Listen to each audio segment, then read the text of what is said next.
Alright, a massive good morning to everyone tuning in and catching us for round 2 of the New Zealand Superbike Championships, NZSBK at the beautiful Levels International Raceway. We've had our rain almost come to a complete stop, but the track's still pretty damp out there, so we have had an updated program.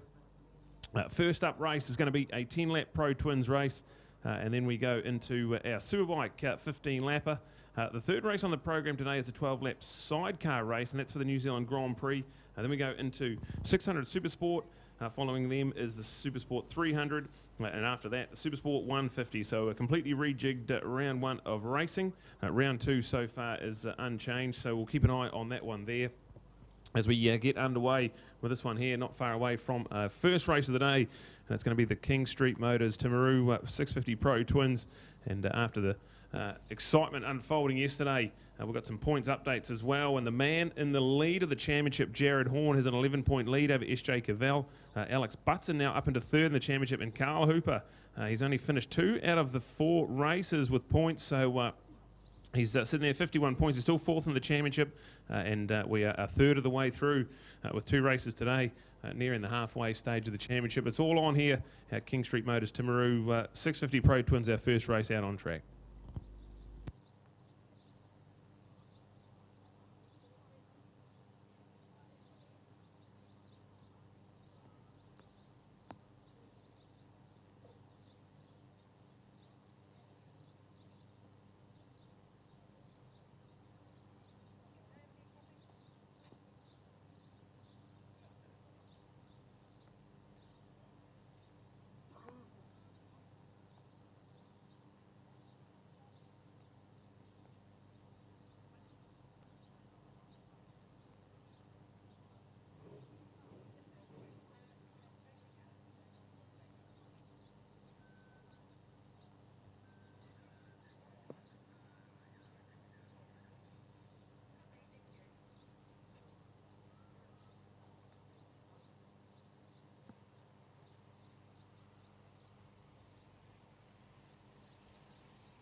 Well, good afternoon, everybody. An opportunity to stand out almost in the sun. What an amazing climate. And what we've seen in the last hour or so has just been freaky. It was mild and calm and slightly cloudy this morning. You just felt a bit of a drop in the temperature. Bang, the cloud cover comes right in. The light mist turns into a reasonable shower of rain. And then you watch from behind as the weather starts to clear and goes in a big arc around through the Southern Alps and this beautiful landscape here in South Canterbury.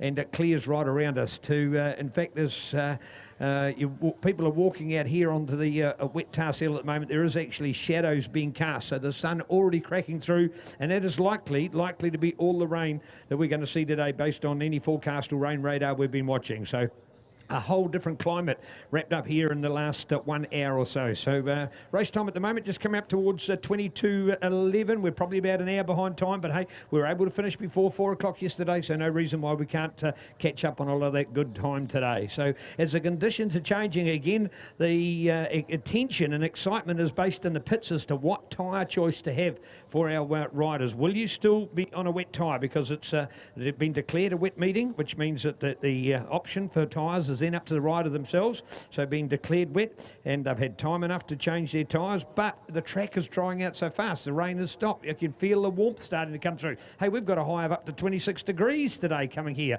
So what anticipation is there? What tyre choice are you making? Maybe for our first classes out, still having a wet tyre, but I tell you what, they'll be pumping gallons and litres of water off our track prior to some of the other racing. So if you're in about the third race today, you're probably thinking, oh, don't know. So a lot of anticipation, a lot of choice. Will you be on a wet and find that you're slippery?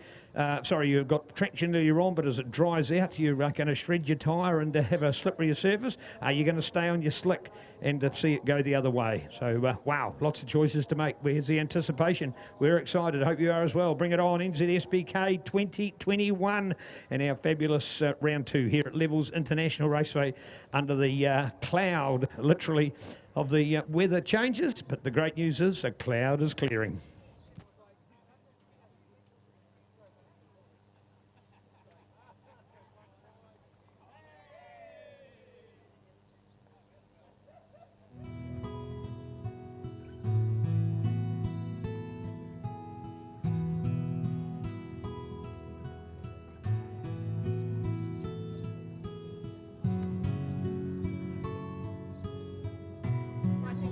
Oh, thank you.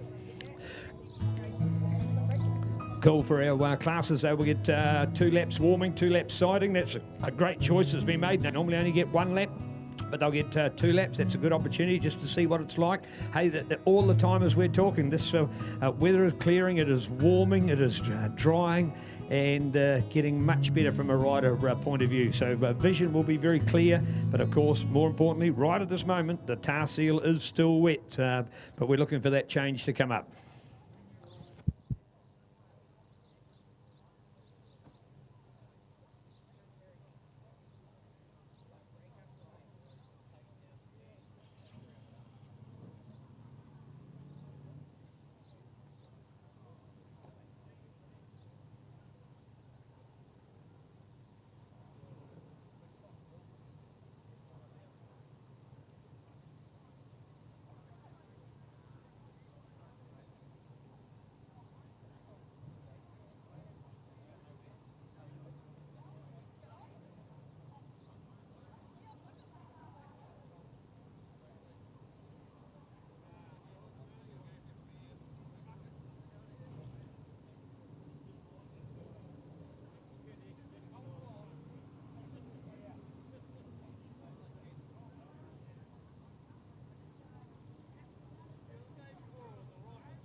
All right, we have bikes on track, so we're about to get underway with our first race. Get a 2-lap warm-up. So first lap, just for a bit of a sighting, just to find out if the surface water, what's happening there. So have a bit of a sighting lap, and then second lap, their proper warm-up lap like they normally get. And we're going to line up this one here, 10-lap, 650 Pro Twin race.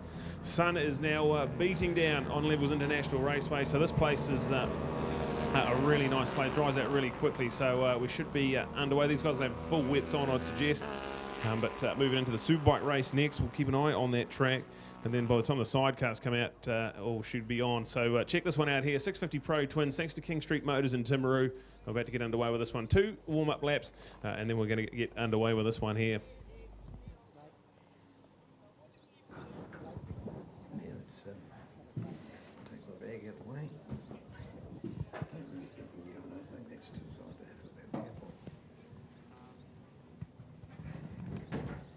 Twins.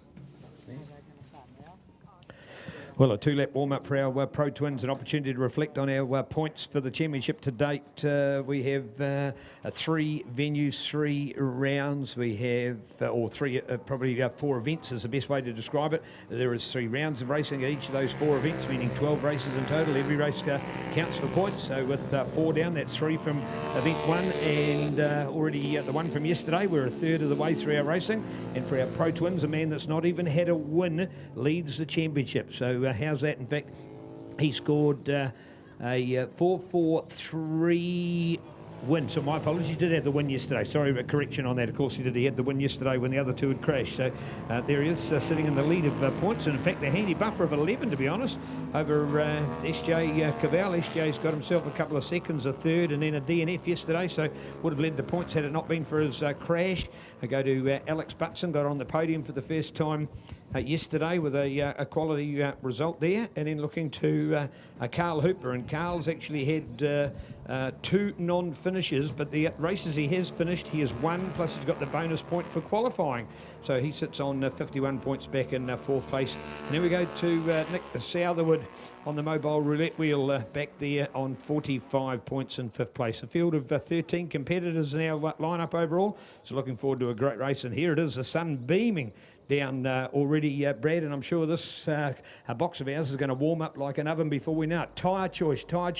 All of these guys probably have got wets, but man, they're going to be, later in the race, they're going to be looking to try and find some puddles to cool those tyres down. Yeah, that's absolutely right. Yeah, it's still got a decent amount of track temperature in it, and these guys should be on full wets now. There's still a fair bit of surface water around, and it's all on here. This one is going to certainly be exciting. Jared Horn inherits the championship lead over SJ and Alex, with Carl in 4th place. The man on pole position, the number 28, Carl Hooper, desperate to try and get some points in this one. He's had 2 non-points finishes so far in this championship. He's won the other 2 races he's been in, so certainly going to be one to watch. SJ Cavell, he'll go well in the wet as well. He's on the Highway Tyres machine, so shout out to Highway Tyres, working overtime. He's got his machine over there, so these guys will be frantically trying to find wets, dries, and get through this meeting. The meeting's been declared wet, so what that means is now the tyre allocations are null and void, and you can use any sort of tyres you want for the rest of the meeting. So these guys normally had to do the full round on 1 set of tyres. That's now going to be all shaken up with the wet meeting declared. And more drama to unfold here at NZSBK with round 2. The New Zealand Superbike Championships are about to get underway, day 2. And the second race of the weekend for Pro Twins, thanks to King Street Motors. The lights have come on and they're out or away. And SJ Cavell gets the pick of the starts off the front row. We've got Jared Horn around the outside. And also Vaughan Main, a good start off the second row. So we're going through this one, turn 1 and 2. Flying at the moment, everyone seems to get away pretty cleanly. But look at the spray coming up. So definitely some wet track out there.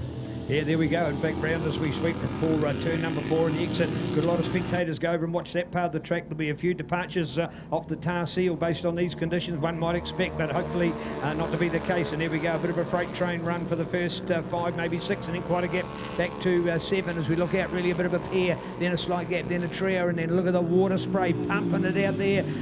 Litres by the gallon. It's almost, they are flying out there. So good to see. And then they're going to go into that first turn. This is where that new tail Tar Seal's going to play a premium part of it, because it will be nice and tacky up there for the guys at this point. In fact, for that rain part, probably one of the better parts of the track as they go into the blind and through McKissick, and then ready to come out and come around the hairpin for the first time. And a great start there, and particularly for those top 5, Brad. Yeah, SJ Caval's got the hardest job in the race. He's got to lead them out, find out just how fast everyone can go.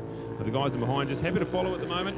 They're out of the hairpin nicely and ready to run into the bus stop. Definitely some spray coming up, so you can tell this track is still pretty wet, but SJ Caval leads Carl Hooper, then go back to Jared Horn, and Alex Butts with Vaughan Main in there ahead of that little battle there. We've got plenty of action here. Chris Burt's got a pretty good start as well, so he's up there. It'll be interesting to see who's the Rainmaster. We've got definitely some Rainmasters in the other big classes, but we haven't seen a pro twin race in the rain for a long time, so this will be interesting. It's SJ Caval doing the heavy lifting on the Eastbound Engineering, CD Vandermeer Builders Highway Tyres machine. Carl Hooper happy just to sit in behind at the moment, but this one here, 10 lapper, and we've only done one of them, so anyone's at the moment. We've got Jared Horn looking really racy there in third place. Alex Button and Vaughan Main making this a genuine 5-way train with this one here going around McKissick. It's recently been resurfaced in the last couple of years, so there's definitely plenty of grip out there, and this one going to unfold into a beauty. We've just done 1.5 laps of the 10-lap King Street Motors Pro Twin Race, and it's SJ Caval still in command. Well, interesting that people like Nick Southwood and Angus Boyd, experienced riders in this class, are further back. No Christopher A, unsure as to what's happened to Chris. Maybe he's opted, maybe he didn't have a tyre choice and opted out of it. I think we've got Sam Davidson along with Al Weir. I think a couple of those non-starters in the conditions, maybe they just sat back in the pits and say, well, I know it's going to clear and they're not going to worry about it. They don't put their bike or their body or their checkbook on the line, but they're having a whole different room of wheels and tyres to suit these changing conditions, because definitely the sun is out. We can feel it streaming here in the commentary box at the moment, so it's going to warm up like an oven for us, but at the moment the sun is all required out there on the track, and we'll still have the puddles on the peripheral of it, but the drying crest of the line will be getting better and better. Less water spray coming up this time, and there's an awesome foursome that have cracked out this top group. Look for a change coming up slipstream there, and the third place moving up. Third place could be a change there. In fact, so it's fourth to third, and really far, in fact, maybe even to go into John Joe Steele and get right up into second place. Oh, that is incredible. That's fourth place to second. How good was that as they go along the straight? That is big time racing, and that I think could be Jared Horn, Brad, on the comeback. Yeah, absolutely. Yeah, Jared, he got passed by Alex Butson with a good move, and might have just given him a bit of a wake up and said, hey, hang on, I'm not into this. I'm going to try and have a go at this one. So he got a 2-for-1 special up the back straight and finds himself in second place. SJ still in command of this one, and he has about a 5-bike length advantage as they head into the hairpin. But the man on the move at the moment, Jared Horn, in second place on the KIP racing machine.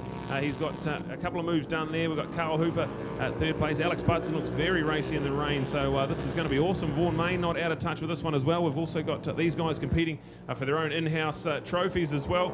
Some great camaraderie and more of the family action. We've got Jared Horn now into the lead of this one, so he's put the hammer down. He realises there's a bit more grip there than these boys out the front realise. I'm going to try and lead this one, and he now on the 74 machine after taking a race 1 victory has shown a clean set of heels. He's going to run off with this one.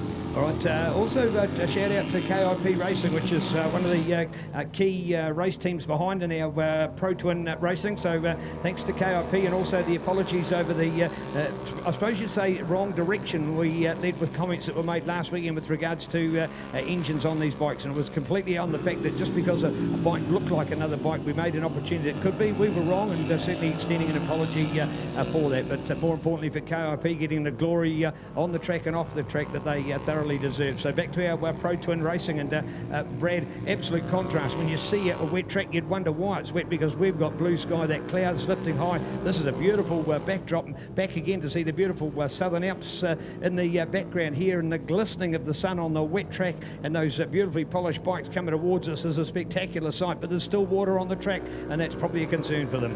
Yeah, absolutely. Most of the crowd have got sunglasses on, so it's all on here. Jared Horn now leads Carl Hooper, so Carl Hooper has got ahead of SJ Caval, and now he's going to try and run with Jared, because Jared's certainly the fastest man out on track at the moment. SJ still there in third place. Alex Butson putting some pressure on in fourth place as well. We've got Vaughan Main there in fifth. Chris Burt is the one in about 6th place, and then we got a bit of a gap back to the rest of our competitors. So checking out this one here, Jared Horn and Carl Hooper now coming out onto the back straight, and a genuine two-way fight because Carl Hooper's got right on the back wheel. We might even see a little move. He's going to pull up alongside and have a look into the hard and fast braking turn 4. John Jones, steel left-hander, and it's going to be a change for the lead if Carl Hooper can get that thing stopped. I think he has, and it's also brought SJ and Alex into the mix as well. So now we've got the four-way tussle. This is going to be all on. We're nearly at half race distance, 5.5 laps still to go, and this one here, there's any one of these four that can win this race from here. All right, 3 of those 4 have all had a sneak nose in their front at some stage during the race to lead it, but the outstanding performance coming from Jared Horn, and I'm wondering whether it's tyres. I'm wondering whether he did not have those significant wet tyres. He may have just had an intermediate, and that's why as the track has improved immensely in the time they've been out on the race, he's just found his grip better and better and has made his move. He's gone 4, he went 3, he went 2, and he's gone 1, and look at that, already starting to pull out a buffer, and he'll be right on that best racing line on the highest crest of the tar seal so that he can get the dry one, and he's pulling his way out in front and maybe starting to show the others up in these drying conditions, Brad. This is such a contrast. The start of the race till the end of the race will seem like they're extremes. One will seem like it's on the equator, the other will seem like it's Antarctica in comparison, temperature, track-wise, weather-wise, and more importantly, moisture-wise on the track as we enjoy the sun here in Timaru. And they're coming in for some of the lappers. Some of the lappers just going along that back straight. Maybe they're the opposite. Maybe their tyres have gone already, unsure of whatever. They look like they've hit the handbrake in comparison to that awesome foursome. They have bolted out there. King Street Motors, Timaru, great racing. Pro Twins love this class, have done for a long time. Cool to watch these very similar bikes. Most of them are Suzuki's. There's the odd Yamaha or Ducati in there that are eligible as a Pro Twin bike, but these twin cylinders, they sound beautiful, they race beautiful, they're a cool size for riders alike, and they're a great in-between class for those that are ready to break into the Supersport League of the 600s or super bikes, but have come through, as we saw like last year with Zach Fuller, having come already out of Jixer. So great intermediary class in our national championship. Pro Twins and still going mad at it, Brad. Yeah, yes, Carl Hooper, he was quicker than anyone on the racetrack last time around. He's certainly trying to just put a little bit of a squeeze on. SJ's got himself back in a 2nd place, so it's all on here. Jared Horn now under pressure from Alex Button, so you can throw a tea towel over the top 4 at the moment, and there's still going to be 4 laps to go. That time around, SJ Cavell the fastest on track, so that's the fastest lap of the race. We've got a drying track and some frantic pace, so 1:16s when this drying track, they're going to get quicker and quicker. And this one here, brilliant, as we've got the King Street Motors 10-lap Pro Twin race. We've done 6 of them, we've got 4 to go. Carl Hooper leads SJ Cavell, Jared Horn, and Alex Butson, but Alex not out of touch with the lead. Is any one of those 4 at the moment? Chris Burt and Vaughan May. Now that's swapped around, so Chris Burt now up into 5th place. We've got Vaughan down into 6th, Josh Double and Angus Boyd with Nick Southerwood there in 9th place. Non-start for Christopher Yor, Al Weir and Sam Davison. Maybe just didn't have a set of wets with them for the weekend. We're looking at the weather forecast, I wouldn't have put them in the van either, so it's all definitely plenty to think about, all tactical stuff at the moment. What this one here, just about 3.5 laps to go, and you cannot pick a winner, but Carl Hooper certainly the man who's got the bit between the teeth. He's out in front ahead of SJ, and then we go to a brilliant battle for 3rd and 4th. So Alex Butson got his first podium yesterday. He'll be very, very excited to try and repeat the dose here. Jared Horn, our championship leader, he's sitting there in 3rd place, but still capable of winning this race. As we check off another lap, we've got 3 laps to go, 7 down, and it's SJ Cavell quicker again. The first man into the 1:15s. He's a 1:15.9 and got that gap down to 0.4. So SJ's coming on the Eastworld Engineering Diamond Design Highway Tyres machine. Flying at the moment. Check out this one here, SJ Cavell. He's also an MNZ board member, so it's great to have our MNZ board members out on track, and he's flying at the moment. The 2 out in front now, they unfortunately had a DNF, both crashed out of race number 1, so they'll be desperate to try and get as many points as they can. We see the spray coming off the back tyres as they brake hard into turn number 4, and definitely look at these 2 as they put the hammer down. They are breaking clear of Jared and Alex. The 2 out in front, certainly looking class at the moment. We've still got 2.5 laps to go, and they're into McKissick at the moment. It's still Carl Hooper ahead of SJ Cavell. Jared Horn and Alex Butson 3rd and 4th, looking really good at the moment. They've definitely got a massive advantage. 24 seconds back to 5th place. It's Chris Burt ahead of Vaughan Main, but that's a pretty good battle on track as well. And then we go Josh Double ahead of Angus Boyd and Nick Southerwood. So 9 runners out on track, and we're getting down to the business end of this one. Still certainly can't pick a winner in our King Street Motors Pro Twin 10-lap race. All right, this man, Carl Hooper, remembering every race he's finished, he's won. It's just the fact that there's been 2 races that he hasn't finished. So that's why he's well back in the points, and he'll be trying to make his significant impact. He's also got the bonus point for being a top qualifier at the event, so he sits on 51 points, and that's in fact out of a total of 102 points, so he's exactly halfway of what he could be, but he's back to his lead again. Now, if you look at Jared Horn's performance, you could graph it. It's almost like the likes or dislikes for a political party and the polls that they take throughout the year, because you got them up and down. So Jared, he's been as low as 4th and as high as 1st, and he's obviously at every other point in between that, on the way up or the way down,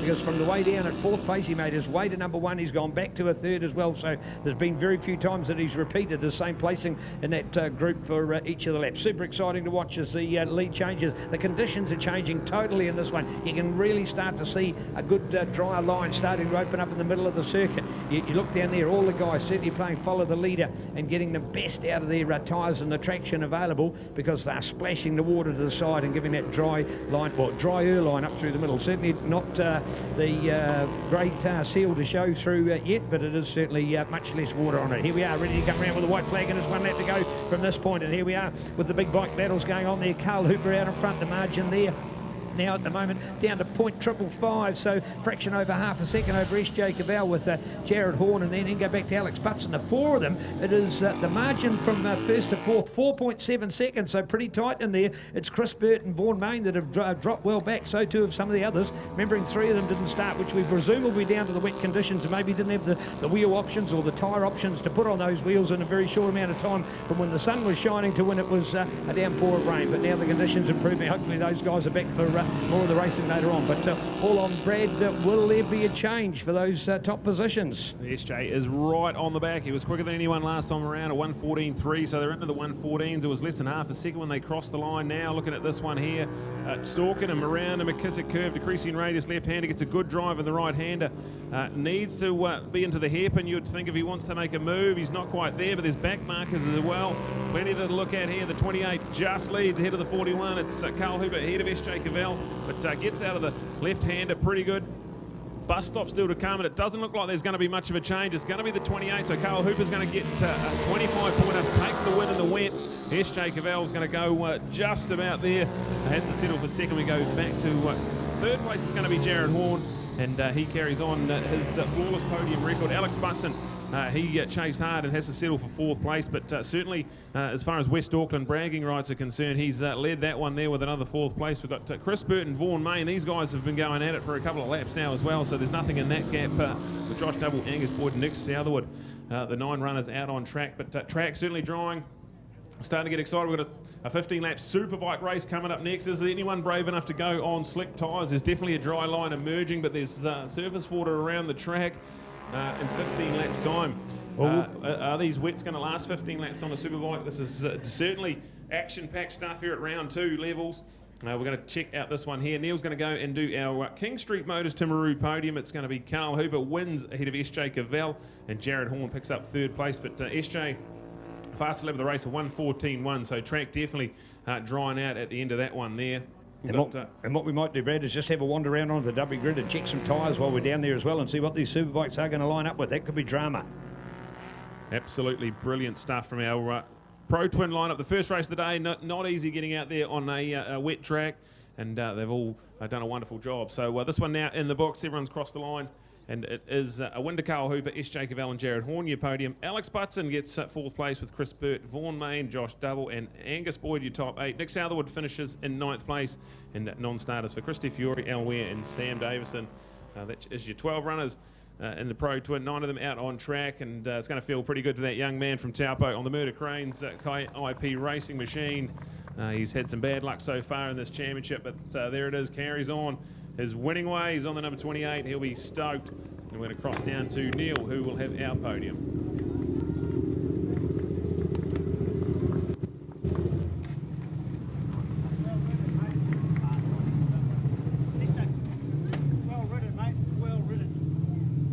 Oh, look at all the applause and credits going on down here for this lineup. Fantastic to see. First of all, the Suzuki Pro Twin motorcycles dominating the landscape. So these guys on similar machinery, just here having a quick look at tyre choices, all of them with the chunky wets on, so there was no reason why they were going to be any point of difference. I wondered if Jared, in fact, had made a different tyre choice the way he went up and went down in there, but no. Interesting just to get a feel of those back tyres at the moment, how much heat they've got them. Not too bad, actually, not too bad. Just to do a sneak and just walk down there, put my hand on a back tyre. If you've got a wet tyre and the track has dried out too much, I tell you what, you could fry an egg on them normally, so that warmth quite reasonable. So as it turned out, the right choice of tyre made by those guys to be wet. Will it be the right choice of tyre coming up? Well, we'll be about to find out from our Superbikes. Man, I'd be an anxious Superbike rider to know whether it was the best tyre choice or not. So here we are, our first podium. The sun is shining, folks, and we've had the shower of rain. We've got beautiful blue sky around us. We know we're in for a great day. Every forecaster has told us that. Said there might be the chance of an odd shower, but it was certainly a heavy one to start the day. Jared, the choice of tyre, inevitable for a wet, but was it sort of on the edge a little bit there earlier on? Yeah, before the race, I was sort of considering whether to use the tyre that I had on, which is more of an intermediate, so it's sort of chewed up a bit, or go for a brand new one. But I'm glad I went with that because I think I probably would have wrecked a new one. But yeah, no, it was a bit hairy out there. Had a couple of little slides in the rear and sort of scared me a bit. I knew Butson was behind me, so I was just trying to keep it in line and yeah, bring it home. What did you feel like this morning when to know at the point after 4 races that you're actually the leader of this field? It was incredible. Yeah, it was pretty surreal sort of feeling, but yeah, I'm just going to keep doing what I do and bring it home. You know, you can't get points if you're sitting in a gravel trap. That man knows that to finish first, you got to finish. No cliche. Here's SJ. Look at him. He's just standing back here. He's got his Bridgestone cap on. He's cool, calm and collected. To start with, SJ, man, that performances were up and down. You were there, then you were back, then you got back, and you nearly got back right at the end. Yeah, it was a funny old track that going out without having sighted it really, and just had to try and get into a bit of a groove and sort of I knew they'd come, so I'd let it unfold, and I thought, well, I actually didn't really want to set the pace, so I let someone else set it, and then credit to Carly, did a really good job, and I didn't have an answer at the end, so good on him. Well done, beautiful answer, nice to see. Hey, well done, Carl. Every race you've finished, you've come in first place, so you'll be pegging back those points at the moment, but that one wasn't too easy. No, that one was really hard, Neil. At the start, you know, it was good to just get into a bit of a rhythm, find out where the grip was, and then Jared came flying past us both, and I thought, oh, he's going to go, so I made the move on SJ and then managed to catch up to Jared, and I was able to get in quite a good groove, but the track was so hard to read because of, you know, every lap it was drier, so but I just need to say huge shout out to SJ. You know, me and him had a huge job getting our bikes ready for today, so for us to be riding is pretty good, so huge shout out to SJ for getting his bike done, and Jared, you know, picked up that win yesterday while we were sitting on the air fence, and good on him, so he's the new enemy. He's the new enemy. Hey, I like that. 3 fantastic supporters. Here we go. This is what our supporters all about, and great to have. Nice respect from Carl shown to SJ, because yes, indeed, the two of them crashing out in our last race yesterday, so they've had some big work to do overnight to get their bikes ready to go back on the racetrack. Bring it on, 2021 NZSBK with Skysportnext, along with Aon Insurance, and we love them proudly. Power is nothing without control. See you soon.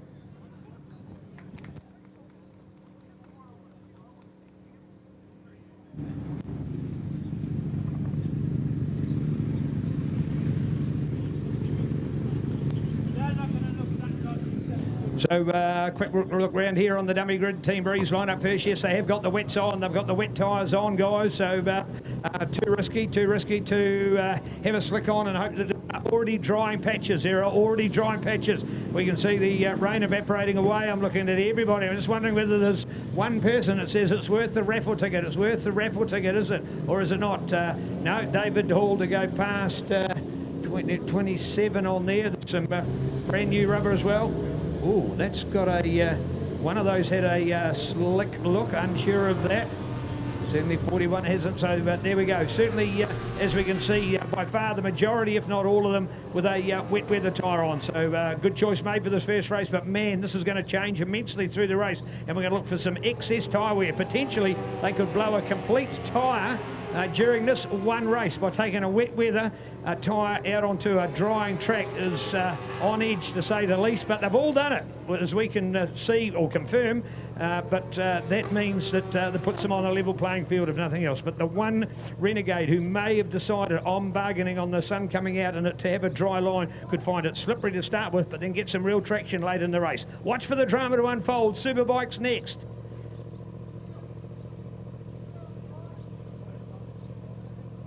Thank you, Brian. So Brian yells at me, they're on dries, and it was the one that I'd thought of because I could see the label on it going round. So Team Barrack Spa from Wanganui are on dries.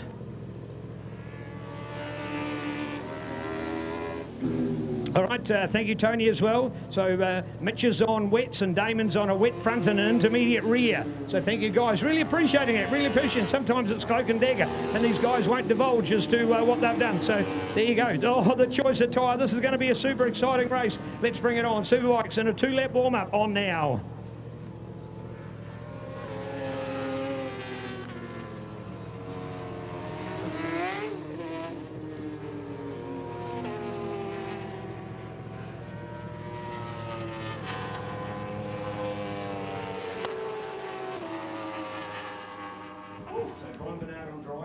Dennis, Yeah, I saw that. Intermediate. So Mitch is wet, and Damon's wet intermediate. Yeah.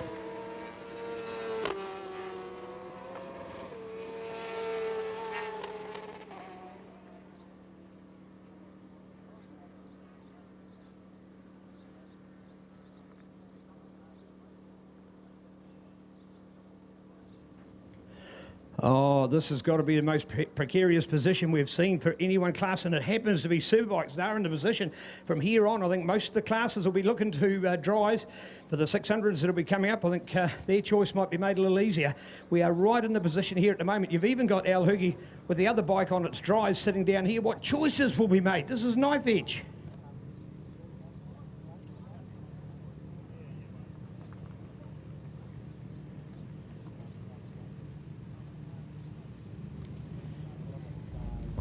All right, this is a tantalising prospect here. 15 laps, Timaru Metal Recyclers, 15-lap Superbike race. We're into this one here. Got a mixture of wets, intermediates, and even look for a former Superbike champion on slick tyres. It certainly looks like a bit damp in places. There's a dry line emerging.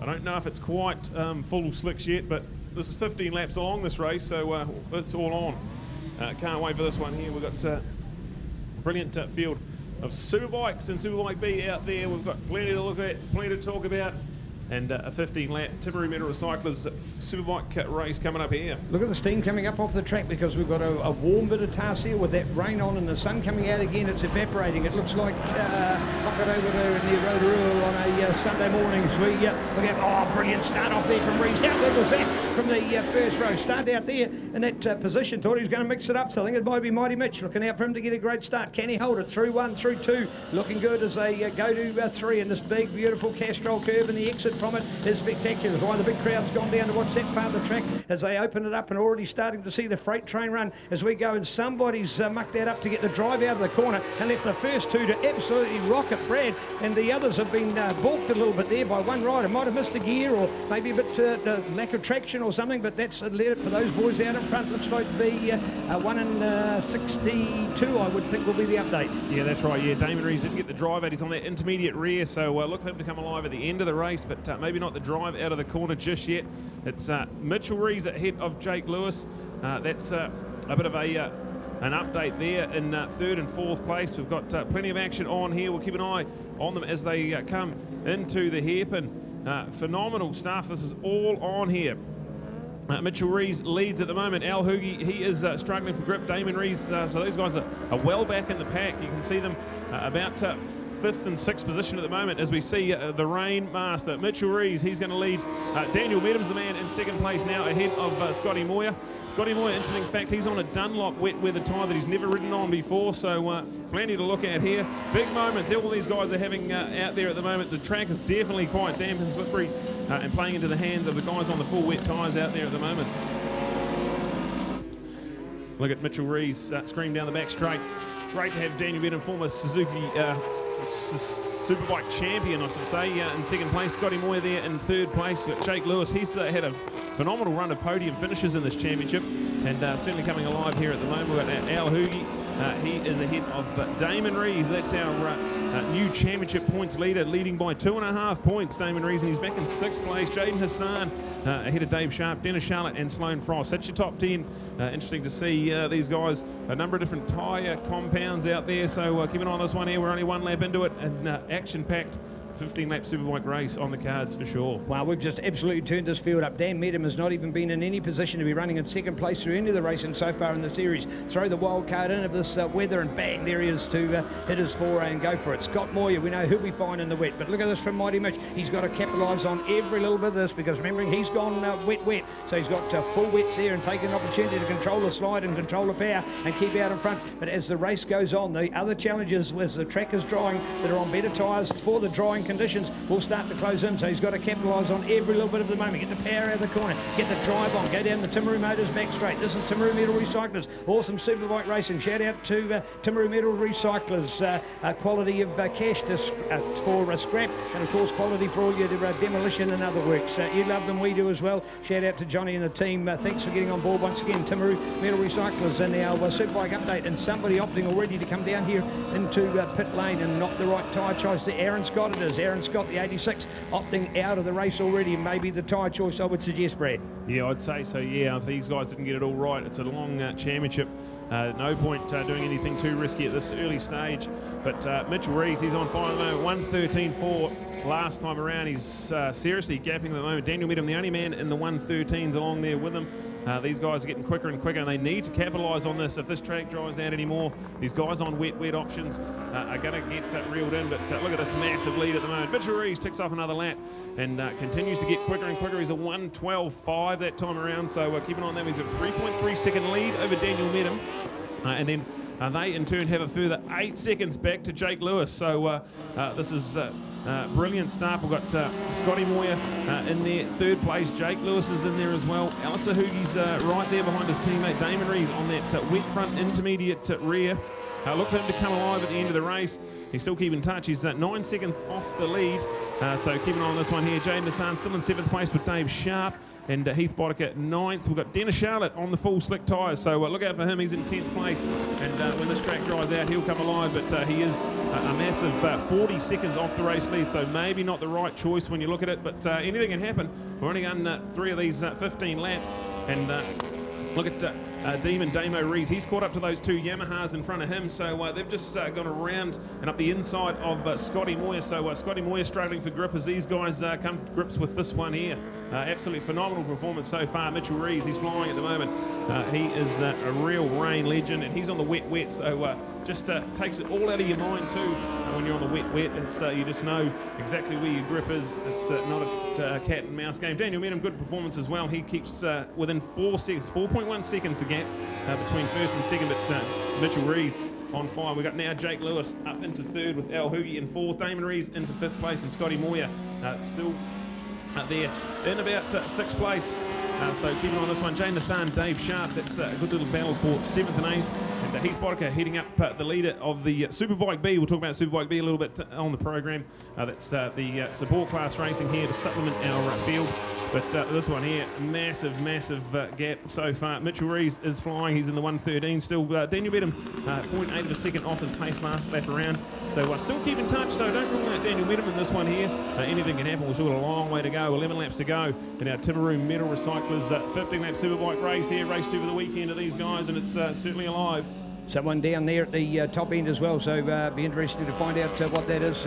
More importantly, looking to see whether we have a red flag. Hopefully not to be waved. That'll mean that they've gone further off to the side of the track. So there it is for the magic of Mitch Rees. Pulls the rabbit out of the hat. That is absolutely exceptional. Lap buffer 4.1 seconds. Incredible for the flying man. So great to see as he gets the upper hand there at the moment. He's gone past. Where is Medham? Where's Medham? Is that Dan that's missing? It might be Dan that's missing. Here we go. Let's check the update. If Dan's not in this group, he might be the rider that's missing. No, he's not there. He's gone down. So bad luck indeed. So too for Moya. Moya not in that group. Which one of those two was it? Well, maybe, or was it even somebody else further back in the field? We're unsure, but those two guys missing from the freight train that we had up at the top, and the other two Suzuki pilots. So bad luck as we go through. So Mitch and Jake and Al and Damon to go through. No, there's Scott. So Scott Moya is there. Thank you. Got the update from Scott, although his drop placing. Jane Nissan, Dave Sharp. So yes, Daniel met him, the man that's missing. What that's done is given a massive 12.5 seconds to Mitch Rees. That is huge. So Magic Mitch has certainly pulled the rabbit out of the hat. He's got a buffer. The other guys might come back at him, Brad. There's still 10 laps after all, but I tell you what,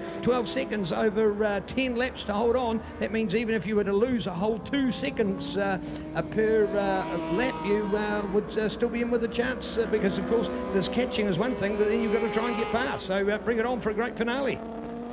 Oh, this is just forming into a really, really Superbike classic here. Mitch Rees ticks off another lap on cruise control at the moment. Let's have a look at the lap times there. Still in those 1:13, so he is just absolutely on fire. But look at now, second place, his little brother Damo. So check this one out. It's a Team Rees 1-2 at the moment. We've got the two Yamahas third and fourth, and still Jake Lewis ahead of his teammate Al Hoogie. But there, yeah, 12.7 seconds. Damo on that ever-improving intermediate rear tyre. So he's now into the 1:13s for the first time that lap around and getting quicker and quicker. So look out for that 12.7 seconds. Team Rees 1-2. Al Hoogie putting a lot of pressure on his teammate there. So that Yamaha battle raging on down the back straight. We've still got Scotty Moyer there in 5th place, but he's slowly losing touch. He's still lapping about 2 seconds slower than those guys in front of him. In 5th place ahead of Jaden Hassan, Dave Sharp, Heath Boddicker and Sloane Frost, with Dennis Charlotte back there in 10th place. David Hall, the one in 11th, and Daniel Medham unfortunately down in about turn number 4, but looks to be the yellow's been pulled back in, so hopefully he's A-OK, and the bike's trackside. We carry on racing with the 62 of mighty Mitchell Rees. He is just absolutely flawless today, coming up on some back markers through the bus stop, but certainly shouldn't have too much of a problem there. Doing a wonderful job. Mitchell ahead of his little brother Damo. So these guys had some great battles in the Suzuki International Series. Team Rees leading the way and flying at the moment. So that's the update there. Let's have a look at these lap times. Mitchell again was in the 1:13s, but a new fastest lap of the race for Demon Damo, a 1:12.1. So he's got that gap down to 11.1 seconds. He was a second and a half quicker than his big brother that lap around. We've got 8 laps to go, and it's going to be a showdown between the two Team Rees boys. 11.5 seconds. If he's going to keep taking that time every lap, we're on for a beauty here. All right, so remember, of course, that from the background of these boys, Team Rees Honda, that they both came from the dirt, two very proficient motocross riders. Mitchell with the upper hand in the dirt. Damon's probably already established himself as a greater hand when it comes now to road racing, but Mitch showing his excellent skills for motocross. He was part of a great squad of young Kiwi riders in their teenage years that were part of the World Superbikes, wash your mouth, Neil, the World Junior Motocross that came to New Zealand way back in 2009, so 12 years ago, and this man was regarded as one of the best in New Zealand, up against people like Kane Lamont and many others that are of super quality and still racing in the sport at the moment. So great to see that he's been able to turn that exploit into being able to control it out here in Superbike. So proving once again, in fact, if you go completely through this top field, probably all but one of the first 10 riders that had an amazing motocross background as they've been able to control their bike and know how to ride it in these changing conditions, because that track line drying, I wouldn't say it's dry, I wouldn't quite use that at the moment. There's still some damp places, but there's certainly a big chunk of tar seal that's much better than it was earlier on. Oh, this one's coming down to the wire now. Mitchell was a 1:19.5 that lap around, so is that tyre burning up, that wet tyre he's got on? We've got Demon Damo still in those 1:12s. He's got that gap down to 4 seconds when they cross the line, so there's almost going to be nothing in it. We've still got a massive 7 laps to go. We're only about halfway through this one, and Damon Rees got that gap to within 4 seconds. He was 7 seconds quicker than his older brother that lap around, so hopefully not too much drama from Mitchell Rees. He did get some lap traffic, so hopefully just might have been that. But keep an eye on these lap times, because it's on here at the moment. Team Rees 1-2, we've got Jake Lewis still ahead of Al Hoogie in 3rd and 4th. That battle still raging on. Scotty Moyer, he's just consolidated that 5th place. He's 22 seconds off the lead, but good job in 5th place. More and more quality championship points on the Diamond Design Pro Moto machine. We've also got Jaden Hassan still there. Good job from Jaden, top 6 with Dave Sharp, Heath Boddicker. And then you go back to Sloane Frost. Dennis Charlotte on those wets, on the slicks, sorry. So he'll be getting quicker and quicker as this race unfolds. The track is definitely drying, and Team Rees on fire at the moment. Mitchell, that time a 1:13.3, so no drama with the tyres we can see. Damo was a 1:12 flat, so took another 1.3 seconds off him. It's down to 2.8 seconds, and you can see it now on track. There's not a hell of a lot in it, so the Team Rees 1-2 with 6 laps to go is going to come down to the wire. But Jake Lewis still a wonderful job by Jake holding off his teammate Al Hoogie. You'd imagine they on the same tyres. They were both in the 1:14s that lap around, so that's the update we can give you there from Team Blue Crew Yamaha. Then we go to Scotty Moyer there, who's still the one in 5th place. We've got Dave Sharp now up into 6th, ahead of Jaden Hassan, so that's another little battle to keep an eye on there. There's battles all over the track, and looking like out on track as he rolls around McKissick. He's definitely picked the right tyre here. Damo Rees will keep an eye on this one, but he's reeling his big brother in at the moment, and soon we are going to have a showdown.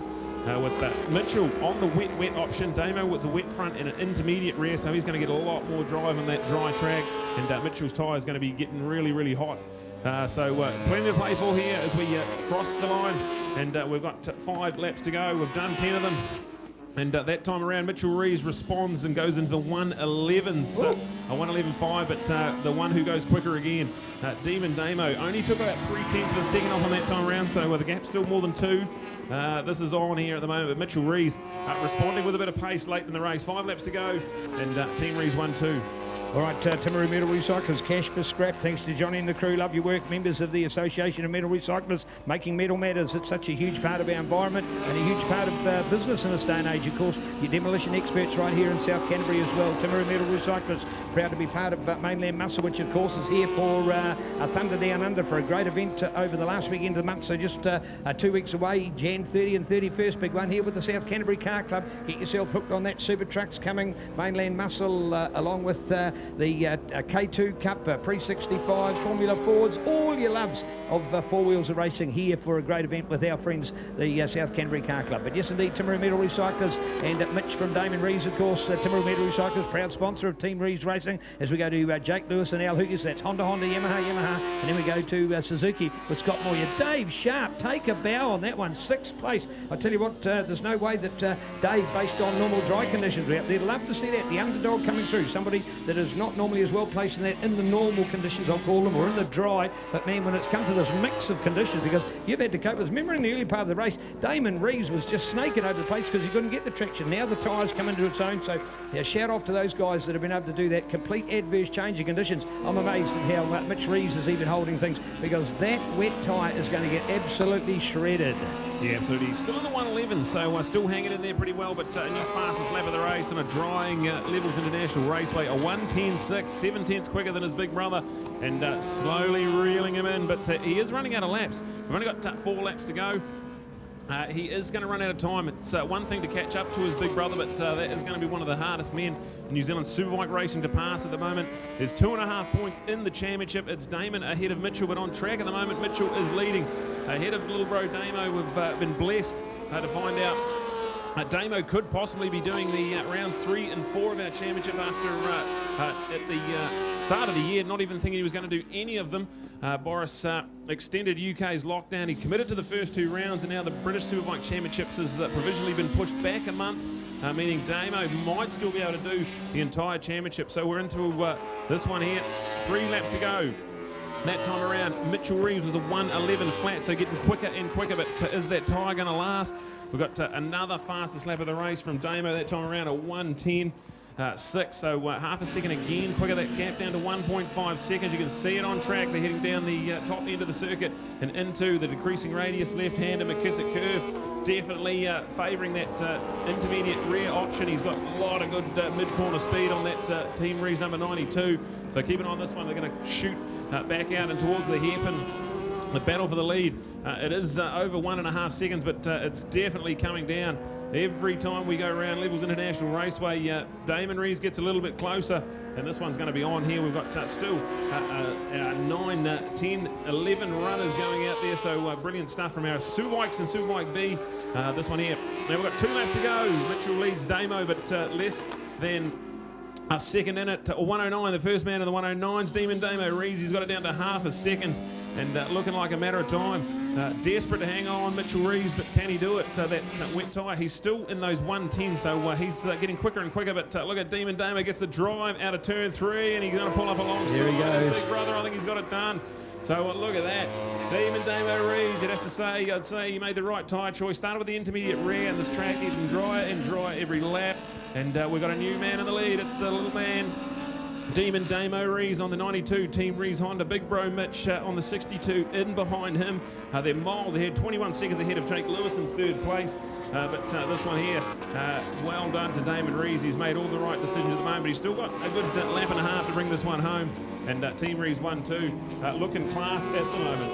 All right, here we go. It's the final part of the race that counts. Timaru Metal Recyclers, Superbike excitement of the highest calibre. And a choice, what choice to make? You're almost tossing a coin. Is it going to be for the dry? Is it going to be for the wet? Here's the runner coming home. Super close together and super tight. Here we go. Nothing between them. Could be the drive. Could be all the difference. Look at that. Only a bike length in it as we look out to it. So there it is. That is the one to run with the flag out at the moment. So nothing on the count as we look for the charge. 1, 2, 3, 4. Look at that. Extending back again the bike. You see the drive out the corner is incredible. Round the Aon Insurance sweeper and the charge down the Timaru Motors back straight here at beautiful Levels Raceway. And he's just smoking it, absolutely smoking it. He's hauled off into the distance and Paul Mitch almost quite doesn't see which way he goes, has no answers for it in the end, and we're going to be looking to see what that tyre absolutely shredded, one would suggest, out of that. But wow, what a great fight back there by Demon Damo. So calculated, you'd almost think he'd planned it that way, but over the 15 laps, it's certainly fallen in his hands, and an exceptional effort from Team Reeves Honda out there with their quality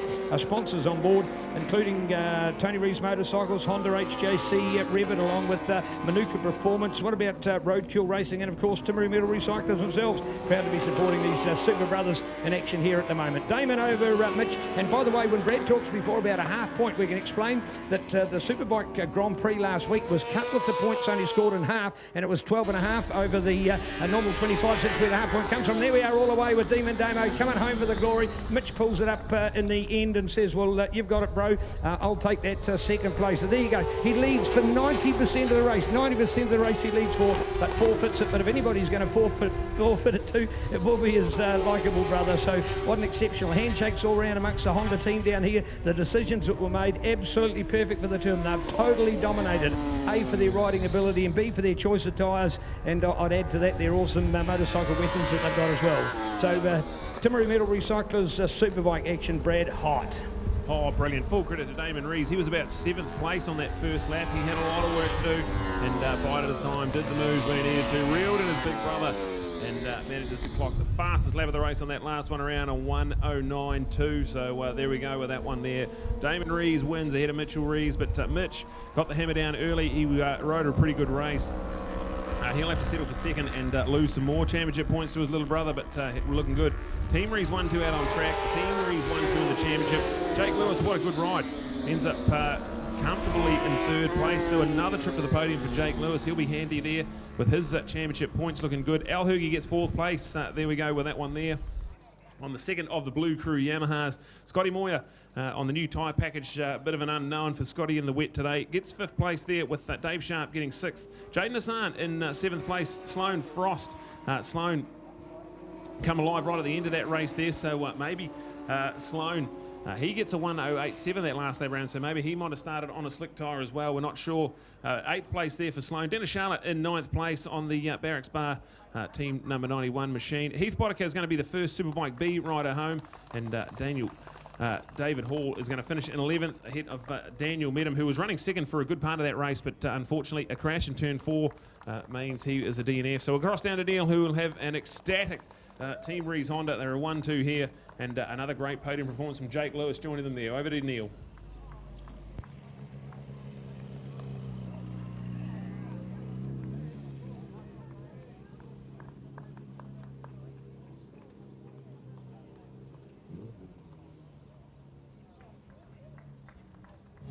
Yeah, there it is. That's the greatest two he had, folks. The two he had, have you ever heard it? Damon comes it, looks over to Mitch. Sorry, bro. Sorry, bro. A smile in his voice. Was he sorry? Hell yes. Oh, hell no. You know, you get the idea, folks.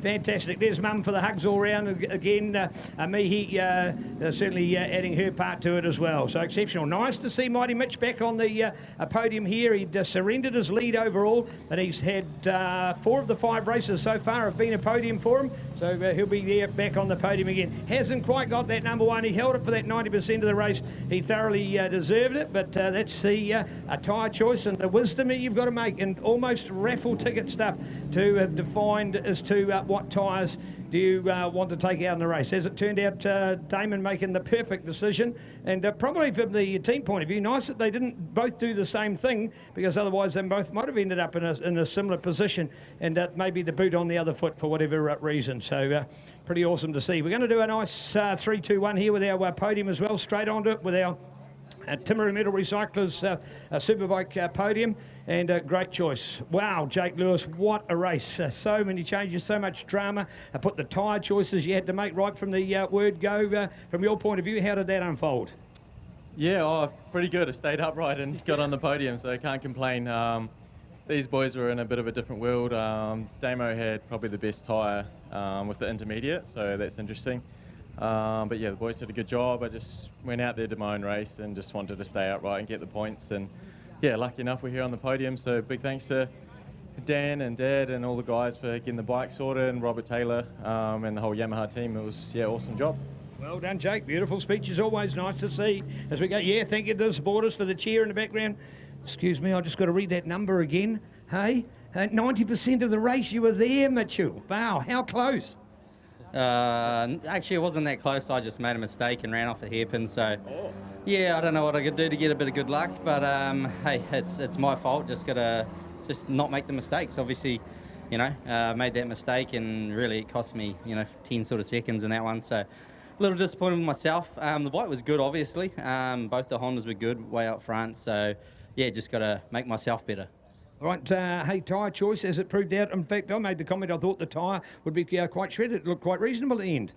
Yeah, I was riding real conservative. I wasn't accelerating too hard, braking too hard, just carrying corner speed and that. Yeah, to be fair, it wasn't till the last sort of 3 or 4 laps that I knew Damo was sort of there. I was, really feeding it onto the back straight and stuff like that. So, but to be fair, the front was starting to overheat. You could feel the tyre sort of moving around underneath you. So, yeah. Great to see. Well done. All right, Damon, the end of lap number 1, we think it was about 7th place. It seemed like you were a fortnight away. In fact, I think when you went over the line, we couldn't quite know whether you were going sideways to the right or to the left. It was that loose out there, and you've gone on to win it. All part of the strategy. How'd you feel? Yeah, I mean, we made the decision. I made the last decision. Was Mitch went wets in the rear, and I went with a wet front and an intermediate rear, and I think it certainly paid off. Certainly that'd be why you saw me sideways a few too many times early on, but it was just me trying to test the limits, keep up with the boys, because as soon as you lose that toe, even if you've got a bit more grip in the end, it still takes a bit of time to get some confidence in the front and everything. So yeah, once I got through all those boys, and then Mitch made a mistake, and all of a sudden he was only a couple of seconds up the road, and then yeah, basically the rear tyre of mine just kept getting better and better and better, and everyone else's was getting worse. So I think it was a strategy that certainly paid off. All right, indeed. Hey, first of all, you had a DNF last weekend, so you were behind on the points, but you'd caught up to be a 2.5 points in front of Bro overnight, so you've now increased that margin, all part of the strategy, so you've made up well for the bit you lost at Ruapuna? Yeah, totally. We're just here to maximise as many points as we can get, and at one point I was like, well, second's a good points haul. Mitch will take the points lead back, but yeah, unfortunately made that mistake. So yeah, the strategy is just to do the best I can, come away with some good points at the end of this South Island trip, and then hit it hard in the North Island. Here we go. What an awesome podium, folks. World-class superbike racing here in New Zealand. Team Rees, Bro, Mighty Mitch and Demon Damon hiring it out. And nice to have Jake Lewis up there to join as well. Part of our SkysportNext coverage here with Aon Insurance and your favourite tyre, Pirelli. Power is nothing without control. Bring it on.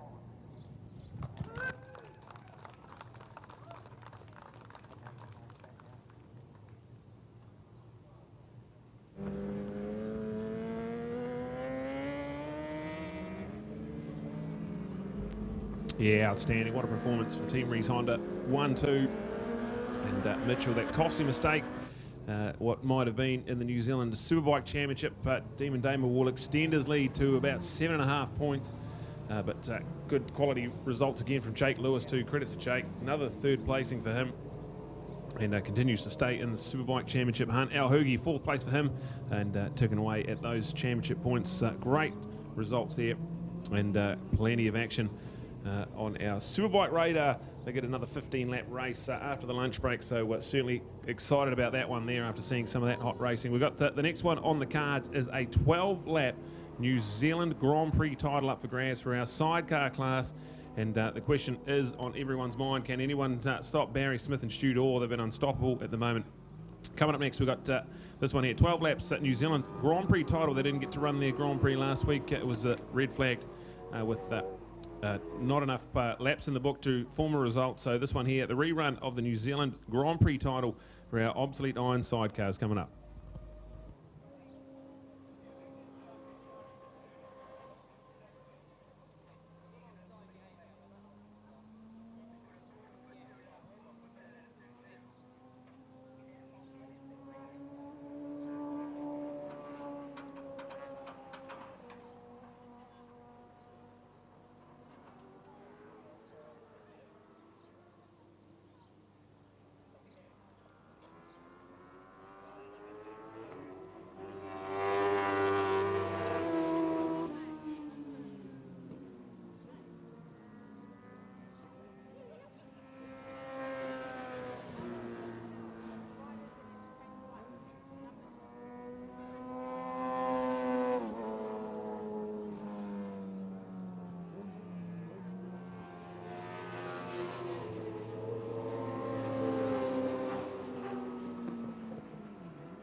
All right, the full 2 warm-up laps. The track's still got some wet lines on it.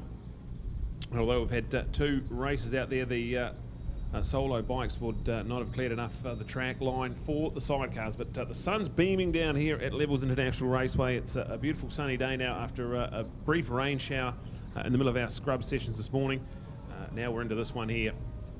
Certainly a drying track. And there's still a little bit of water around here and there, but this one here is going to be brilliant. Red hot racing so far from our sidecars, and Barry Smith and Stu Dorr, a new pairing this year on the Carl Cox Motorsport City Honda outfit. They're on a big F1 machine. It's been a few years since Barry had the F1 machine at the helm, and he has a 21-point lead in the championship. The man in second place in the championship, Andy Scrivener, Tina McEwen doing the passengering there. So that one there, they are in third place. It's the man in third in the championship. He's in row number 1. Position number 2, it's Adam Unsworth, Bryce Rose. They are the Boss Engineering Aprilia team. So here we go with this one here. Once the lights go out, we're underway, and it's a good start for the Aprilia. So the Aprilia is going to get right around the outside of Barry and lead into turn number 1. Barry Smith, Stu Dorr there in second place. Good start from Gordy McEwen and Louis Scrivener. They're up into 4th place, but third place for the 99, Andy Scrivener, Tina McEwen. We've got Dennis Charlotte, Dan Jenkins. That's the pairing there in 5th place, and behind them the Lawrence brothers, Chris and Richie Lawrence, legends of sidecar racing. They're there on the blue and yellow machine, the number 11. And they are flying down the back straight at the moment. We go back to a good little battle for our Formula 2 sidecars, the smaller bikes with the 600cc engines. The F1 machines have 1000cc engines, so Mark Hall's Kelly Pitt doing the passengering there for this weekend, filling in for the injured Michelle McLean.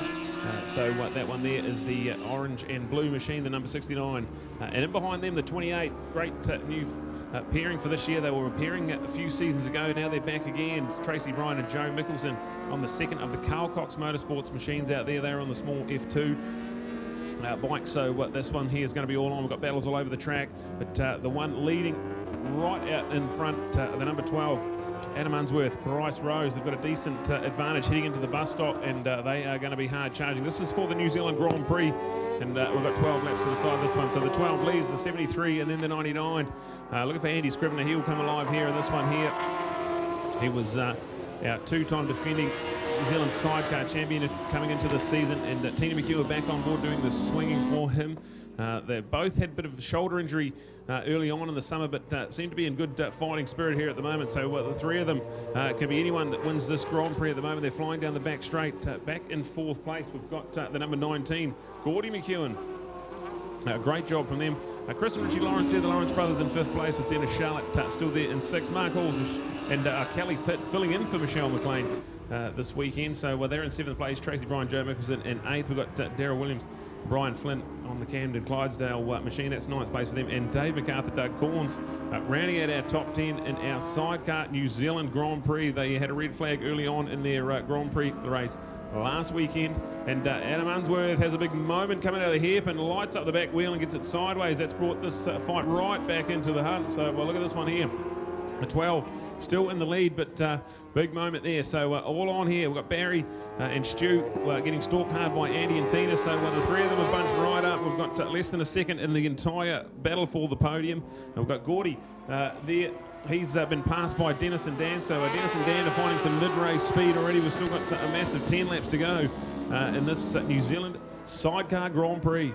Oh, sensational to see this kind of racing unfold in front of us. And look at this, the Grand Prix is all on, 12 laps, so we've got a good race duration for these guys at the default. And great choice, actually, you've made. Congratulations to our organisers for that kind of choice. So therefore, last week what had happened was we'd already had a red flag, and then when we had a machine expire and put oil on the track, it was realised that we couldn't have a restart promptly, and as it turned out, we had then abandoned the meeting and finished for the day. So with no Grand Prix run for them, it was decided that it would be run here today, and they were given the week's notice, so there was an opportunity in case there was any other competitors that want to make a trip down because it was a Grand Prix title. Not that you would think any would do. The majority of those are North Island visitors who are part of the NZSBK Roadshow as we travel around these beautiful circuits of New Zealand and bring you some great sidecars. I want to do a shout out for Chris and Richie Lawrence. These guys are absolutely incredible. If you ever want to follow sidecars or follow this, you want to see their story of life. It is absolutely brilliant. Some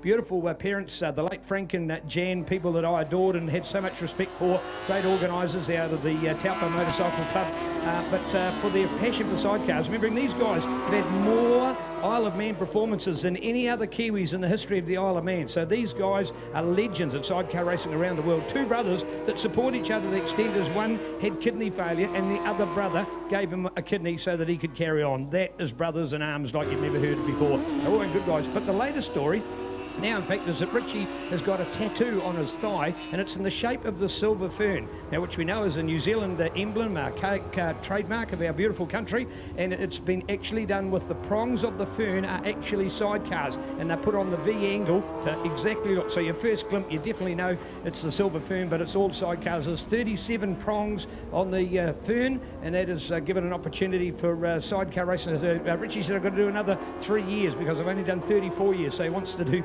37 years of racing with 37 sidecars tattooed on his thigh. It is beautiful. These guys are passionate, loving it, and they're our heroes and have been for a long time. But it's back to the trio, and they're still in the same order. No change there, Brad.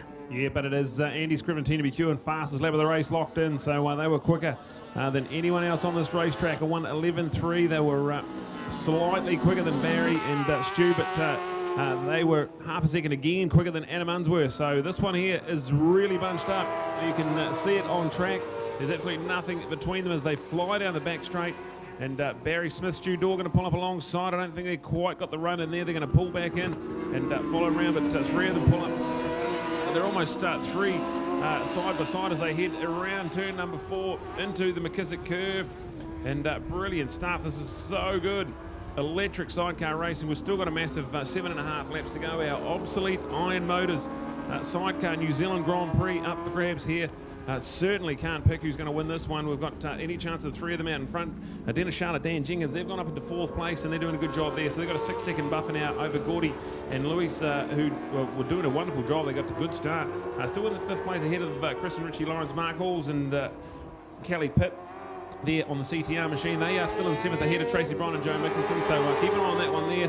That's the two F2 machines as Barry Smith has a little look up the inside. Not quite there. They're almost making contact around turn 1 and into turn 2. It wasn't so much, Brad, about trying to look up the inside. What he'd all of a sudden done was left the gate open because Scrubby was there ready to pounce and take his 2nd place. So you're in that real catalyst position. If you're going to risk it if you go for the lead, because if you lose it, you could end up back in 3rd place. So that is really decisive. And they look to be the fast. He goes Scrubby. Scrubby looking to have a run, maybe up on the inside, heading into John Jones Steel. Will they go up on the inside all the way? I think they've got the 2 of them. They've got the 2 of them to go past. Thought it was going to be 1 at least, but I think it's got the 2 of them. So looking out for it, Brad will get the update off the screen. Yeah, he got it. He ran it a bit deep and had to quickly come back online. He's got it done, so it is a 2-for-1 special.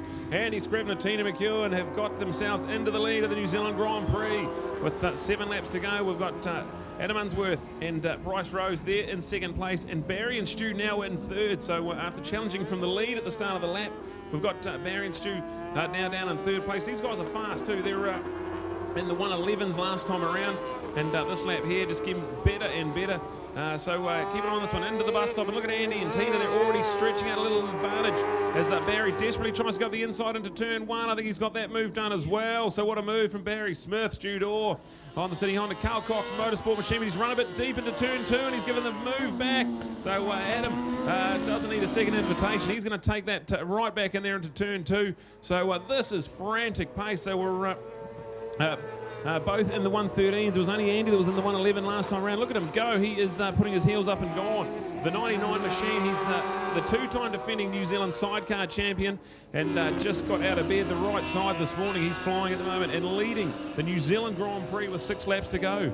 Oh, wow, what drama, and I didn't suggest it's the Grand Prix that's making all the difference. These guys would have been stoked and poked for that one. Here's our 33, and they've just come back into the pits there, so a little bit of bad luck to see them further back in the field, so a bit of drama there as we unfold at this stage. So it might be tyres, we're not sure what choices they've made and how they're going to be, but one of our combos back into the pits there. In fact, might have spotted that was at the 83. I might have called that wrong. I think it was, yeah, thank you, was the 83. So Superstar and Dennis Charlotte and Top Quality Swinger and Dan Jenkins out of contention. They're normally running that 4-5.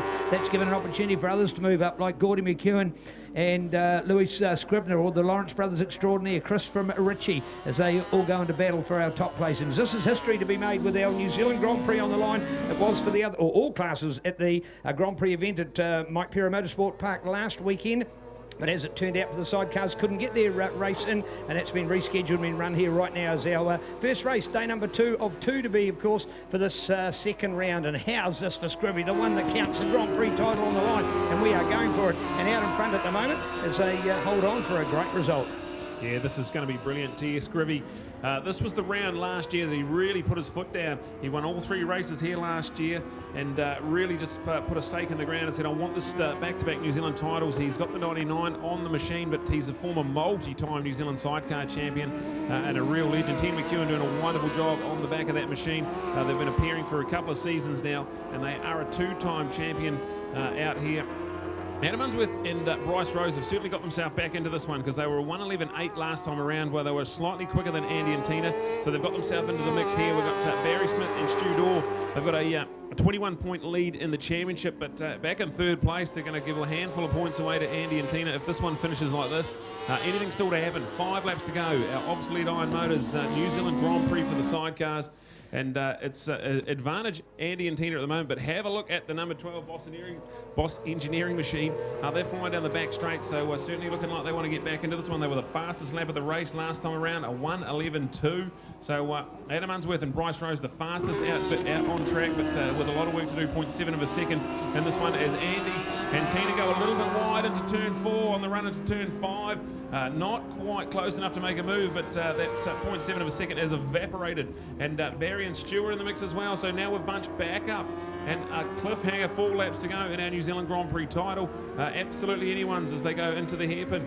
All right, 77 points up for grabs, and of course the combo back in third at the moment have got that 77. So there he goes, looking out for Barry Smith, the Bay of Plenty man, about to be shifting into the Mighty Manua 2, supported by City Honda, top quality Honda race team out of Palmy City, as these combos have had a perfect run through the racing. But I tell you what, they've got some work to do, trying to get up on the inside again to go through on Adam Unsworth. Can they do it at the moment? Who's got the late braking run? And yes, they've done it, they've got it at the moment, but can they hold it? Remembering they overshot it there on turn 2 last time they shot into the lead and then had the work to do. Now Screw's got some work on. Here we go with the charge. Look out for Barry. Ain't been a veteran of racing for well over 30 years in international sidecar racing. The man born in the UK. He's done all the great circuits of the sidecars of the world through the Great Britain and of course around the globe with sidecar racing, and he is on fire, and he may have just squeezed it back. I think he's got it. Look for the update. Will it be the sidecar? We're looking out for it. Has 73 got there, Brad?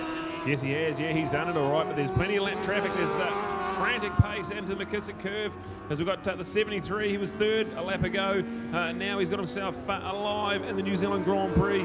We just said how many points he was going to give to Andy and Tina if this one finished in this order, but now it's been a role reversal. Andy and Tina have gone back to third place, so this is all on. He has a bit of a moment coming out of the hairpin, but he's got a little bit of a buffer over the number 12 machine in second place. It's Adam Unsworth and Bryce Rose. So this one here, there's a bit of traffic to get through, and they're going to have 2 laps to go when they cross the line. But they certainly look like they've put the hammer down.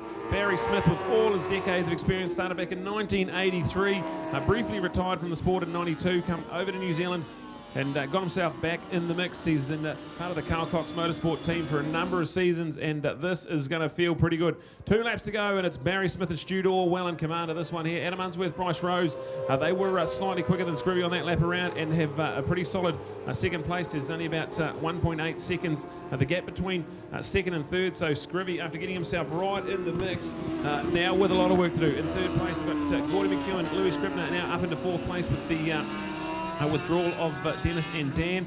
We've got the Lawrence brothers up into 5th place, and Mark Halls with Kelly Pitt.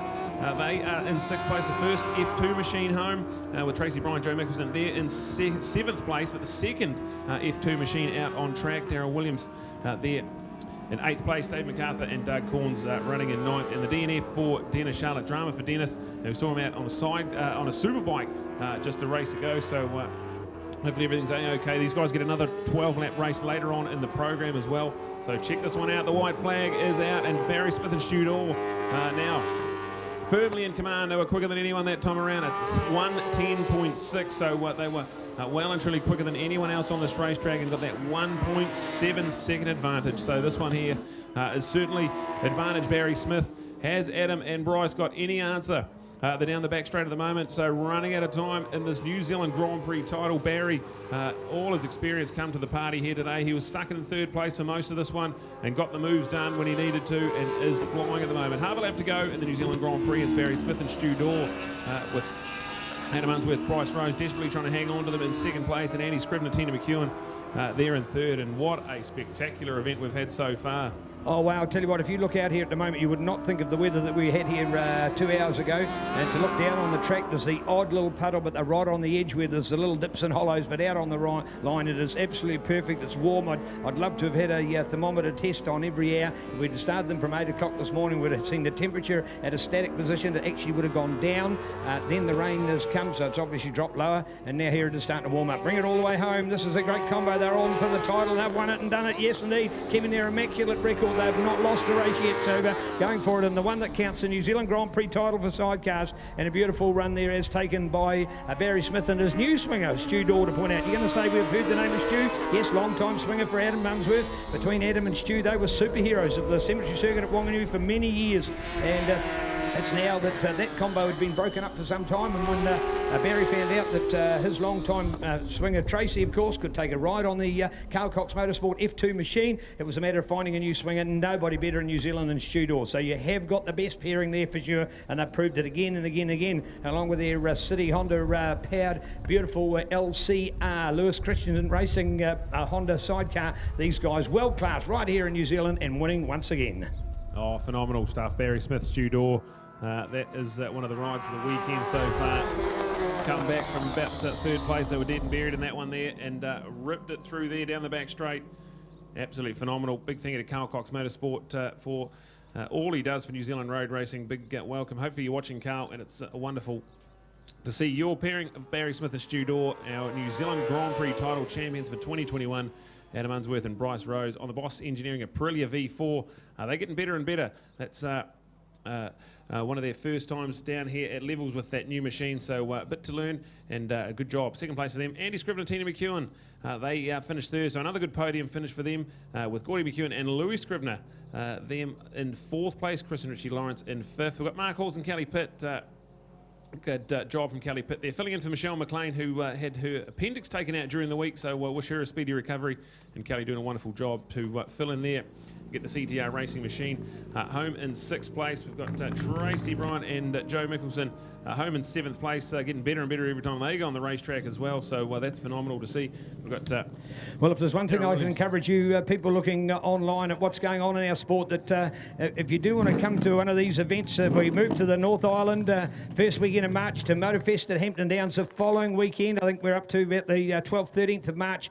We've got the final at Bruce McLaren Motorsport Park in Taupo, so you will love to come and see when the guys take the covers off these sidecars to look at the engineering excellence. No longer are they just the casual sidecar, which was a Kiwi built kind of a frame. These now world-class sidecar chassis being used by these guys when they've got great machinery to power them as well. You've certainly got some quality gear. The fiberglassing alone is to be considered. Just the venting and the airflow is beautiful. Yes, indeed. www.tdkiwi.co.nz. Shoesy, along with ProTech, of course. I want to talk about Sidecar Shop as well. Sidecar Shop, world-class sidecar. In fact, here we are. We've actually, for the Aprilia, the boys have actually taken the cover off here at the moment. So we've got an opportunity as the camera will hone in on the boys that are doing the work. There it is. Look at that. To see the engineering that's gone on. Look at the air scoop, for example. It goes in to be defined and go right in there on the brakes down here as well. To see the Avon tyres and the work that they do. Look at all of the suspension work to do there at the moment. So loving to see all of what's gone on there. So beautiful engineering, excellent. Tell you what, more rivets than a Boeing 737 tucked down through there as well. Here's your exhaust system coming forward. Notice that you don't want it going to the back because that's where your swinger is sitting. So you actually put it forward. That means it's directly underneath the rider. So that's super hot. There we've got the injection down the back as well. Massive big airbox on the top here. And this is a beautiful Aprilia 4-cylinder engine. So just superb to see this kind of engineering.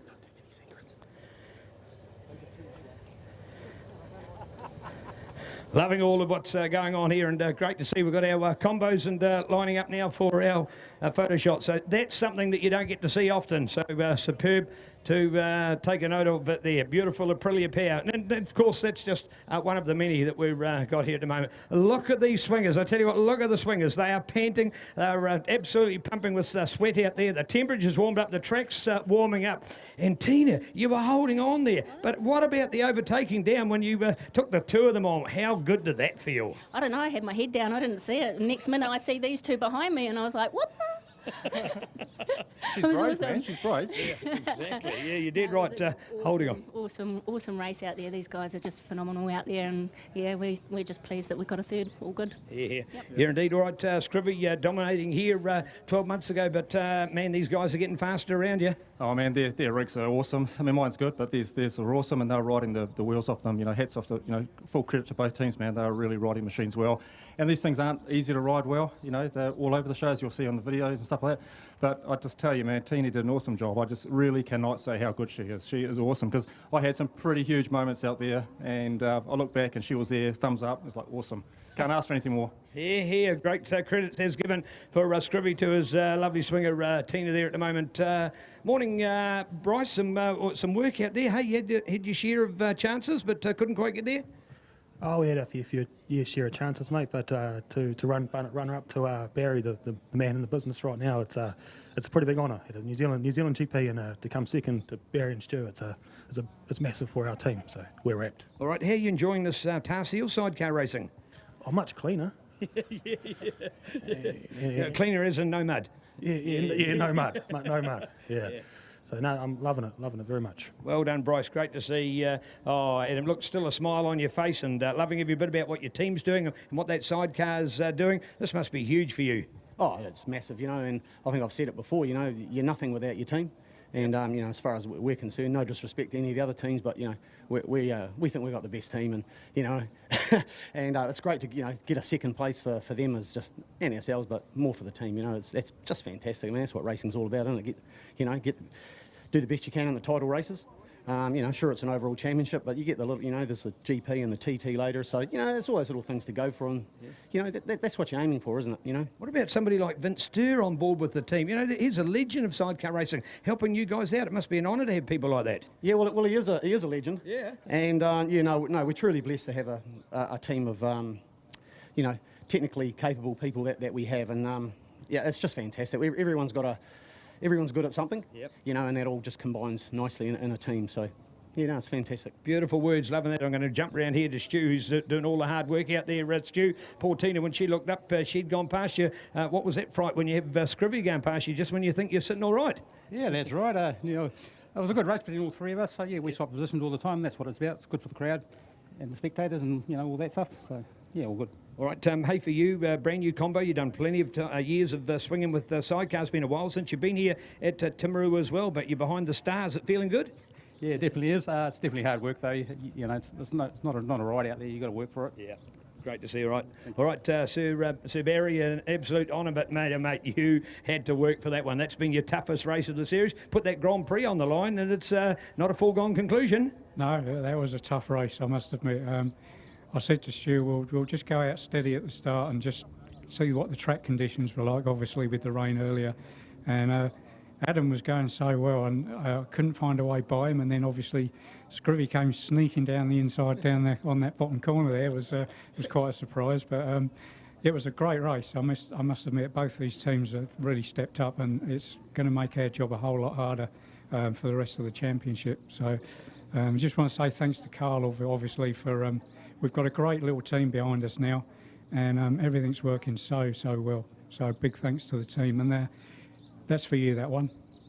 Well done. Here you go, 5 guys and 1 superwoman. This is world-class sidecar racing, NZSBK, and on to have you following us all around the world, and certainly right here in beautiful Timaru. Look at this, the sun's out. You'd hardly know the shower of rain this morning. It's going to get to a high of around 26 plus degrees here this afternoon. We'll be baking on it, but these guys will be entertaining you. Stay around. More sidecar racing and plenty of other two wheels to come. Part of our program with Sky Sport Next, along with Aon Insurance, and of course Pirelli. Power is nothing without control. Bring it on.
All right, getting revved up here. We're about to start a action-packed Supersport 600 15-lap race thanks to MTF Finance in Timaru, and we've got drama as we've got several of them starting from pit lane in this one here. So we're going to see how this one unfolds. The start's slightly been delayed, so we're going to go and do another formation lap. So not sure what's happened here. We're as in the dark as you guys are, but there is at least 4 of them still down on the dummy grid, so I'm not sure what happened when pit lane opened. We're only going to speculate here, but this one here, we're going to do another lap, so the red flags come out at a boarded start. So I'd say the protocol will be come back into the dummy grid, I'd say. So this one here, absolutely hectic, and as we needed any more drama in our lives today at NZSBK.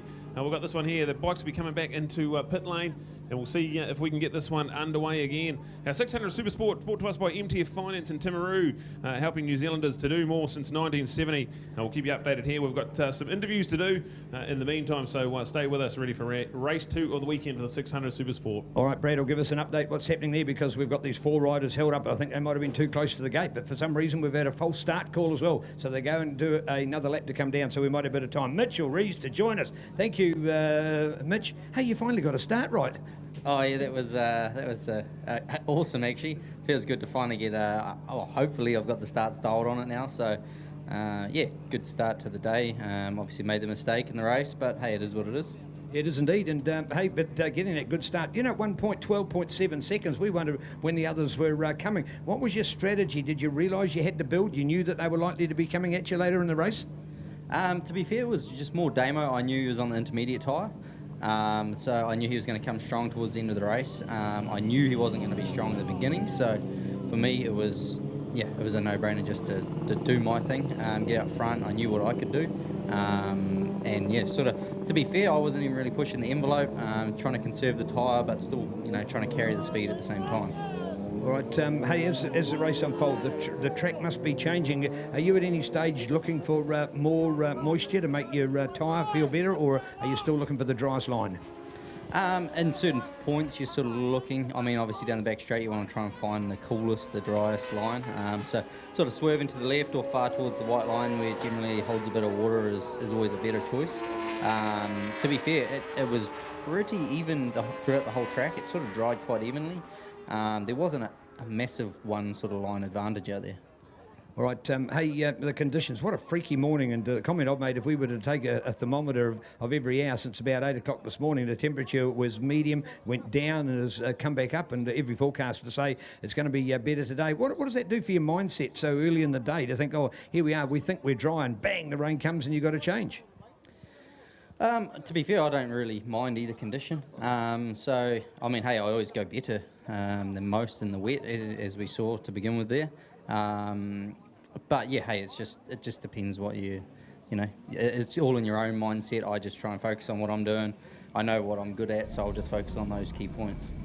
You've had a handful of seconds, a third thrown in for good measure, and 1/4 consistency is playing in your hands, which is, in all fairness, perhaps something that you've lacked in the past. So you've got to be feeling better about that part of your racing? Oh, for sure, yeah. The results have been really good.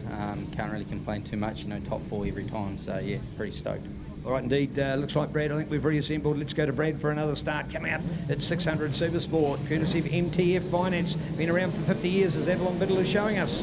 Yeah, absolutely no idea what happened there, but we're going to go underway here. We've got a good start from Zach Fuller. Dale Finch got a good start. Rogan Chalmers missed a gear there. He's dropped way back into about 6th or 7th place, so plenty of drama in the championship.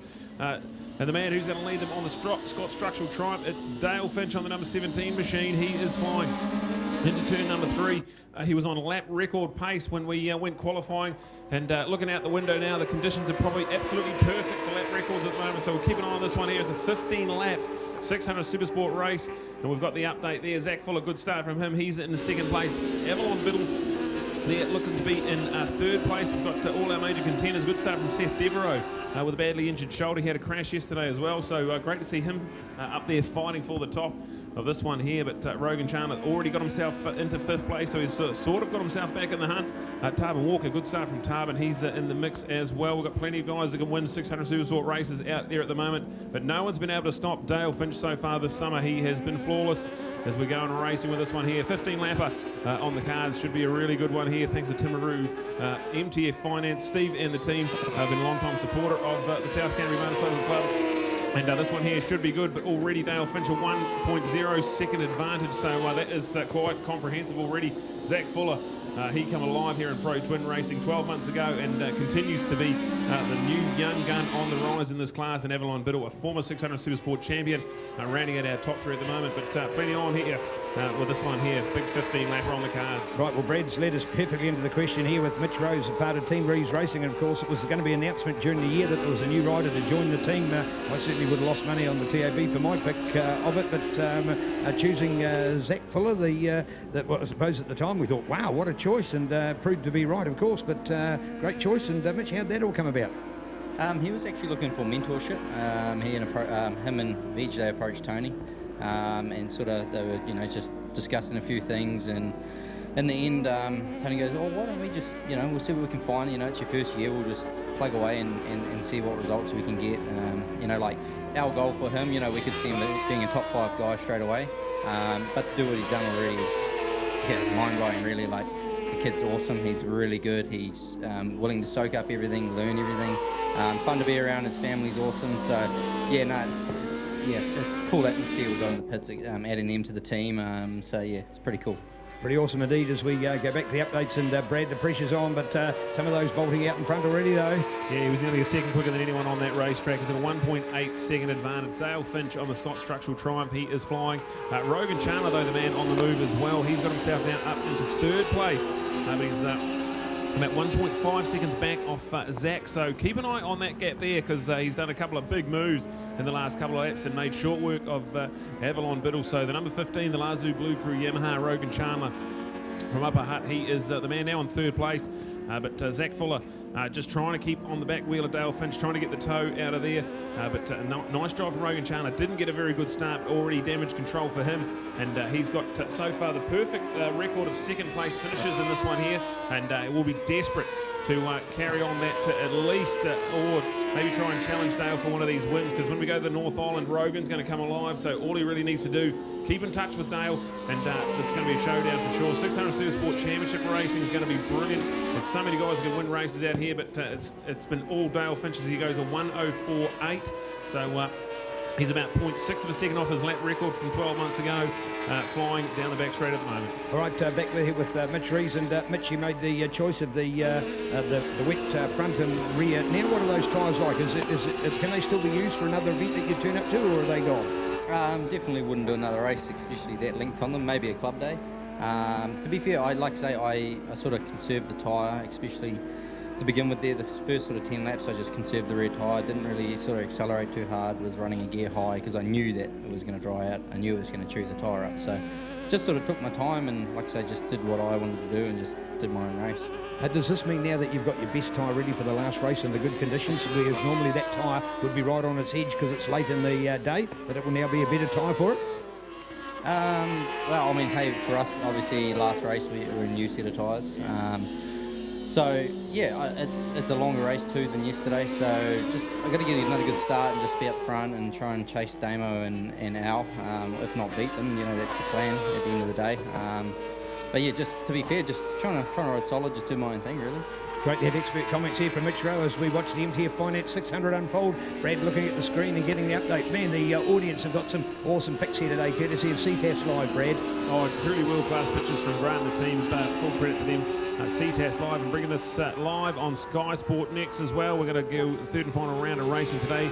We're going to keep that live on Sky Sport Next, but we're going to hopefully get that into the Sky Sport 55 package coming through in the next week or so.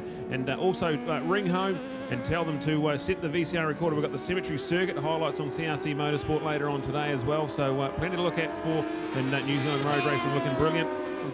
But Dale Finch, he was a 1:05.1 that lap around, so not quite on his lap record pace, but Man, what a response from Zach Fuller. He is matching Rogan Chandler for pace. So the battle for second and third, there's still over a second in that there, but Rogan Chandler, he'll be certainly desperate to try and get at least second. Avalon Biddle has now been passed by Seth Devereaux, so the Helicraft Racing MV Augusta has now got himself into 4th place with a badly injured shoulder, so credit to Seth. And brilliant stuff from him. So Avalon's going to try and argue back down the back straight. There's going to be a great little battle emerging between these two personalities of the 600 Supersport Racing. Nick Kane is in 6th place ahead of Tarvin Walker. Then go back to Hamish Fox on the number 70. He is doing a great job there. Does a number of different styles of motorcycle racing, and his first campaign on the 600s and got a 4th place in the New Zealand Grand Prix a week ago. So one of the highlights there. He's in the top 8. Luca Durning and Jacob Pearce 9th and 10th. And this super star-studded 600 Supersport Racing, thank you to MTF Finance. And if we look out on screen at the moment, that battle for second place is now red hot. I just was talking about how they were matched for pace, but Rogan's got the hammer down and really putting the squeeze on. He was a 105.1 and Zach was a 106.0, so 0.9 quicker that time round. It's a 10th of a second in it. We're about to come alive with the battle for the podium. They've got a decent gap back to Seth Devereaux in 4th place, but certainly looking like they might shake up these podium positions in a minute. Zach Fuller on the Team Reeves Racing Honda narrowly ahead of Rogan Chandler on the Lazoo Blue Crew R6 as we see the horsepower of that R6 pull up alongside Zach, and I think he might have that job done as well. So change for second place. It's now going to be the 15 of Rogan Chandler, and keep an eye on 3.6 seconds the gap out to Dale Finch. We'll keep an eye on that, see if we can reel him in. But at the moment, Dale Finch has been flawless too. Pole positions and 4 race wins so far. The absolute maximum 102 points leading into this one, and a decent advantage in the championship. Rogan Chandler's going to be desperate to try and get as many points as he can down in the South Island. This championship is going to come alive. We can't wait. Rogan was flawless at round 3. Hampton Downs, including winning the New Zealand TT for 600 Supersport. So we can't wait to see this one unfold. At the moment, it's all advantage Dale Finch. We've got 8 laps to go in this one here. With Zach Fuller now back in 3rd place. Rogan Chandler's gone up into 2nd. Seth Devereaux, Avalon Bill, that's going to be a great little battle. Less than 2/10 of a second in that one there. And Tarvin Walker keeping Nick Kane at bay there in 6th and 7th place. We've got Hamish Fox and Luca Durning. They had some good battles at round number 1. And here they are again out on track there, 8th and 9th place with Jacob Pearce on the Trevor Pearce Yamaha there in 10th. That's the update here, 600 Supersport Racing. Thank you to Timaru MTF Finance. And I can't wait for this one. We're about half race distance and no answer for Dale Finch at the moment. All right, back here with Mitch Reeves' expert comments. And first of all, you talked about Zach Fuller and the mentoring role. I'd just say he's a big sponge, isn't he? Just ready to take it all. You boys would speak, he would be listening. Oh, for sure. Obviously, Tony has got a lot of experience too, so yeah, it's really cool to see him actually approach us, and you know, that goes to show the sort of nous he's got and what he wants to do with his riding too. So we're all already talking big things with him at the moment. So yeah, it's pretty awesome, and it's cool to have someone like him on board. Hey, we're talking Dale Finch and Rogan Chandler. These are seasoned campaigners. These are our top quality 600 racers. Here's the new kid on the block, and he's gone bang, and he's right there in that kind of company. That's got to be better than anybody's expectations. Oh, for sure. Except for his. I know he wants to win. As we all do as racers, we all want to win. But he's realistic. He knows what he's capable of, and he's definitely showing what he can do. And in fact, in all fairness as well, it's not exactly the latest bike out of the crate either.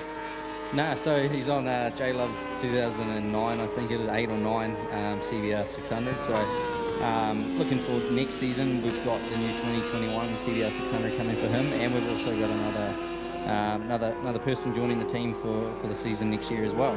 Ooh, more great stories to come from MTF Finance. Proud to be supporting Kiwis doing the things they love for 50 years. Avalon Biddle with the number 50 on his bike to celebrate, on her bike, my apologies, to celebrate that as well. And Brad, now that we've seen Rogan get up there for that second place, man, he's really got to find some real good racing in the North Island, because here in the South, second. Yes, he's been consistent, but he just can't get there. Dale Finch is hot. Yeah, he was half a second quicker Rogan that lap around, so we've got that gap down to 3.4 seconds, but we've only got about 5 or 6 laps to go on this one here, so he's definitely running out of laps. And yet another flawless performance so far from Dale Finch. He's got a wee way to go in this one. Zach Fuller has just gone a couple of seconds off the pace there, so he's still in a comfy 3rd place, but certainly looking like Rogan's a little bit quicker. Seth Devereaux, I mean, that MV Augusta is a brilliant machine around this Levels International Raceway. It does mid-corner speed like you wouldn't believe. So decreasing radius left-hander really plays into the hands of him. And he was certainly had a wash type night and day ice cream or a milkshake to get ready for this one there. Big credit to them for getting behind this MV Augusta. Helicraft Racing, it's a awesome team. They've got 2 riders as well, Georgia Elgin in the Supersport 150s, and she's had a couple of podiums so far this year. So Helicraft Racing riding the team there. Full credit to them, and getting repaid here in spades with their rider Seth Devereaux. A great top 4, and holding off Avalon Biddle, who's back in 5th place at the moment. All right, here with Mitch Rees and some expert comments from the Hotshot, having just come in 2nd place in Superbike Racing. This track levels here, Mitch, from a point of view, it's a different kind of track compared to the other 4, which are more open, but taking nothing away from it. In fact, for some people, it's their favourite. How do you rate it? Yeah, it's, I mean, hey, I've had a bad time here in the past, obviously breaking my leg, but it's a great track. I've always done pretty well here, so, and this year's gone to show as well, you know, 4th and a 2nd already this weekend, so, yeah, there's no track. I mean, hey, when you get to go ride your bike, it's good, so there's no track that's bad. Well, indeed, an opportunity, but those wet conditions today certainly throwing a mindset up, but you cope with it well. In fact, if anything, probably the most positive to come out of it. What are you looking for in those North Island events now? What have you got to do, obviously, to beat your brother? He's your number 1, and come on, we can't see him heading going over to British Superbikes as our champion. Excuse me, he's only a second-rate citizen. He's going to leave us. Hey, like I said in the press conference, Damo is the best rider we've ever had in this country. So, you know, it's for me, I'm just stoked to be where I'm at and be as close as I am to them at the moment. I had another surgery middle of last year to get my leg sorted, so still working away at that. We're about 75-80% of my leg now, so just gonna keep working, training, get fitter, lose some weight, all the good things you're supposed to do, eh? Well, and in fact, you've got that beautiful house being built for you and me here. You've got a few things. You probably have to dig a driveway and do a garden and maybe even do some dishes or some laundry. Yeah, it's probably not so bad. I'll definitely buy a dishwasher because, you know, it's sort of... Was that the weakness of all of those, was it? Oh, yeah, definitely. It saves you a bit more time if you just fire it in there, isn't it? Yeah, exactly. Life's never going to see you indeed, Mitch Brad, and looking out for this racing. It's a big one, 15 laps as well. These guys know they've got to work for it. This is a really tenacious performance by Dale again, because he just doesn't want to give away, because the moment he drops his guard, those other boys will be there ready to pounce, and Rogan Chandler wants a piece of the action back there in 2nd. Yeah, well, I was just going to say that he must have seen on the lap board that Rogan Chandler was coming from. He took another 5/10 out of him a lap ago, and Dale said, nah, that's it, I'll put the squeeze down. And then that lap around, a 1:04.9, so he was 6/10 quicker than Rogan, got that gap out to over 4 seconds. So it's out at the moment with 3 laps to go. All Dale Finch on the Scotch Structural Triumph. He's been flawless so far, 3 from 3, including the New Zealand Grand Prix at Ruapuna a week ago, and the Out Electrical Access Man Dynaworks Scotch Structural Big Bush Farms Hughes Motors machine has been absolutely flawless. He's got 2.5 laps to go. He's around the decreasing radius McKissick curve at the moment, and he's just been brilliant. 12 months ago, he was certainly behind Richie Dibbon and Rogan Chandler, but this year he's just really turned it on. He came to the North Island, did the Suzuki International Series where he was really, really good, and we knew that big things were coming from Dale Finch, and here he is out there flying at the moment. He goes through the bus stop, looking all class at the moment. He's in the 1:04s last lap around. Let's have a look at these lap times. He's just been ticking them off. The 1:05 that time around, but absolutely flying. We've got Rogan Chandler still there in 2nd place. He had the horror start, so he'll be desperate when we come out for our 3rd and final race to try and get a good start and maybe even lead Dale out and see what's going on there. Zach Fuller back in 3rd place still, so more quality results on the cards here for the number 80 machine on the Kiwi Rider Team Rees Racing machine. We go back to Seth Devereaux, who's got a 1.2 second advantage over Avalon Biddle, and that there is raging on. So certainly not done for you. That battle for 4th and 5th. Tarman Walker is ahead of Nick Kane, but only by a couple of seconds as well. Hamish Fox, Luca Durning and Jacob Pearce round out our top 10 in New Zealand Supersport 600 racing. This is phenomenal stuff. The sun's beaming down on a beautiful sunny day in the South Canterbury, about 10 kilometres north of the city of Timaru at Levels International Raceway. A beautiful circuit where we get some frantic pace and good racing. At the moment, Dale Finch leads Rogan Chandler and Zach Fuller in the 2nd race of the weekend for our 600s. And this is certainly going to be brilliant to see the white flag come out now. So white flag time, Dale Finch. And this one here, looks like only a disaster is going to cost him, because he was over a second quicker than Rogan that lap around. It's now a 5.3 second advantage. So just got to get this one home. Dale Finch, a class act so far at round number 2.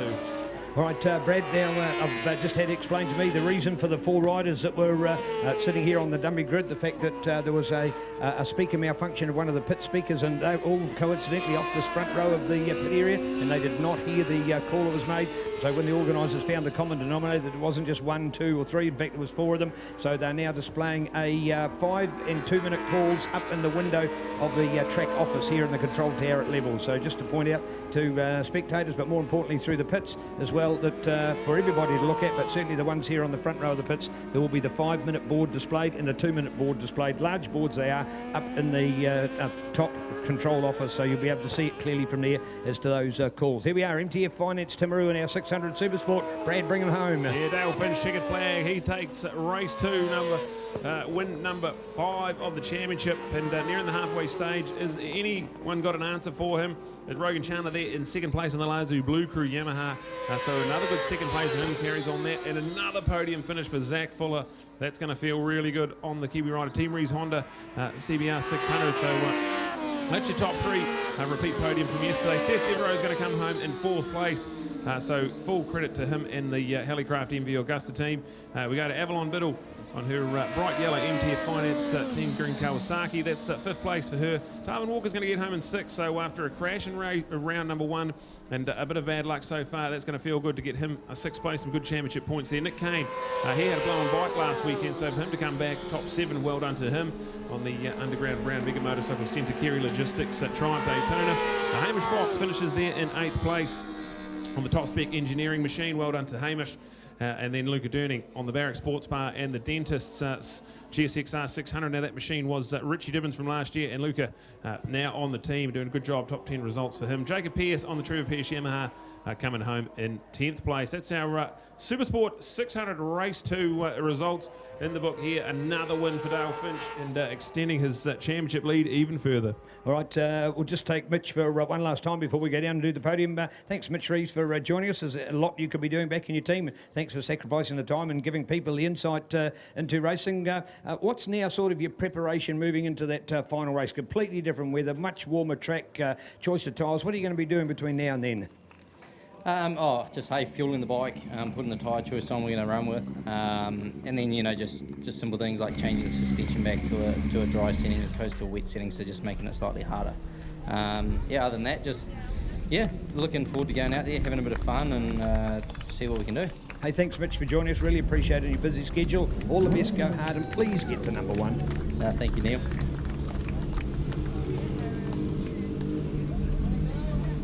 All right, Park Ferme, some brilliant scenes there, and yet another win for the Scott Structural Triumph team. Credit to Ashen Hughes there. Normally entered in this competition, but had a bad crash at Ruapuna in about October, and sidelined for this one here, but still a big part of the Scott Structural team and helping his man take yet another win. Dale Finch gets the win. Rogan Chandler, after getting that horror start, comes home in 2nd place. We go to Zach Fuller, who comes home in 3rd and just keeps getting better and better. So brilliant stuff. We'll cross the Neil, who have our podium presentations.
Yeah, Daddy number 1, Daddy number 1. Hey, I like that. And he holds a finger up as well. What you can't see is a little man super excited about it. First of all, Zach, we're super excited. Your performance, 3rd place. Hey, you held on for 2nd for some time as well out there. How did that moto feel?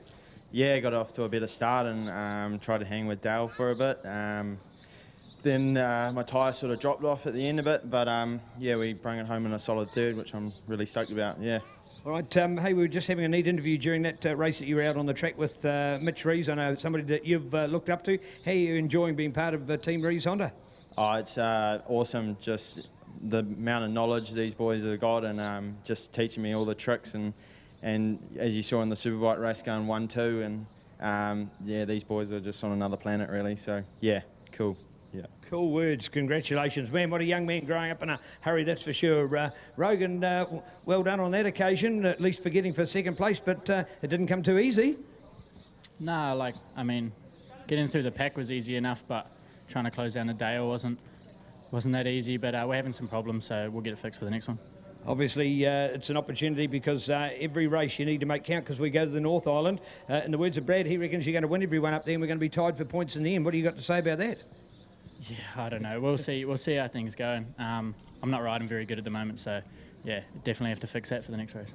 All right, mate. No, we've got no worries about that. First of all, Rogan, when all of a sudden you find a little bit of a challenge, you can just rise to it and meet it head on, and you're just battling out there. When the pressure comes on from the others, bang, you just put an even faster lap. Feeling so confident at the moment. It looks great. Yeah, I mean, just to get a good start in that race and then just pull out to a 4-second lead. I seen it drop to 3 seconds, so got back into the 4s, and then it went back to 4s, so I was just easing it around. The tyre was sort of going off a little bit, so we've got a little bit of work to do. We made some changes overnight. Might go back to the setting yesterday, but pretty happy overall. Well done indeed. All right, Zach Fuller, the new young gun of the class. Rogan Chandler here, putting all the pressure on for all those seconds, but the man who's unbeaten at this stage in this class, absolutely exceptional for the Scott Structural team. The former NZ Under-23 Speedway champion, turned it from the turf to the tar seal and winning them in 600 Supersports. Part of our Sky Sport Next action right here at Levels International Raceway. Bring us home, folks, for some more great racing to come. Stay with us. We're right here.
All right, about to get underway with this one here, a 10-lap Supersport 300 race brought to us by Timaru Yamaha.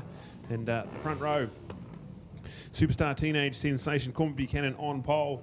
We've got Harry Parker, had engine troubles yesterday, so hopefully he's A-OK to carry on. Dave Fellows, a bit of an injury for Dave, but he's out there doing it. Jason Hearn on the outside of row number 1. We're about to get underway with this one here, 10-lap Supersport 300.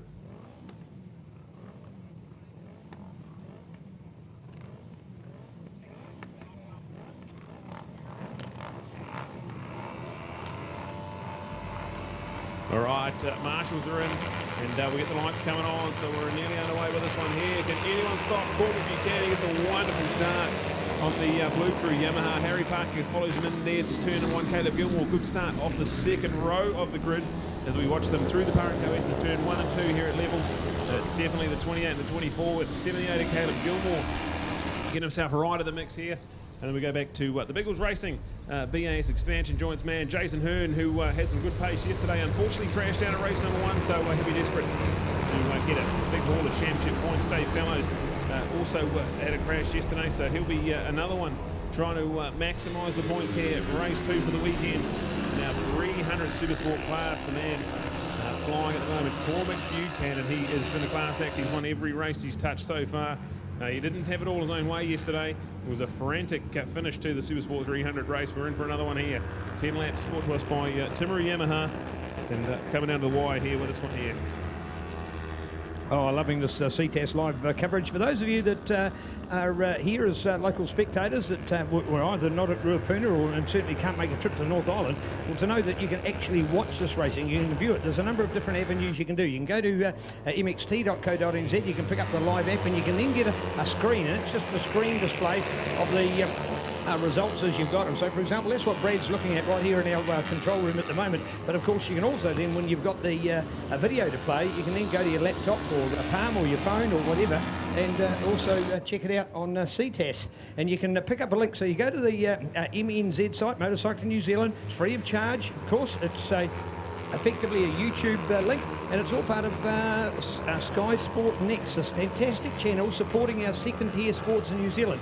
So, you know, things like basketball and badminton and a few other sports that have got on this as well, and we're fortunate at Motorcycle New Zealand to be part of it. Special thanks must go out to the team, and in particular Scott Wilkins, volunteer board member, who's been able to work with Sky and get this fantastic coverage. And the next step of that, of course, is we're going to Sky Sport 5, the motorsport channel on the Sky network, and watch out for that over the next few days. So stay tuned to the NZSBK Superbike page, because Bailey will update when Sky confirm that coverage, and you can watch it in the coming weeks. And that'll be taken of the last round of each of the events. So that's still the one to come this afternoon. So there's no TV coverage of what you're watching here, but it is on CTAS, and you can go back to CTAS. CTAS will load all this by generally around mid-morning on the Monday after an event, so you can go back and review it and look at these races, and you can just select the one you want and go back and look at it. So there's multiple ways to check it out. We've got motorcycles, we're active, the sport's live, loud and proud, and we're doing it. Massive thanks to MNZ and Sky Sport Next. We love you and all the great work you're doing to get our sport out there to the public of New Zealand who love motorcycle racing. And as Brad mentioned, of course, CRC Motorsport TV3 free to air this afternoon for that fantastic full dark coverage of the beautiful Cemetery Circuit over 2 Sundays, today and next week as well, 1 hour each. So hit the record button, get that one on. That'll be sensational. Part of the Suzuki International Road Race Series coming at you today. Motorsport like you've never had before on TV and YouTube networks. We love it. It's Sky Sport Next, and it's awesome. NZSBK. All right, this one here is shaping up to be a doozy. We've got 3 of them out there. Harry Parker was 1:11.6 last time round, and he got himself up into the lead, but short-lived as Corbin Buchanan got him down the back straight again, and now leads into a short shoot around the pit lane straight and then into the bus stop. These guys are a class act. They've got a 2.5-second advantage back to 4th place. Absolutely on fire. It's Corbin Buchanan ahead of Harry Parker. Then go back to Caleb Gilmore. That's your 3 out in front. All 3 of them in the 1:11s that time around, so frantic pace. There's a 1:11.399. That is the fastest lap from Corbin Buchanan. He's got the hammer down. Jason Hearn leads at Blaze Heaven. Blaze, good start from this one here. He's in 5th place on the D6 Motorsport KTM RC390. But Dave Fellows there in 6th place. Luke Durning, podium getter yesterday. That was an awesome moment to see that. He's ahead of Logan Rout and Kane Bentley with James Hoogie.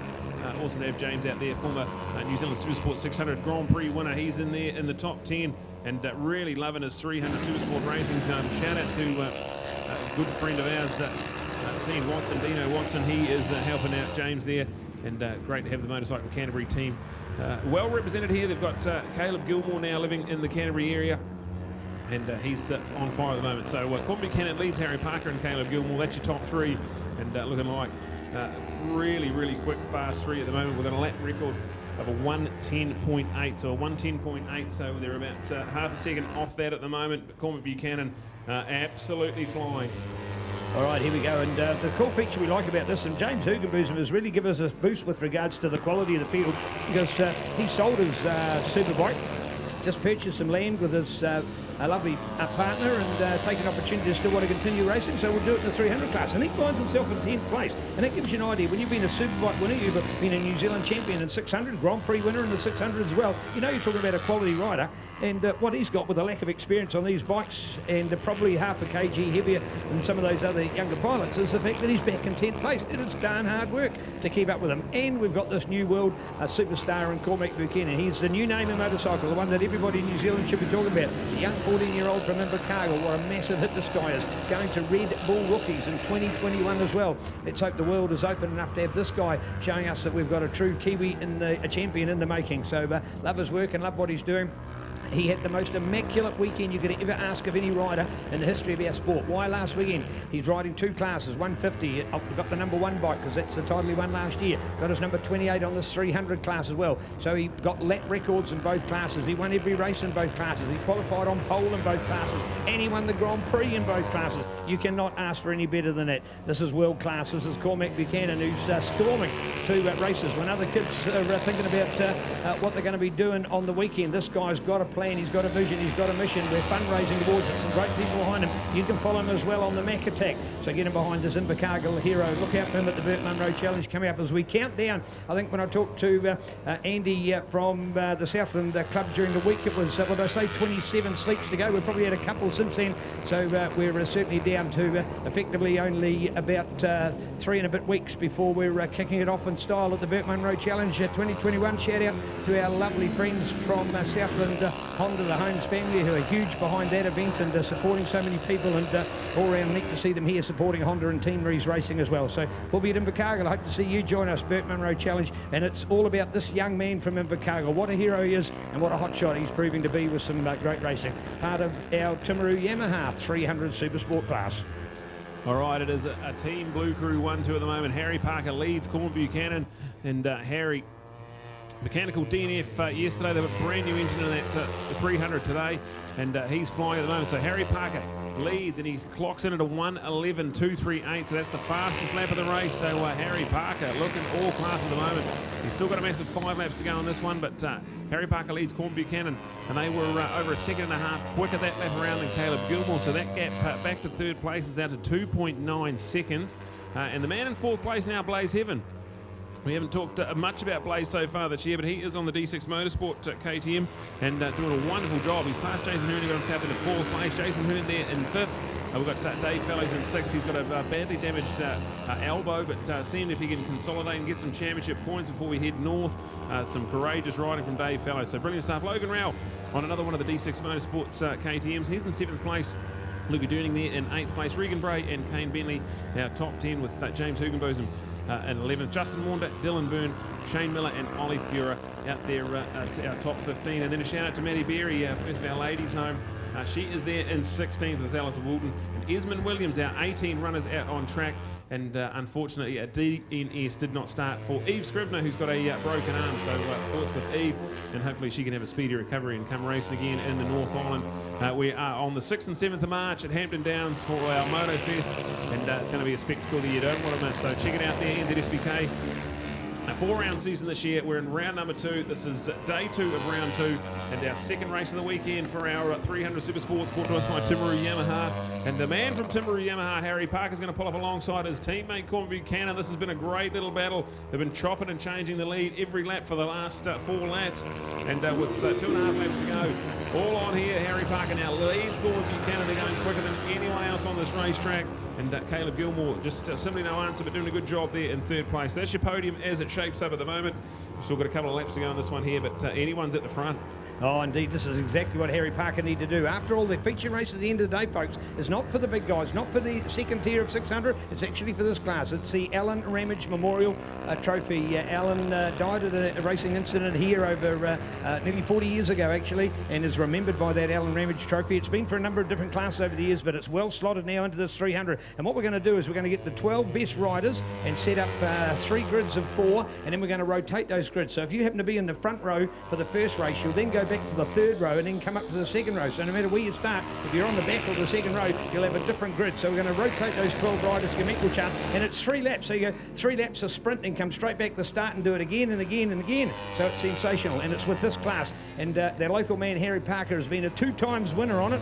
And in fact, it's even on display over at the Yamaha pits. And he said, I've even left the space clear because I'm going to put it back in there on Sunday night. Fantastic words from the man. So if ever you were going to see the best from Harry Parker, he's going to put it right on the line for that feature Alan Ramage Memorial race later in the day. But more importantly, it's no good just pulling out your stops for that last one. You need the experience. You've got to find out what this man's capable of. You've got to know where you can find that millimetre and squeeze up on the inside. So look out for Harry Parker to try and unseat the unbeaten, almost unbeatable Cormac Buchanan. We're hot with some great Supersport 300 racing brought to you by Timaru Yamaha. Oh yeah, this is going to be brilliant. Yeah, I see Cormac Buchanan. He pulled up in behind Harry Parker, but didn't want to pass him. I think it's a little game of cat and mouse at the moment. White flag's ready and waiting. They're through the bus stop at the moment. These two have been flawless and certainly a class above. So the white flag comes out. Harry Parker is going to lead Cormac Buchanan, but keep an eye down that back straight. Out of turn 3, Cormac Buchanan has been really good out of there all weekend. And look for the big slipstream passing manoeuvre. Here he goes into the turn number 3, the catch-all curve. Beautiful double apex left-hander. And they need to get the drive out of here. And this one all on once he can lead into turn number 4. He'll be able to defend from there. But Harry Parker's not going to let him have it his own way. This is going to be brilliant, this race here. We've got Harry Parker, the 2-time defending Alan Ramage Memorial Champion. And no one's won that trophy 3 times, let alone 3 times in a row. So all playful here for Harry Parker. Going out of turn number 5 and on the run into McKissick. It's going to be all on here. The 2 of them, the Blue Crew Yamaha development team pilots, it's the 24 ahead of the 28. The only real passing manoeuvre on the 300 is going to come up into the right-hand hairpin. He's got a good run on him. He's not quite close enough yet, but have a look at this one here. Cormac Buchanan into the right-hander. Harry Parker does a wonderful job, goes in narrow and nicely done. Gets a good drive out of there. The little left-hander in the pit lane exit straight. The short shoot on the run to the bus stop. It's going to be a phenomenal performance from Harry Parker. He's leading into the bus stop, and I think he's going to have it done. It's going to be a 24. He's going to win it. And the local hometown hero, the first man to unseat Cormac Buchanan. What a last lap. It was the fastest lap of the race, a 1:11.2, 0.4 of a second off lap record pace. And phenomenal win for Harry Parker on the Timaru Yamaha MTF Finance Timaru supported machine. Well done to him. Cormac Buchanan, the first second placing he's had of the championship, but continues to carry on his phenomenal podium display. We go back to Caleb Gilmore. He's going to finish in 3rd place ahead of Blaze Heaven. So Blaze, well done. The best result of him so far. He finishes in 4th place. Jason Hearn's going to get home for 5th place ahead of Dave Fellows, Logan Rowell, Kane Bentley and Luca Durning, with James Hoogie rounding out our top 10. So phenomenal ride from Harry Parker. He led with about 3 laps to go, and we were thinking it was just Cormac biding his time, but no, the last lap out of his skin, and a brilliant result. That quite had to have a new engine put in it last night. He had a mechanical DNF yesterday, so that just shows you the class of Harry Parker. And man, we're in for an absolute treat when we look at this Alan Ramage Memorial. 3 3-lap races coming up at the area end of the program, and can't wait for that one. We're going to cross down to Neil, who's got our Timaru Yamaha Supersport 300 podium as Harry Parker, the first man to unseed Cormac Buchanan and Caleb Gilmore, 3 of them on the Yamaha, and that is going to be phenomenal there. So crossing over to Neil.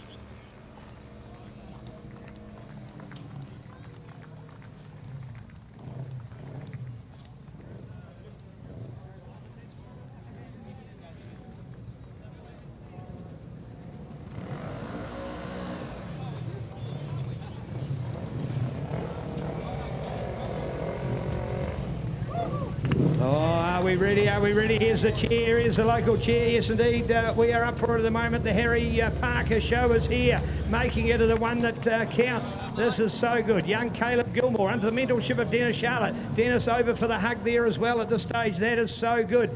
And there's wife Angela as well, of Dennis's wife, that is supporting young Caleb as well. Part of the family supporting him. What a fantastic trio. All the beautiful Yamaha R3, the 325cc twin-cylinder Yamaha motorcycle. A beautiful bike that really has helped to revolutionise the 300 class. It's done it here in New Zealand, globally. Of course, Oz have got it and many other countries around the world. The Asians love them as well. They are a cool bike because you've now got some serious power for these bikes on racetracks, so they're not the tiny bike that we've had in the past. So neat to see as far as an update is concerned. These boys on the bottle are taking in a water, a big swig. Look at this. The towel goes on here with Cormac as well. The sweat is pumping. These little Alpine Star leathers are hot, and why not?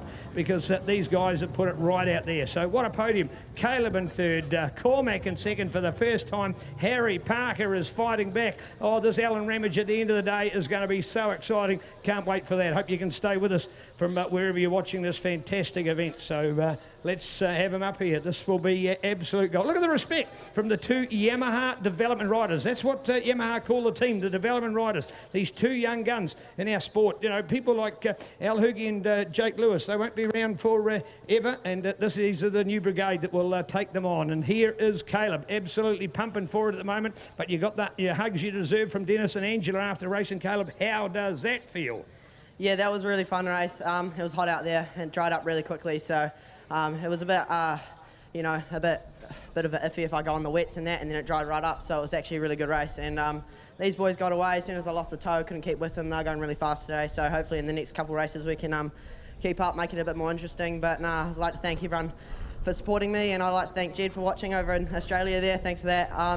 And everyone else who's been around the sport and yeah, supporting me. It's really good. Thanks. Beautiful words. The champions of our future. How good are these young men? That's what we should call them. These aren't boys anymore. They might go to school, but they certainly can show us as adults how to go in the world. Cormac, here for second. Can I say what happened?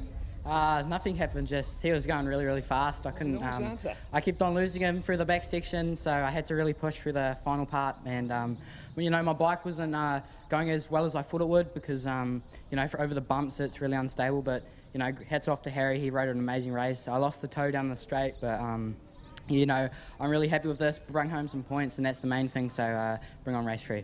Hey, it's good from a racing point of view because he knew the tactic you were taking on that last lap. He came right over here to the left-hand side and hooked it out of Castro because that's exactly what you would have done on him. So all's fair and love and more. Yeah, you know, we're teammates. We love each other. Probably give each other a few hugs when we get back to pits. But, yeah, you know, yeah, without him, I certainly wouldn't be going as fast. And, you know, it's always good to have a teammate and we respect each other, which is the main thing. Beautiful words, Cormac. Love you. Hey, how about this Timaru? Come on. Yeah, we've been waiting for this. Oh, Harry. Oh, man, yesterday a DNF, and when we saw that it was a mechanical failure, the work that those boys did overnight, do you know what? I understand that some of them, you know, have even gone without some refreshments, so you're going to have to do payback tonight for them, aren't you? Yeah, man, the boys put a massive job in last night. Brent Garvin and Steve Lloyd, they all went to Brent's house, pulled the engine apart, found what was wrong with it, and me being me, I overrevved the bike yesterday and did the valve. So they worked extremely hard, and look where we are now, number 1. Cormac was extremely fast in that one. He really made me work for it, but it's good having a fast teammate. It pushes you along. Hey, this is exactly what you want, because if you hadn't had that victory, it would have been a bit of an air of doubt about the Alan Ramage Memorial. You know you can do that now. Yeah, I'm really hoping we can get it done this year again. Really want my name on there 3 times in a row. And I got Cormac on my tail, and same with Caleb, but I think we got it all sussed. Beautiful words of confidence. Here it is, the future of our sport. These are our young guns. Great to have Caleb, Cormac, and this man, Harry Parker, and a local with MTF Finance and the Yamaha Development Crew. Look at the respect by these guys. Love having them with us. All part of action here, folks, courtesy of skysportnext, coming at you with more great coverage. Hey, stay with us. FabTech Engineering, along with Trust Our Rangi, supporting the community, supporting our sport, along with cool sponsors like MTF Finance and Timaru Metal Recyclers. We've got more great racing. Aon Insurance and Pirelli coming at you next.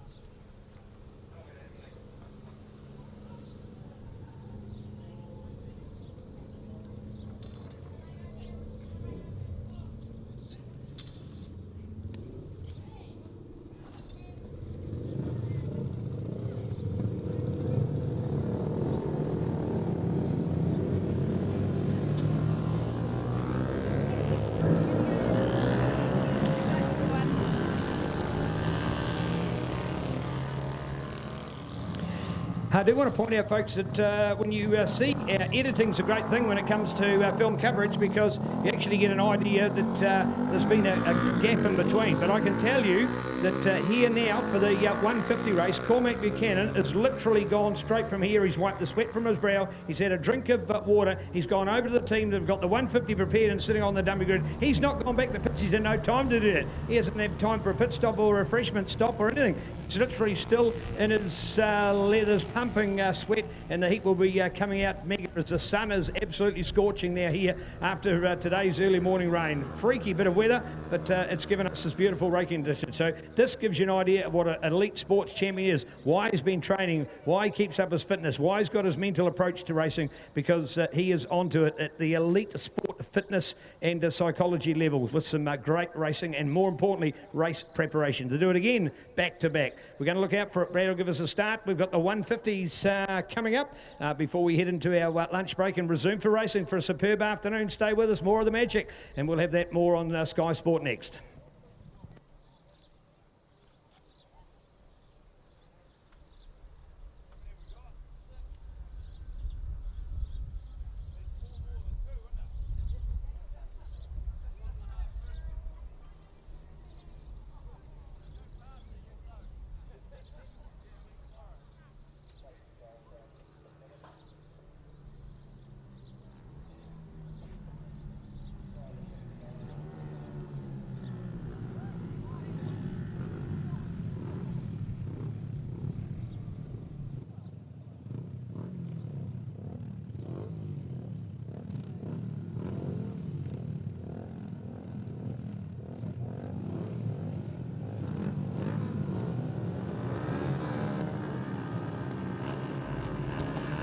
We're starting to get underway with this one here. This is a 6-lap Supersport 150 race, and Cormac Buchanan's fresh off his podium position in Supersport 300 racing. Gets a great start. Samuel Guthrie as well.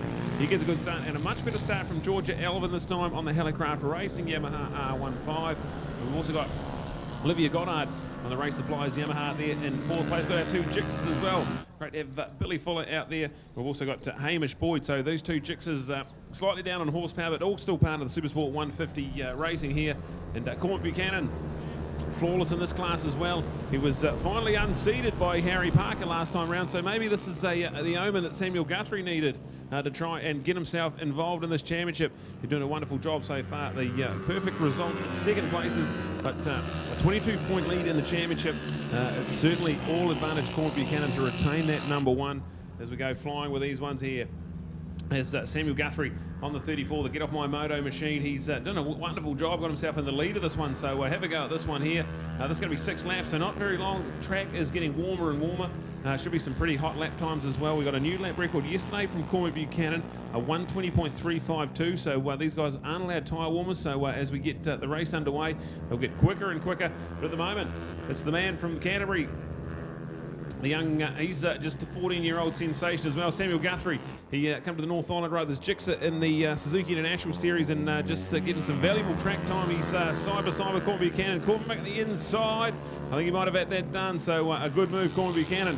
But this is good stuff, Samuel Guthrie. So 1-2 at the moment. Hammer and tongs for this one here. 5 laps to go. Georgia Elvin on the Helicraft Racing machine. A lonely old ride for 3rd. Normally her and Olivia have been absolutely frantic, hammer and tongs, but this time quite a good display so far. Olivia got up there in 4th place, and she's doing a good job there, keeping the 2 Jixers that they've got 6 out on track. Billy Fuller on the Kiwi Rider and White Line Suzuki, and then we go back to Hamish Boyd in there as well, so they'll have a good little battle as well as we see raging on down out of turn number 5, this battle for the lead. Samuel's retaking it down the back straight and all on here. We've still got 4.5 laps to go, but where's this come from? Samuel Guthrie, what a phenomenal performance. Into McKissick he goes. All right, huge thanks to Redpath, makers of quality commercial, industrial and residential glass houses, but also animal shelter pads. And under the enviro conditions that New Zealand, and for that matter many countries in the world, are under, these fantastic Redpath enviro pads are fantastic for you raising your livestock. So please take an opportunity, check it out. Redpath, proud to be behind the up-and-coming Gixxers. So they've got some bonus money inside this 150 class for the Suzuki Gixxers, the fantastic little GSXR 150 called the Gixxer. And a shout out because we've got 3 of our are 9 lady competitors. 9 ladies competing in this year's NZSBK. We actually had 10 at the last round, so about 9 here today, although Eve's gone out with an injury. 3 of them are in this class, and it's Georgia, Olivia and Billy. So Georgia Elvin, brand new lady on the block, came out of Speedway as well, but wanted to get more racing on a bike, so when an opportunity to have a go day and had a ride, was spotted her talent by the Hallicraft team, and bang, she's on board. Olivia Goddard, who's brother Josh, a very accomplished rider, and super dad Kevin, he's an ace as well when it comes to racing, out of Race Supplies in Dunedin. And then you've now got Billy Fuller. Billy is the younger sister of Zach Fuller, our rising star in 600 racing. And just because Zach's been going road racing, Billy said, well, I want to have a go at doing this as well. So the Fuller family fully engaged with following this sport all around the country. So lovely to have them. 3 of our 9 ladies, absolutely dynamic in our sport. Wouldn't have it any other way. After all, Avalon Biddle, world champion woman road racer, winning that Women's World Cup. As we have Courtney Duncan, of course, in motocross as our current world champion. Catherine Prum, who's been a world champion, along with Julie Manor. But people like Carol Pavitt, shout out to Carol, of course, a New Zealand champion in the days of our 250 championship class. So our women have certainly been a feature of our motorcycle sport over many good years. So lovely to have them on board, and couldn't have it any other way. Bring on the ladies. Look at this for the fight. The fight's back on. Trying to get up on the inside as Cormac Buchanan got it, Brad. Yeah, looking like he might have got that move done. Samuel Guthrie doing a great job, though, keeping him at bay. He's right there on the back wheel as they head around turn number 3, double apex left-hander, the Castrol curve. If you can get out of there and get on the back wheel, it's going to help a lot to try and get the slipstream. It's all important slipstream here on these smaller powered machines, about 18 or 19 horsepower when they come out of the factory. It's a production-based racing class, so they're not allowed to do a lot to these machines. So this one here, all important to learn the racecraft, learn the slipstream, and get involved with this one. But Samuel Guthrie, last lap around a 1:23.244, and just when he went qualifying on Saturday, it was a 1:24.1, so a second quicker now that he's going racing. So phenomenal stuff from Samuel Guthrie. Right in behind the teenage sensation from Invercargill, Cormac Buchanan, with the number 1 on his bike, the Yamaha Racing Development Team man. And double classing this weekend, he's in the 300s as well, where he was just on the podium, pipped narrowly by Harry Parker, the other man on the Yamaha Racing Development Team. And this one here, coming down to it, we've got just on 2 and a bit laps to go as these two battle it out. Great battling here. We saw Cormac Buchanan run away with the 3 at Ruapuna, but this time Samuel Guthrie's coming with him. We're into the bus stop and taking off another lap. We've got 2 laps to go. Nothing between them as they fly through there. Georgia Elvin still there in 3rd place and doing a wonderful job as well as we dip into the 122s. So continuing to get quicker and quicker. Great racing from those down in front. Georgia Elvin just 10 seconds back off the pace, so should be pretty happy with where she is at online for another podium. She had the podium yesterday and a couple at round number 1, so solidifying 3rd place in the championship as we see that battle for the lead side by side down the back straight. There's almost nothing in it, but Cormac Buchanan, oh, this is really, really good, and Samuel Guthrie. Phenomenal racing, these two. They're absolutely on it. Georgia there in 3rd place. Olivia in 4th. We've got Hamish now ahead of Billy. So the battle for the Jixers is red hot. Billy took the honours there yesterday. They're 5th and 6th place out on the racetrack, but there's nothing in between them as we see the 34 again leading into McKissick. And looking absolutely brilliant at the moment, still not making any big mistakes. So this one here, white flag ready and waiting, and it's all on here. Supersport 150 Racing. Thank you to Corporate Print and Design, your design, print, signage and web specialist, Grey Road in Timaru. What a treat we're in for here. Oh, this is so good. I think you hit the nail on the head, Brad. All of a sudden with Hamish, my apologies to Harry Parker, who's been able to push Cormac. I think that's what Sam said. I can do this. You've got to have faith in yourself. And so many times with Cormac Buchanan, he psychologically outfoxes him. And look at that, they're going to to and fro again, or no, won't quite be the case. So, this is so good for Sam, and that's what you want. You've got nothing against what Cormac is doing. He's world class, but these other kids are now getting a little sense that they can match it with him. And look at this, these 150. See, you got these identical bikes. It's down to the talent of the pilots that are on them, and they're absolutely flying with some great racing. Tiny little 150, under 20 horsepower, folks, you're talking about here. So these guys going nowhere near the speed, the pace of what you'd see from the big guys, but they're learning racecraft. They know what it's all about. The tactics are incredible. Slipstreaming, cornering, the ability to hold the throttle, late braking. In fact, hopefully no braking at all in some of the cases around these corners. So fantastic to see this kind of work going on, and love the fact that we've got the battle all the way. Sam and Cormac, the margin, by the way, 0.028028. You're talking 28 thousandths of a second. I tell you what, you can't even sneeze in that time, so it gives you an idea of just how close it is together. So brilliant to see. Our ladies in action in there as well, and the guys all having their own battles as well. Might only be 6 of them, but certainly I'm sure when we hit the North Island there'll be a few more to join the class, and with that bonus Red Path money up for grabs, it will be great to see. Check out redpath.co.nz, your animal winter pad and industrial commercial glasshouse supply company, proud to be supporting New Zealand NZSBK racing. All right, through the bus stop, Cormac Buchanan just gets his nose in front. It's going to be a win for Cormac Buchanan, but Samuel Guthrie chased him all the way, and less than 4/10 of a second, 0.35 of a second. That is the gap between 1 and 2. So there we go with that one there. What a ride from Samuel Guthrie. And a pretty good passing move out of the left hand, went right around the outside and then had the inside line into the bus stop. So some great racecraft there from Cormac Buchanan to take yet another victory. He extends his 22-point lead in the championship. Samuel Guthrie, another second placing, so another trip to the podium, but showing signs he's coming on really good. He was nearly 2 seconds quicker than his qualifying time just in that race alone, so getting quicker and quicker. Every time they go out on track, Georgia Alvin finishes off the podium on the Helicraft racing machine. Olivia Goddard there in 4th place. We've got Hamish Boyd just ahead of Billy Fuller. There was only less than 1/10 of a second, 9/100ths of a second when we crossed the line there. So the Jixer is certainly coming live as well. So here we go with the update of the results. Cormac Buchanan wins ahead of Samuel Guthrie. We go to Georgia Alvin, Olivia Goddard, Hamish Boyd and Billy Fuller. That's our Supersport 150 results. And we'll cross down to Neil, who's going to have our corporate print in Timaru. Podium results for the Supersport 150. Cormac Buchanan wins again, but Samuel Guthrie pushed them all the way. We've got Georgia Alvin joining them on the podium as well.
Well, shout out to NTF today. What we call the IV, the intervention vehicle. You'll see it with Alfa Romeo and some of our World Superbike Racing and the likes. And we've got the MTF Finance Timaru Hyundai here today. The IV meaning, in fact, that they follow the field through the early part of the race, meaning that if there is a serious incident on that opening lap, they can be right there. So there's a medical paramedic on board, as well as one of the assistants. Thanks to Mark Leonard doing the driving for us this weekend. So we really appreciate the quality of his driving and the support given for it. So it's a safety feature of racing by having our MTF Finance IV vehicle in the field. Oh, here she is, just adjusting the hat. The sweat's pouring off Georgia, but the smile is wide. That's been one of your biggest winning margins. And in fact, the opposite of that, of course, is you were closer to those guys in front as well. Is that a feeling of satisfaction?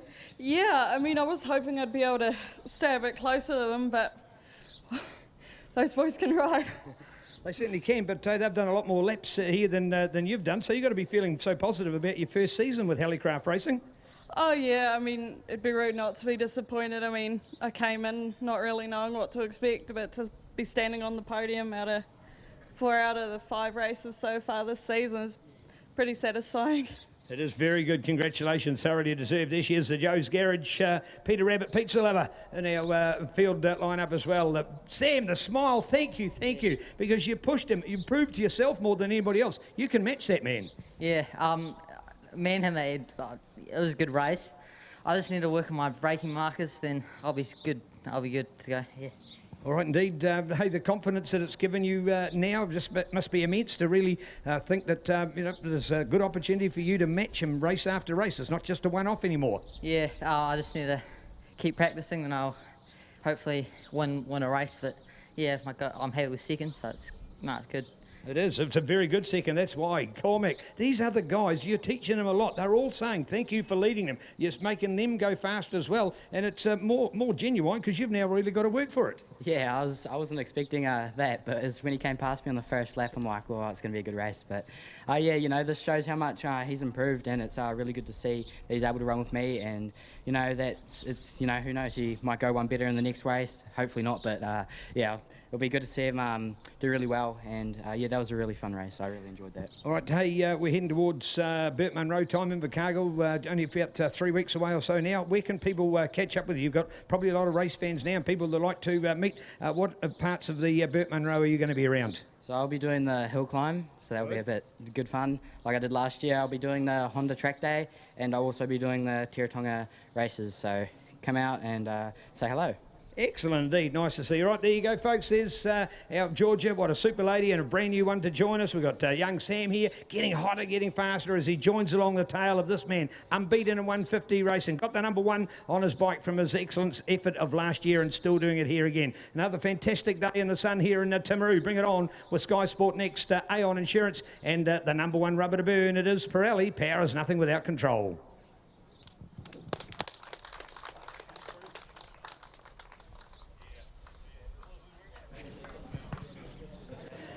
Hey folks, lunch break time. If you, of course, many people knew it. So what we'd like to do is the flag marshals get fed and watered. After all, they've been out in the wind, the rain, the cloud, and now the sun. So they've had all the season thrown at them today. They'll be taking a breather and getting fed and watered. You can as well if you're out there as our public today here at Levels. Come and join us in the pits. It's open, it's free, and you can come along. There's posters available. There's merchandise available if you'd like to purchase. Many of that merchandise money, of course, is used to raise funds to have our riders. For example, DR92, Team Demo Reeves, raising money to go back to BSB, British Superbikes, as he had a super successful debut campaign in 2020, looking to do even better in 2021. It's just some of the people you can be behind, and there's many others as you wander through the pits. See the family, see what goes on behind the scenes. See the Guthrie family, folks, as we've just witnessed that young man, Sam, last weekend, his father and his grandfather are racing as well. So beautiful family that love our sport and giving so much behind it. Just part of the story. So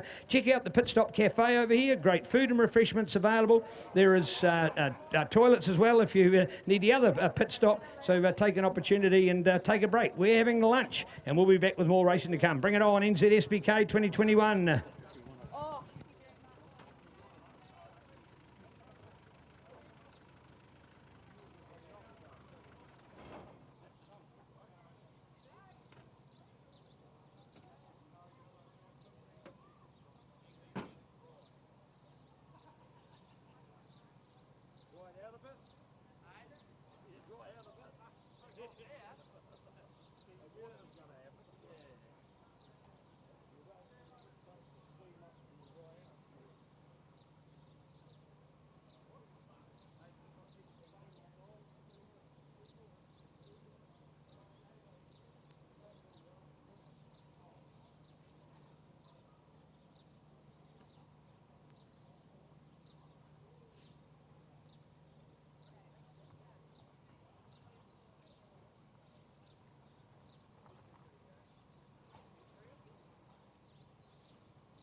Welcome. Thank you to young Maddie doing a great task for us today. Just to let competitors know. Well, round one didn't fail to surprise and thrill us with excitement, drama, and some unpredictable results. So we're really looking forward to this weekend as the momentum grows in this exciting championship. This weekend we're at Levels International Motor Raceway for round 2 of the New Zealand Premier National Championship of Motorcycle Racing. Levels is about 10 kilometres northwest of Timaru in the South Island of New Zealand. Timaru is midway between Christchurch and Dunedin. The official name of this circuit is the Timaru International Motor Raceway, but it is often referred to as Levels as that was its previous name. The original circuit was built by the South Canterbury Car Club and opened in 1967, and at that stage it was just 1.6 kilometres. In 1988 it was extended to 2.4 kilometres and developed to FIA Category 3 standards, which is how it is today. We come here each year for round 2 of this NZSBK series, as it fits nicely as a follow-up to round 1 last weekend. So, taking a look at the track, and we start on the front straight. That is the Timaru Metal Recyclers Straight. Immediately after the start we hit turn 1, a right turn, and then turn 2 almost straight after. That leads us a very short straight onto the turn 3 sweeper called Castrol Curve. That sweeper leads us onto the massive Alpine Energy back straight. The bikes will be reaching 275 kilometres per hour before they hit the John Jones Steel Corner. It's a great corner, turn 4. It's a great corner for overtaking, and guys will often head down the inside to do a late braking pass, and as long as they can hold it together and not run wide, then they'll often make a pass stick and take them down that short straight to turn 5, McCussick Curve, where we lead round to the left through turn 6, another sweeper, a very slight bend to the right at turn 7, and then into the Carter's Valuation hairpin, turn 8. It's right down to maybe first or second gear, depending on the rider and the bike. Very sharp right-hand turn, and that leads us into the North End Tow Bay, turn 9, where we sweep around to the left, and then through some S's at turn 10, and that takes us back onto the front straight. And there we have it, a lap of Levels Raceway, 2.4 kilometres.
All right, a massive big welcome to everyone here at round 2 of the New Zealand Superbike Championships. We are in beautiful sunny South Canterbury, about 10 kilometres north of the city of Timaru, at Levels International Raceway.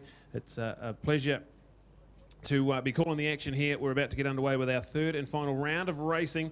One race for each of our championship classes. We're going to kick it off with the big one, the 15-lap Superbike race. It's going to be brilliant.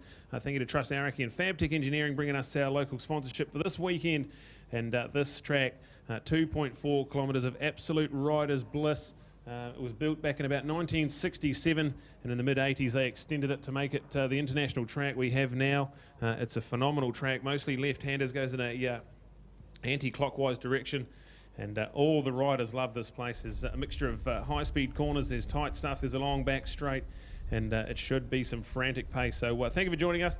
We'll keep you up to date when we get the action underway. But coming up first, a 15-lap Superbike race and rocking through the program here at round 2 of the New Zealand Superbike Championships, NZSBK.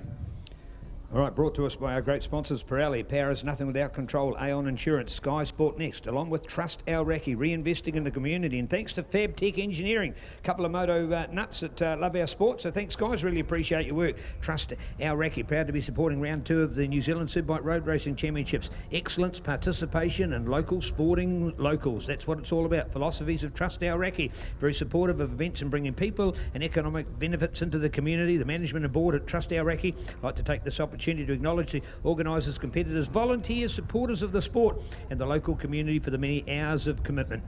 Contributing to Trust Our Recce hotel venues where local grants are made include Timaru and the Old Bank Cafe and Bar, and also up there in Tumuka we have the Crown Hotel and Empire Hotel.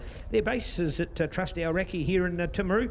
Local money going into local sport. We just love that. Thanks to Ashley Communications, official communications provider for our NZSBK round. Your hosts are the South Canterbury Motorcycle Club, one of New Zealand's proactive clubs, in fact one of New Zealand's more across the field clubs, because they do cross countries and the odd enduro, they do motocross, they do supercross, they do beach racing and they do road racing, so they're right across the board, whether they be on tar seal or on the dirt, they cover it all. And one of their great events is their beach race down on Caroline Bay. It's a different kind of a beach race. It's not so much the Burt Munro kind of beach race that we know as the barrel racing, point to point racing. It actually is a motocross in the sand, and it's a huge thanks to the Timaru District Council for getting behind that event. It really does raise the profile. The media there every year, the public come down for a free watch as well, and of course once the tide's done a full movement in and out, well the signs of the motocross track are completely vanished. So just some of the cool events done here in South Canterbury. Shout out to Anne and Adele for their amazing secretaryship and stewardship of this club, and to our great team behind the scenes here. Shout out to Andrew and the president and the rest of the committee doing a great job. We love them. And of course with Mr Grant Rambridge, our road race commissioner, is life member of the club as well, doing a lot of work as the road race coordinator within the club as well. Also to fellow life member Johnny Hepburn. Johnny, of course, the sponsor with his business Timaru Metal Recyclers.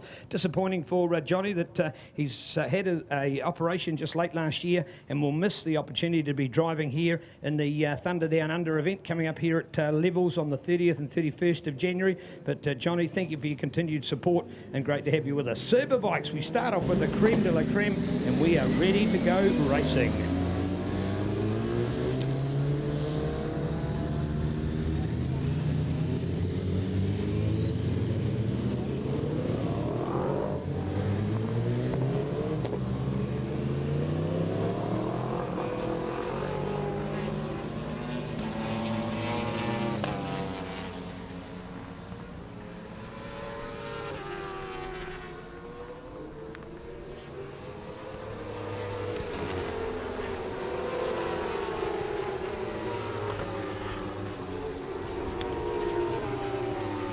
Thank you. Just from our timing team, a reminder, folks, there's a number of different ways you can follow racing. If you're hooked on NZSBK, you can find out more details at Motorcycling New Zealand, mnz.co.nz. You can also go to the NZSBK Facebook page. You can go to mxt.co.nz and get a link, and you can actually have the results in the palm of your hand. And you can also, from the MNZ page, get the YouTube link to go to Sky Sport Next and follow racing. Well, and of course, the best thing you do is that all culminates on watching Sky Sport 5, Motorsport Channel Extraordinaire. Great this week to have our coverage. It was delayed 24 hours and came out on Thursday. Thanks to Sky Sport for what you did. And I love the fact that we had some Sky Speed extras with some of the replays of some of the previous shows they've done, and a nice focus on motorcycles too, and thoroughly enjoyed a repeat showing of the great story between father and son, Dwayne and Seth Devereaux, out of Little Tapanui up there in Western Otago, and a cool story to explain about their love of motorcycling in a very very different way. One for the new and one for the old. You want to check it out. Just another one of the great events with Sky Speed. Thanks to Stephen and Greg for your great work on that program, and loving the fact that we've got a real focus on motorcycle. What about the fact, of course, that we had the pre-Christmas show, we had both Avalon and Courtney, our two women superstars, one from the road, Avalon Biddle, and one from the track with Courtney Duncan, ready to go racing up with Brad Superbikes. We're about to get underway. All right, Damon Rees on pole on the number 92 machine. Al Hoogie, our defending champion. He is right there next to him as well, and he gets a good start. Jake Lewis as well on the front row. He's on the 29 machine, and he finds himself in about third place. Mitchell Rees arguing with them there. So there we go with the update around into turn number 3. Beautiful double apex left-hander. We go down the back straight for the first time, and it's Damon Rees. Alistair Hugenbosen right there in second place, going to pull up alongside him. So we've got battling for the lead. We've got battling for the podium positions already in this big 15-lap Superbike race. It's going to be all on. Damon Rees still leads Al Hoogie. Mitch Rees now up into third place ahead of Jake Lewis as they scream out of turn 4, turn 5 and into turn 6. A brilliant decreasing radius left-hander known as the McKissick curve, the coolest corner in New Zealand motor racing. They flick it right and on the run into the hairpin. This is going to be frantic. Timaru Metal Recyclers Superbike race, the 15-lap feature for the weekend, the third and final race these guys get, and it's all on fireworks expected here as the track temperature starts to get nearly on 50 degrees, so very, very hot, and the pace is going to be just as hot. We've got this one going through the bus stop at the moment, taking off lap number 1. We've got 14 to go, and it's been a dominant performance so far from Damon Rees. He's won 2 from 2, and Al Hoogie desperate to try and get some championship points. He's our defending champion, but way down in 4th place in the points, so it's damage control time in the championship for Alistair Hugenbosen on the Blue Crew Yamaha there, the number 1 on the bike, and certainly getting himself in the mix here down the back straight, going to break hard into turn 4, the John Jones steel left-hander. I think we've got a change for the lead. Alistair Hugenbosen gets it done there, so this is a bit of a statement early on in the race. 1.5 laps into this one, and Al Hoogie now leads. All right, Damon Rees, Alistair Hugenbosen, Mitch Rees over your hot shot, says Brad is updated. Slight change at the front. We'll get an update as they come back towards us here. But more importantly for Mitch Rees, that consistency, something he's not had in the past, and he'll be super pleased to be doing that now. He's gone 2, 2, 3, 4, 2 in his order of performances. More importantly, no worse than 4th and right up there in top placings in our racing at the moment. Catch it, folks. This is Sky Sport Next coming at you loud and proud here from beautiful Levels International Raceway near Timaru on a super Sunday afternoon as the sun shines. Forecasted high of 26, 27 degrees coming here this afternoon. It's hot, it's exciting, it's motorcycle road racing, and Brad, we've got to change. The Yamaha man is holding it. Yeah, he's out in front of the 103.9 that time around, so the only man in the 103s. We've got a lap record at just on a 102.5, so we're a little way off that at the moment. The track is very hot, so probably not lap record time to temperature, but this one here is going to be brilliant as Damon Rees has a little look up the inside, backs it into turn number 4, and we've got them side by side, heading around the back and northern end of the circuit, and it's now Damon Rees back in the lead of this one. So frantic pace. These guys are all on at the moment. We've got Mitchell Rees still in 3rd place. Scotty Moyer, new tyres this year for Scotty, and he's got himself in the mix, and he's been begging for a hot race so far to get those tyres to work for him. So he'll be on here. Jake Lewis, Daniel Medham, Sloan Frost, and Jaden Hassan are rounding out our top 8 runners at the moment. But this is going to be brilliant. We've got 12.5 laps left in this one here, and it's absolutely on at the front. There's about 5 of them in contention for the race win. They've slowly drifted off into the distance, but these guys absolutely fine. Let's have a look at lap times. We're going having a look. The fastest man on track is actually Mitchell Rees in 3rd place, so he's got himself right in the tussle here. He's half a second off the race lead. There's only 0.2 in the race between 1 and 2. All in the 103s now, so everyone getting into some good race pace at the moment as we see them down the back straight. It's Damon Rees, Al Hoogie, Mitchell Rees and Scotty Moyer. The top 4 there with Jake Lewis. Just starting to lose touch with our top guys. Al Hoogie not quite close enough there, so this one here, frantic pace already in this Timaru Metal Recyclers Superbike feature. All right, of course, some of our former champions like Alistair Hugenbosen from 2020, our 2019 champion in there, from Dan Medham, 2 times champion before, in Sloan Frost, and of course 2015 champion in Jaden Hassan. Just 4 of our championship, and they're in the top 8. So in our first 8, we've got 4 either reigning or former champions in Superbikes, but there's 4 new guys in there as well, and the likes of Mitchell and Damon Rees, these young guns, making it happen in New Zealand Superbike road racing on fire in the Timaru Metal Recyclers race number 3 of this weekend. the final encounter. The big boys have come to town and shown us their class, and Damon opening up that gap, Brad. He's got a far better gap on it. He's loving this and going for the glory. Yeah, he was a tenth quicker than the guys in front of him last time around, so Damon Reed's trying to put a little bit of a squeeze on, but we're only talking tenths of a second here. It's brilliant to have Demon Damo out there with us. He was not going to enter the series. He's got a British Superbike campaign on the cards this year, but with the UK going back into lockdown, he thought, right, I need some bike time. I'm going to do round 1 and 2 of the championship, and now with the new update, British Superbike Championships is going to be delayed a month provisionally at the moment. Could be a chance he could do the whole entire series, so definitely the right call to be made, and showing his class at the moment. He's won 2 from 2 and pole position so far this weekend, and looking set to carry on his dominant performance in this New Zealand Superbike Championship. He leads the championship by 7.5 points. Behind him, his big brother Mitch on the number 62 machine, so just 7.5 points in this championship, but it's the 62 of Mitchell Reeves with the work to do. He's third in the race and desperate to try and get as many championship points as he can. And we go through the bus stop again, so we have done 5 laps. We've got 10 laps to go. Damon Reeves goes quicker than anyone with a 1:03.658 that lap around, so now gets that gap out to over half a second, which will be quite telling. And these guys are behind do not want to let Damon Reeves run away with this one. So it's all on here.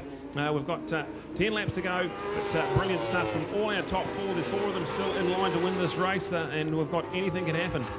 All right, it's Scott Moyer, the new kid on the block, has joined the lineup as he had a podium way back in Moto number 1 at Ruapuna last weekend, but he's been struggling since then, but he's starting to come on form, and the heat for the change of tyres on this hot track will do him even better, so I'm sure you're going to see an improvement from the Suzuki man out of Taupo on that Carly Vandermeer builders. A shout out to his other team, of course, Diamond Design and Nevin and the crew, your commercial design and rebuild specialists out of the capital city, and great to have other sponsors like Highway Tyres and behind him as well. So cool crew that are having a whole lot of fun when they travel the race scene into this all-round good guy, the great Scott Moyer. Real class in there, Brad, because he is staying on the tail of those boys. The Pirellis dominate the lineup, but we'd love to see the other time makes us represented, and Scotty doing a much better race this time.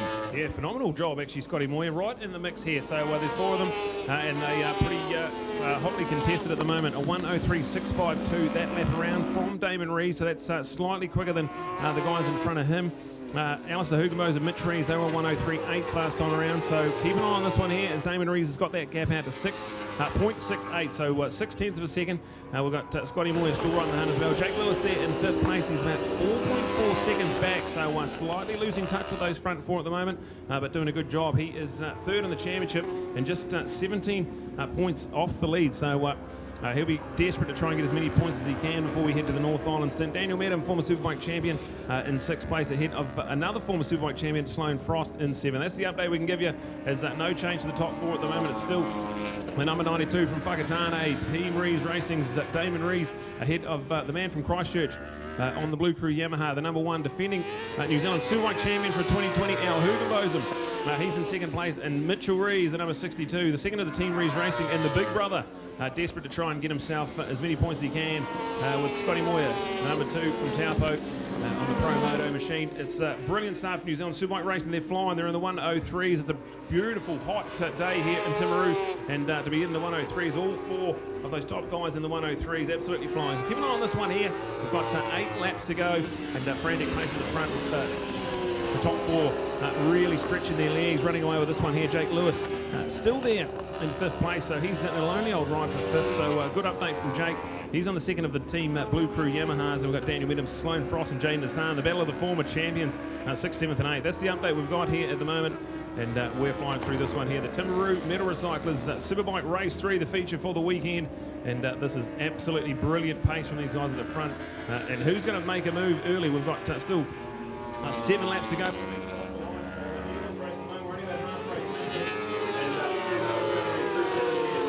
Well, a shout out for Team Barrack Sports Bar from Wanganui, and unfortunately Richie Dibbin down with a crash last weekend. Has broken 3 ribs, too much pain to try and get through for this weekend, so he's taking a break. And thanks indeed to the Total Span Barrack Sport Bar and team out of Wanganui that they've given the ride to Dennis Charlotte, former champion. So Dennis, one to be added into those list of former winners as far as superbike racing is concerned. So with no previous introduction at all, it all only happened effectively on Saturday morning because Richie had tried, he really had tried, he knew he had some pain, and to try and get him on the bike, he just wasn't going to do it justice. So taking a break to heal up in time to have him back at those North Island rounds. Last year's 600 champion, a disappointing non-show here for Levels, but I tell you what, that man is going to be a champion of the future. Put your money on it. We've seen it with Motard Racing, we've seen it with F3 Racing, and we saw it with 600s last year. The dominant rider now stepping up to Superbikes. But Brad, this is all on at the moment. The North Island boys showing it up over the South Island Yamaha crew, but certainly it's Al Hoogie. He's proved it. He can get into the front. He's had to drop back now, but it's all on at the moment. Damon Rees, Alistair Hugenboozer, Mitchell Rees and Scott Moyer. The ride of coming from definitely Scott Moyer to be keeping up with those guys that he was not doing earlier, Brad. Yeah, absolutely. He was just a bit quicker than every one of those ones in front of him last lap around. So we'll look out for Scotty Moyer. Still well in touch of this one here. He's only 1.8 seconds off the race lead. So definitely, if he can get on the back of Mitchell Rees, they can get quicker and quicker and get right into this one here. We've got 6 laps remaining in this one here, the third and final race for our Superbikes this weekend. And we've already had 9 laps go by, and it feels like just the blink of an eye. So look out for this one here as we get down to the business end. We're in the final third of this race and absolutely frantic at the moment. We've got a brilliant update from our Team Rees Racing 1 and 3 at the moment, and Blue Crew Yamaha are 2 and a 5. We've got Scotty Moyer there in 4th place, Daniel Medham, Sloane Frost, Jaden Hassan, that's our top 8. David Hall, we've got Dennis Charlotte, Dave Sharp, and then Johnny Lewis rounding out our top 12. That's the update there as they go through the bus stop. Take off yet another lap here at Levels International Raceway, the beautiful 2.4 kilometre circuit into turn 1 and 2, our race leaders go. It's a phenomenal section that, and then the beautiful double apex left hand at the Castrol curve. There's about 4 or 5 different lines you can get out of there, but it's very important to get good drive out of there. Down the back straight they scream with 5 laps to go. Still anyone's at this one here as we got a dead even lap time that round, a 103.622.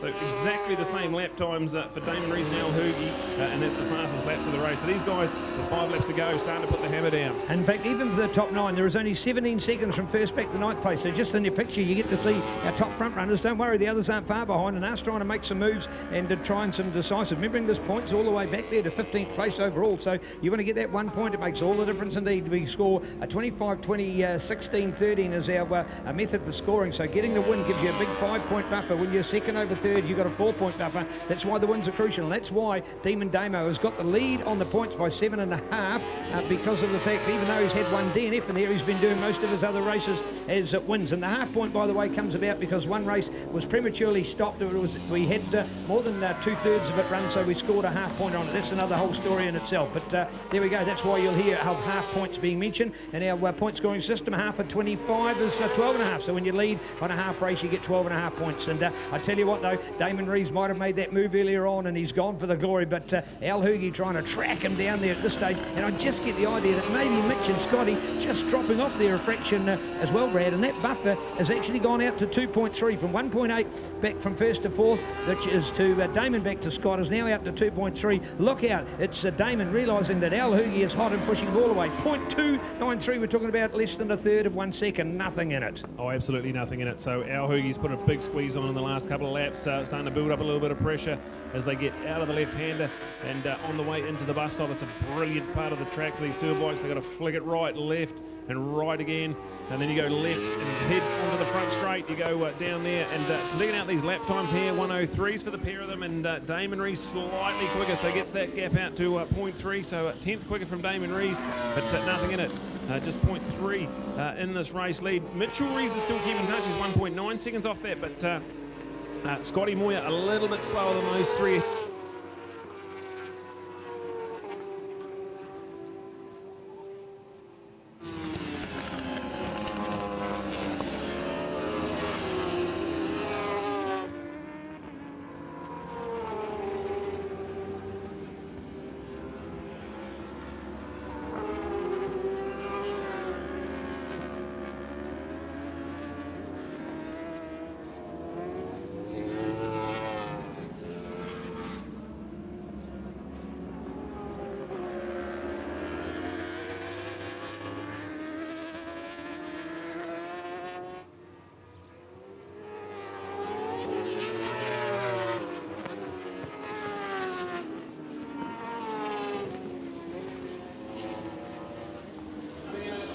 Well, affected the buffer from first to fourth has gone out to 3.9 seconds, so there's certainly a significant gap on that one. But man, it's all on. Damon knows he's being pushed by Al, and Mitch is just again trying to be consistent. That's what his big wins and big learnings is to do out of this year, because he's been a winner. We've seen that in the past, but he's also been a loser by crashing out. He has not crashed out. He's gone 2-2-3-4-2 in his excellence in the 5 races up to this. This is the 6th race, and we're right on the halfway mark. Remembering 3 at each of the rounds. We've had 2 rounds gone, and we've got another 2 rounds to go. They'll be rocking Hampton Downs near Auckland on the first weekend of March, and 1 week later to Taupo, to the Bruce McLaren Motorsport Park. So it gives you an opportunity to see the North Islanders have come down, had a holiday with these 2 events bang bang a week apart, and then the South Islanders come north and do all of that repeat early in March. It gives all these guys an opportunity to recharge, refuel, and get it right again if they've got niggling injuries or mechanical hiccups. They've got another 6 weeks to get themselves ready, and let's go racing in the North Island for the final 2 rounds of the 2021 NZSBK. This is Sky Sport Next, coming to you live, loud and proud here from beautiful Timaru,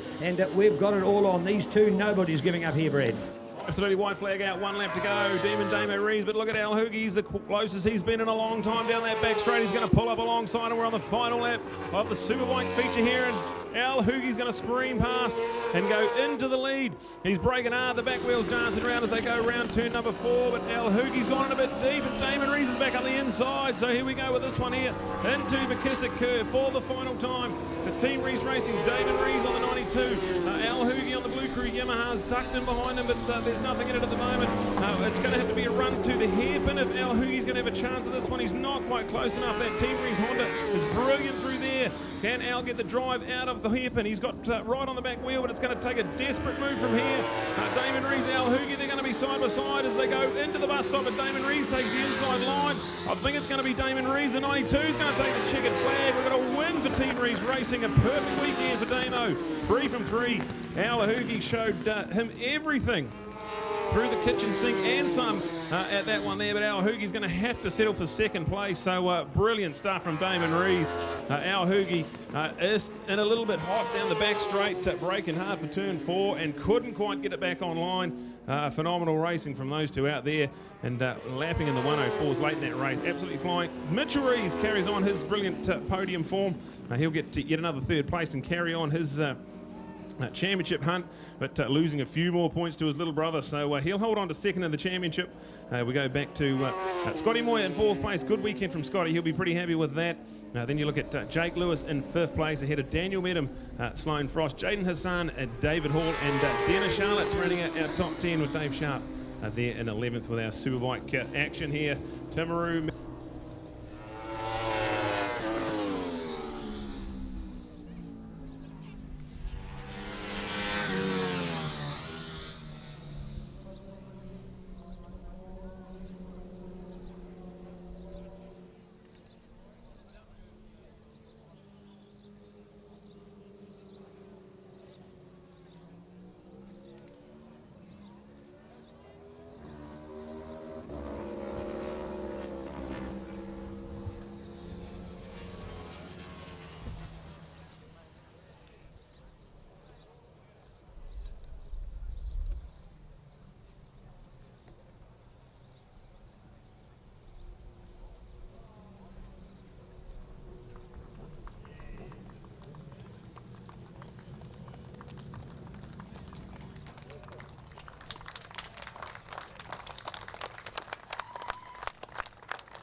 Oh, wow, listen to the applause down here. We're on the dummy grid. Look at the padding and the thanks going on. What a run, what a run. Al Hoogie proving he can be a match. He came back, he just overshot it slightly at John Jones Steele, and he had Demon Damo go back and underneath him and slide his way in through McKissick at the advantage. You notice, in fact, how hot he was going, that he slightly overdid the hairpin for the final time. He went out about 2 bike lengths wide, and that nearly gave Al an opportunity to come back. Those 2 so evenly paced. They've absolutely pumped it. Look at the sweat that's coming off these riders as they come back here into the dummy grid at the moment. Man, oh man, they have just given everything out there. And Mitch Rees keeps up his consistency. It might be little bro that's getting the upper hand with 3 out of 3 over the weekend, but I tell you what, Mitch super consistent with his racing, and he's lined up an incredible motor. Here's our sponsor to join us, and a quick opportunity to catch up here with Johnny. First of all, Johnny, Superbike Racing, you're the sponsor of it. Is it everything you wanted it to be? Mate, that's fantastic, wasn't it? Come here and see two of the boys that I've known since they were born go and put on a show like that. And Hoosie coming that last lap, but that's proper superbike racing. It's good to see. And hey, look at this weather after this morning. Who would have thought this, eh? All right, hey, long-time supporter of racing here in South Canterbury. Must be proud of your club, your Life Man Room. What an outstanding job they still do to organise top-class racing. Absolutely. I'm probably have nothing to do with the day-to-day running of the South Canterbury club now, but there's a lot of guys like Grant Ramage, etc. Been here a hell of a long time and do a hell of a lot of good things and put on a fantastic meeting. So, yeah, good to see. Congratulations to all these boys. Good racing this weekend. Thank you. Thank you, Johnny. There he is, sponsor extraordinaire, Mr. John Hepburn from Timaru Metal Recyclers. Quick opportunity to catch up with him. So what have we gone? 2, 2, 3, 4, 2, 3. Have I got it all right there, Mitch? Is that it, mate? Consistent. You've been there every time. Yeah, there and close enough. So, hey, still that the first place is a little elusive. I was a little bit off them at the end there, but hey, really happy with that ride. I felt like I rode really well. I was consistent. So, yeah, no, really stoked. Hey, we watched that sweat just pour off your face as you came in, that instant relief, and at the end of it, it's a physical game as well as a mental game. Yeah, oh, definitely. Like, as soon as you start getting tired, your brain's the first thing to go, and I could definitely was sort of fading there, and I was like, no, the boys are just there, just try and pace them. So I didn't know who was behind me, and it was like the gap was nothing every lap, so I was just pushing, and yeah, happy with another podium, and yeah, stoked. Well done, there he is, Mike Mitch. First to be congratulated by our sponsor, Timaru Metal Recyclers, Johnny Hepburn. Well done. Oh, Al, thank you. Never giving up. Just a little too hot into John Jones Steel, and he snuck back on the inside. You thought you had it, didn't you? Yeah, it was a wee bit rude, but... by him? Yeah. No, always fantastic riding with Damo, to actually catch him, stay with him, and then actually trying to find somewhere to pass him. To Mitch and Damo and Jake and everyone as well. Thanks for the awesome racing over the weekend. Bit of a hiccup from myself, missing a gear at the final shoot, and sort of had Damo, but then he got me back. So, no, pretty happy. We're slowly getting our comeback, and just awesome. Thanks again to Yamaha, and already regretting the non-racing for a couple of weeks. But we'll look forward to the North Island. Well done, there he is, Canterbury's Al Hoogie, and a great ride there. Damon, 3 out of 3 for the South Island. Mate, that's dream material, and you've done it. You did it in the wet, you've done it in the dry, and we're only a late entry anyway. Yeah, I mean, that was an awesome race. I had so much fun battling with Al then. I mean, there was a couple of close calls, but, you know, there was so much respect given between us two, and I knew when the gap was all of a sudden +0 going onto the last lap, he's going to have a go on this down the back chute, and you know he just missed the gear and run a little bit deep and left the door just enough for me to squeeze inside him. So yeah, I mean, it's been a perfect weekend. Obviously pole and 3 races. I've not done that before on a superbike, so yeah, I'm absolutely wrapped, and yeah, I'm looking forward to getting stuck in the North Island now. All right, indeed. Hey, things have been set back for you in the UK, so you're now going to be in New Zealand. You're likely to be at those rounds where you thought you may not have been. What are you going to be doing over the next few weeks to get ready for Hampton and Taupo? Yeah, I mean, that's the thing. We're going to get back up north, and we're going to build some new bikes, and we'll have some new bikes in the North Island, and do a lot of riding and testing, and just it's good to be racing here at home when there's nothing happening on the other side of the world. And basically it's the best preparation you could ask for going into British Championship again this season. So we'll just have to hold our fingers and toes crossed that it all goes ahead. And I just can't thank the whole team, Carl Cox Motorsport, Roadkill Racing, and Honda New Zealand, everyone, my team. Talia, she's been fantastic. It's really cool to have her here at the track this weekend. So yeah, I'm absolutely wrapped, and it's been the perfect weekend. So thank you all. Well, there you go. Brother Mitch calls him the best road racer New Zealand's ever produced, and a great season in 2020, and BSB has certainly proven part of that. Wish him all the best for this year. Al Hoogie, what a star. Terrible run at his home Ruapuna, but he's fought back with courage. But here he is, the #1, not just once, but 3 times here at Levels. Let's hear it for our champion. It is Damon Rees coming at you as part of NZSBK, and you're racing courtesy of Sky Sport Next. Watch out for more great moto to come.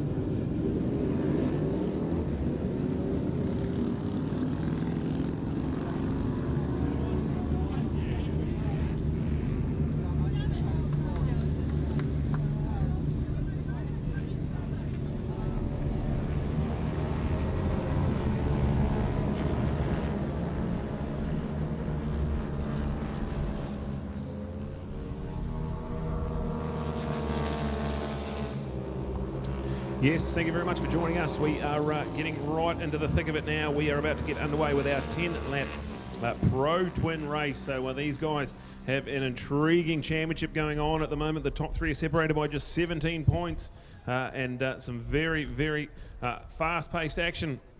We've had a number of different winners so far in this class. We've had 3 different guys take race wins, and this is going to be the third and final race for the guys on the weekend. Our 650 Pro Twin 10-lap race coming up next.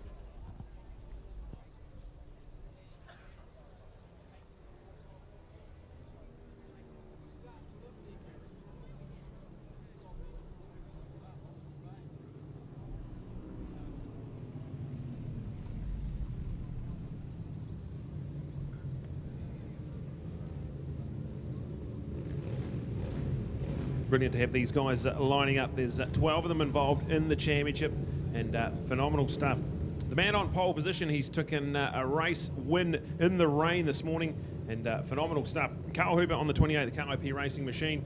He lines up next to him, the 41 of SJ Cavell on the Putiline Oils Highway Tyres and Eastfield Engineering Machine. We've got Jared Horn, our championship points leader on the number 74, alongside him on the front row, and 18 of Alex Butts. And rounding out our 4 on the front row, we've got battles within battles. We've got plenty on here at the moment, and phenomenal stuff here from our Pro Twins. We get a good start from Jared Horn on the 3rd place in row number 1. He's going to lead them. SJ Cavell's going to try and get himself right in the hunt as well. This is going to be a frantic 10-lap race. These guys going at it all weekend, and it's the man in 3rd place that won the race this morning. So there's so many different guys who can win this race here.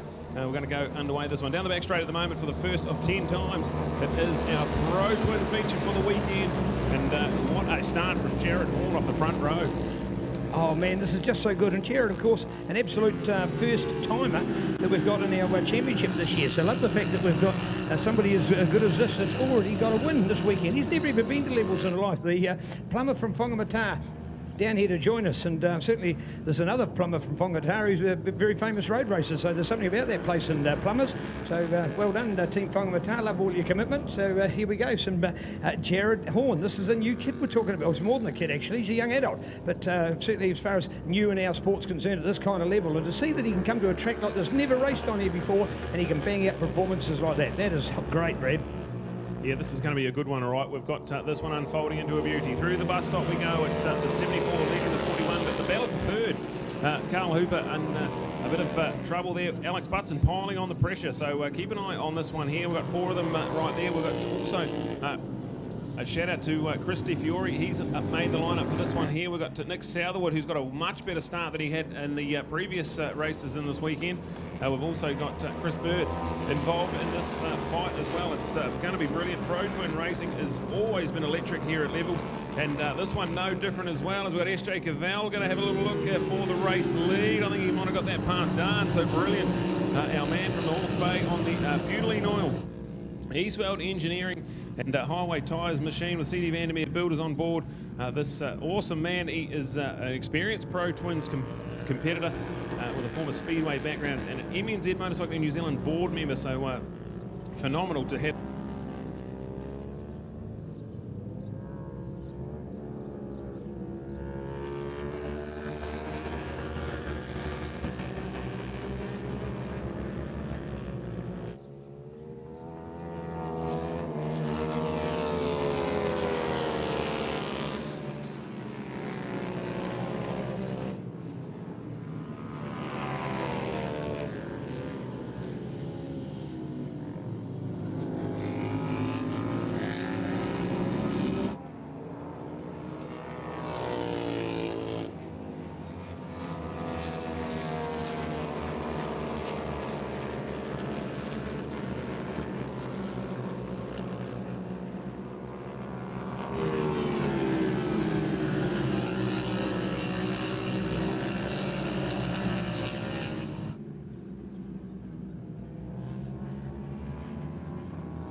curve. That's where our race leaders are at the moment. The creasing radius left-hander just goes on forever and ever. It's a beautiful thing to run a motorcycle around. And Jared Horn has got himself in the fight. SJ Cabell up the inside, so 2 wide as they go down to the hairpin. This is some great racing, and it's brought to Christy Fiore and Carl Hooper right at the mix as well. So there's forcing to throw a blanket over the moment as they head on the run into the bus stop. SJ Cabell, Jared Horn, we've got Christy Fiore and Carl Hooper. A second, the gap between first and fourth, all on here. Fastest contract that was actually 174, Jared Horn. And then you can see Christy Fiore trying to go the inside into turn number 3. That's a brave move into there. Yeah, he's got it done too, so brilliant stuff from him. So Christy Fiore got himself right in the mix here. That could be challenging for race league 2. And what about the fact as well, Brad, you've got Nick Southerwood and Alex Butson, and they've just changed places, so we've got Nick in front of Alex, so that takes us back to 6th, and the margin's 1.7 seconds from first back to 6th. That is awesome, seeing how much they are. So when you see a photo shot, you really get the glimpse of the 4 of them. Just have a look in the background and you'll catch the glimpse of those other boys catching up. So that sometimes happens. You actually get the effect when you've got a group together like that. They are actually slowing each other down, because as much as they're looking for attack, they're also looking for braking. So you've got somebody like Jared Horn. He's trying to get a place to get past SJ, but SJ will be doing some blocking, so that you won't be getting lap records generally in these kind of conditions with such a tight group together. And you can actually get a faster rider, somebody like a Carl Hooper back in 4th place, because he can get a slipstream advantage and get him behind the others, get that wind effect to pull him along and give him sometimes just a mere tenth of a second, which is crucial to make a pounce to get up for the next result. What a group of riders to see, and the quality we've got in this King Street Motors Timaru 650 Pro Twin lineup. And it is Christy Fiore with a 1:10.2, quickest man on the circuit. That was the fastest lap of the race. He's got himself in the lead of this one on the Porsche Spotney Honda supported BRM Dyno Yamaha MT-07, the sole Yamaha out there, predominantly the Suzuki SV650 is the bike of choice, but he is out there on the Yamaha, and he's side by side with SJ Cabell as they head right out the northern end of the circuit. I think SJ's managed to get that done. Around into turn number 5 we go, and then plunge down into the McKissick curve.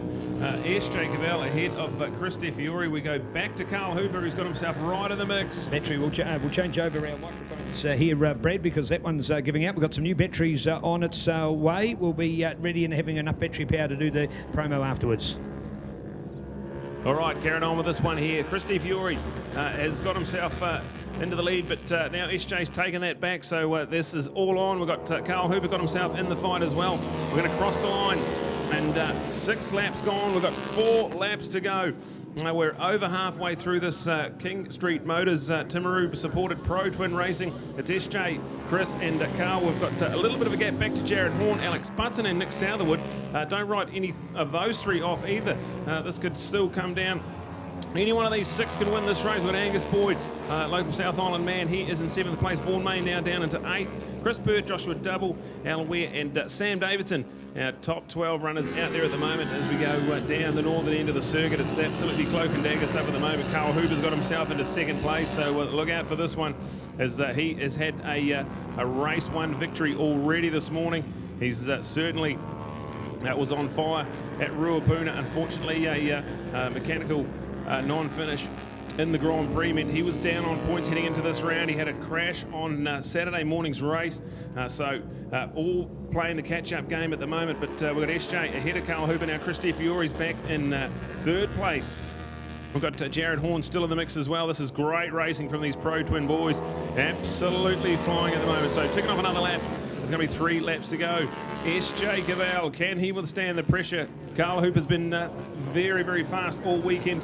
And this one here going to come down to the wire. Christy Fiore, we've got Jared Horn and looks to be Alex Butson right there as well. So look out for this one here. Our Pro Twin feature for the weekend, the 3rd and final race. We're going to look at the championship points as well.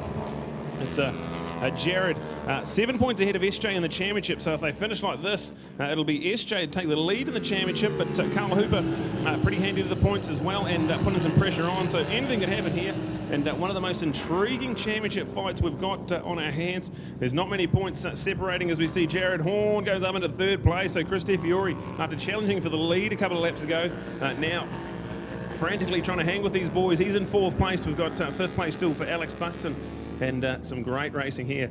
Just on 2.5 laps to go, we can see the pressure starting to pile on. Carl Hooper on the number 28 machine, the KIP racing rig, with Murder Cranes and Pirelli tyres getting behind this young man on the rise in New Zealand road racing. He's had a wonderful summer so far. He's taken race wins already today, and having a look up the inside, SJ using all that experience just to run a little bit deeper into turn 1 and 2 on his Puline Oils highway tyres, Eastworld Engineering machine. This is going to be good to see.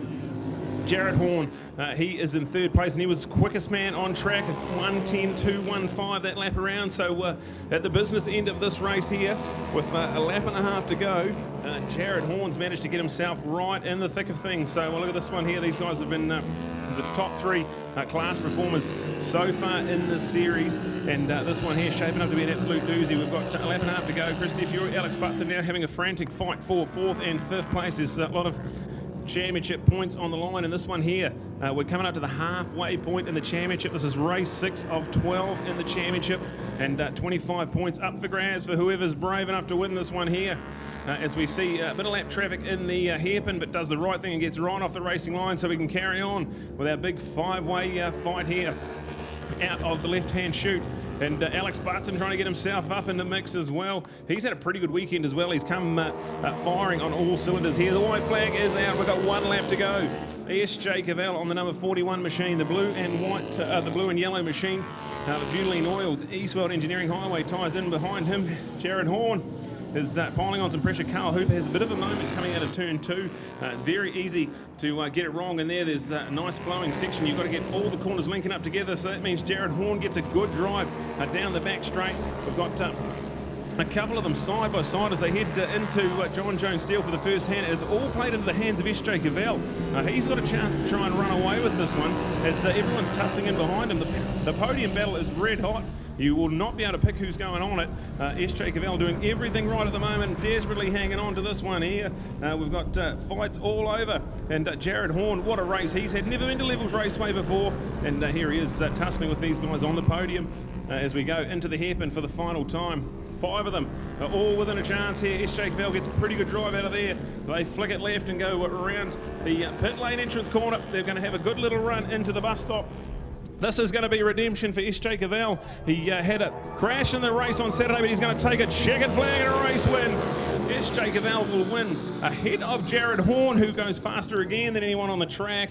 And Alex Butson's going to get up to 3rd. Carl Hooper's going to have to settle for 4th in a photo finish. So there's 7 100ths of a second in the battle for 3rd and 4th place. And Carl Hooper, after winning this morning's race, is going to miss out on the podium altogether.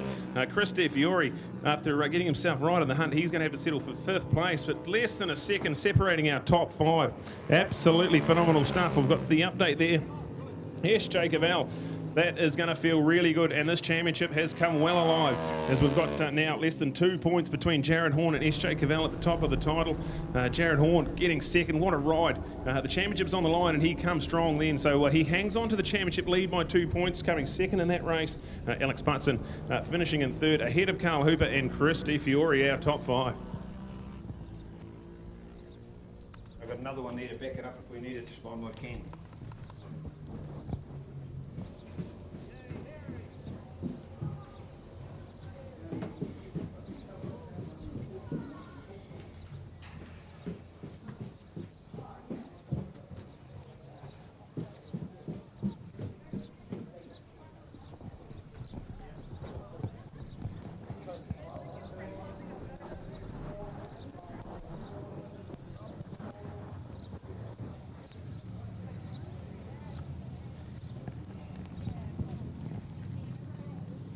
Well, it actually started, I think, for some of our earlier racing from that last round where we had, for example, the likes of Harry Parker taking a win over Cormac. We also then saw that Sam Guthrie was able to also be a match for Cormac. And I think everybody's realised that as the sun comes out to shine, we can turn up the results. SJ has hit the front. hit the front for the podium for the first time.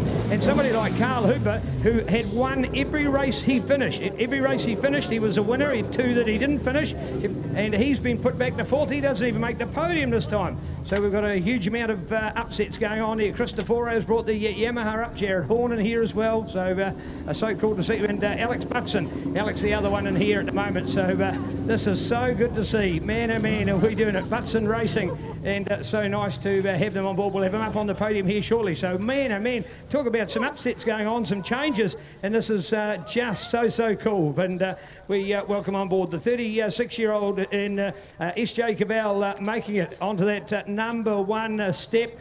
Jared up here, and he got that early break in the field as well. Alex Butson making it happen. Oh wow, these guys are pretty darn awesome. President of Motorcycling New Zealand, Noel May, congratulating fellow board member in SJ Cavell, who's certainly got it all right that time. Alex, have you ever been in a race like that one? That was pretty hectic.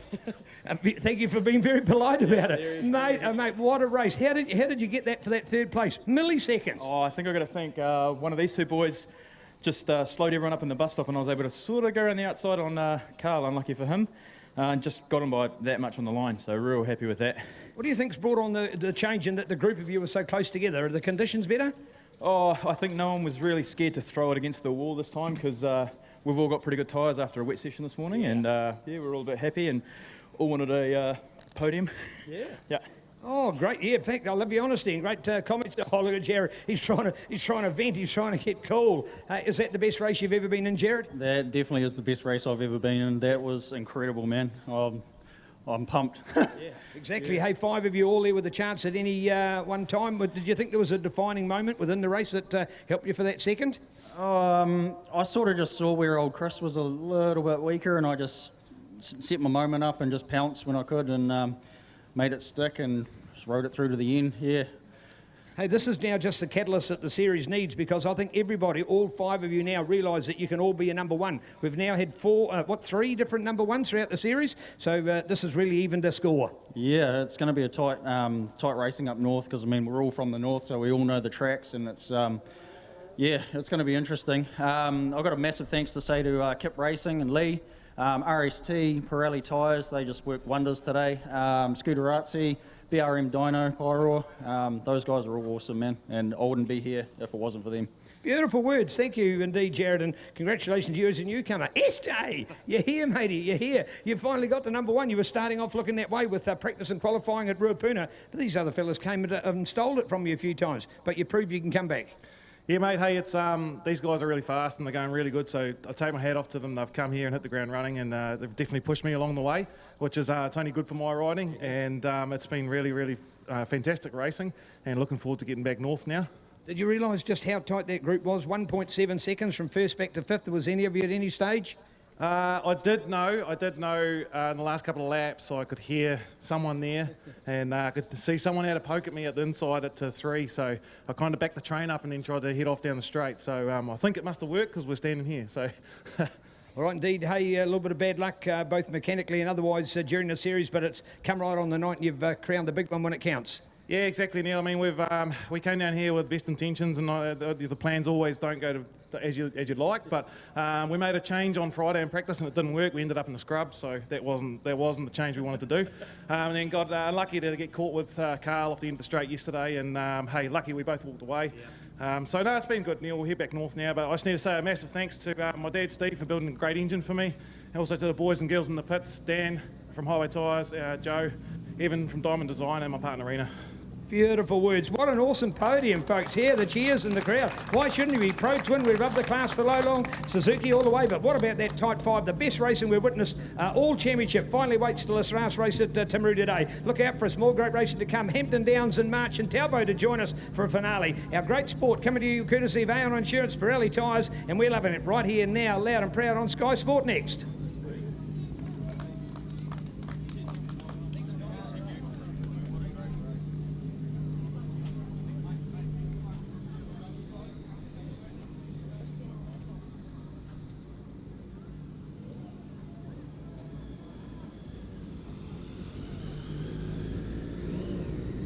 All right, thank you for joining us here on the program. It is coming up next, a 15-lap Supersport 600 race. These guys have been on pace all weekend. Dale Finch was on lap record pace when he qualified, so well, let's see how we can get on with this one here. We've had a couple of podium finishes for Rogan Chandler and Zach Fuller this weekend, so keen to keep an eye on this one here and see how this one unfolds coming up on the program, a 15-lap Supersport 600 race.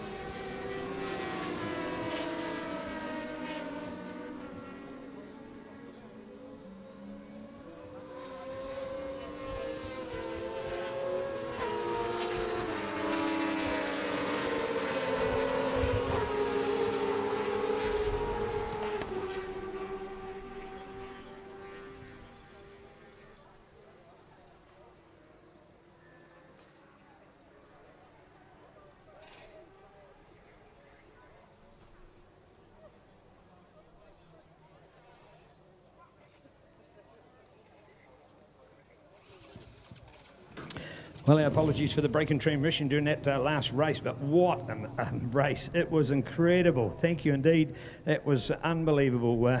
King Street Motors Pro twins like you've never seen before. Wow. 5 guys all crossing the line there from about 1.7 seconds, I think, separated a lot of them. It was anybody's. In fact, for the first time of finishing a race that Carl Hooper did not make the podium. That is hot. And he was a great rider, and Christopher has joined us to be up there with that group as well. So pretty darn special to see. Hey, delighted we'll be joined again by Brian Bernard during this race. So we have some expert comments coming from a man who's been there and done that. But our 600 looking pretty darn good. And hopefully we've got Rogan. He's certainly got a serious face on him, that he's got a few challenges out there. But as all this goes on, Dale Fitch just storming away, Brad. Yeah, he has a 27-point lead in the championship. So can anyone stop this man? He's been flawless. He's won 5 from 5. He's qualified on pole for 2 weekends in a row. And this one here, 15 laps to the side, the third and final race of the weekend, the Supersport 600, and a great start again from Zach Fuller. Dale Finch is on the inside. Seth Devereaux is in the hunt as well, and again not the greatest start from Rogan Chandler, so again work to do for him. But I tell you what, Dale Finch, what a job he's done on the line this weekend. He's been brilliant, 3 from 3 hole shots, and leads this one ahead of Zach Fuller. Seth Devereaux on the Hallicraft Racing MV Augusta. He's there in third place, but Avalon Biddle's going to challenge him for third. It's going to be neck and neck between those two. They've had some good battles so far this weekend, and this one here shaping up to be a brilliant 15-lap thriller here. 600 Supersport Racing coming live at Levels International Raceway, and early on in this one here, Dale Finch, the man who has led every single race in this championship, has a massive 27-point advantage. Is it anyone going to spoil his party, or is he going to carry on his winning ways on the Scotch Structural Triumph? All right, team manager extraordinaire Brian Bernard out of Barrack Sports Bar Racing from Wanganui, courtesy of Total Span and Dibbon Swartz Motorcycles. And Brian, great to have you with us once again. First of all, it was this class where you were championing the cause of Richie Dibbon, who went on to win it last year. Tell us a little about these 600 bikes, because as we see in looking at World Supers and others, these bikes aren't necessarily a lot different to a superbike. No, in fact, for New Zealand rules, the 600's allowed to do more modifications than the superbike class. So they're allowed to run racing camshafts and valve springs and collets and retainers, and allowed to skim the head and cylinder for compression, and of course you're allowed to run aftermarket programming for your ECU or like a Pizzazz or power commander unit. So effectively in a circuit here, like Levels, where it's a little bit closer and you haven't got a mega long straight to give that power advantage, the times will be quite comparable. Oh yeah, absolutely. And Richie, I think last year when Richie was leading the national championship, he was in the low 4s on a 600, which would put him at about 5th or 6th place in the superbike race, just to put it in perspective. So the 600s at a tight circuit like this are very, very close to the superbikes. Right, great racing, and Brad's updating us. Here we go, but looks like they're starting to storm and get apart here, Brad. Yeah, Dale Finch, he's on absolute cruise control at the moment. Zach Fuller sitting in 2nd place, but the man on the move and the fastest man on track out there is Rogan Chandler. He's got himself up into 4th place and piling on the pressure to Seth Devereaux. So again, that horror start from Rogan, and plenty of work to do here, but has got himself up into 4th place. So definitely the man on the move. But Dale Finch, 2.2 seconds already. We've only done 2 laps of this one here, and he's got a 2.2 second advantage. We see Rogan Chandler absolutely flawless at the moment down the back straight. So if he got a better start, what might have been, but already Dale Finch sneaking off into the distance here. Zach Fuller, another wonderful start from Zach Fuller. He's had 2 2 podiums so far this weekend, and online for a 3rd one here on his Team Rees Kiwi Rider Honda. So keep an eye on this one. This one here, Dale Finch, Zach Fuller, Seth Devereaux now back into 4th, Rogan Chandler's the man up into 3rd, Avalon Biddle, and brilliant stuff to see Nick Kane dicing it out there. He's in 6th place on his Mega Motorcycle Centre Triumph as well. So look at this one here. We've got a massive 13 laps to go, all on at the moment. All right, back with Brian Bernard, expert comments. And Brian, we have the Triumph 675 allowed that bigger bike because they are the triple as compared to the Japanese brands, which are a 4-cylinder multi. Have you got a preference which one you'd have? Actually, the Triumph's a beautiful motorcycle to ride. They feel like such a nice little bike. They do everything right. They make great power off the corners. And obviously Dale's got his one going pretty good on the straight bits as well. But they've done a lot of development work with Dale's bike, so it's not a surprise to see it going as well as it is. But the Triumph, for me, I've actually ridden a couple of different Triumphs, and I kind of raced one a couple of years back at a Bears meeting just for a bit of a laugh, and what a beautiful bike. But I like all the 600s. They're all good bikes. They all have their pros and cons. But all round, I think the Triumph's a beautiful bike. The Suzuki has its bonuses. The Yamaha has its bonuses. Red flag. So we've got a red flag. We've got one down in turn 1.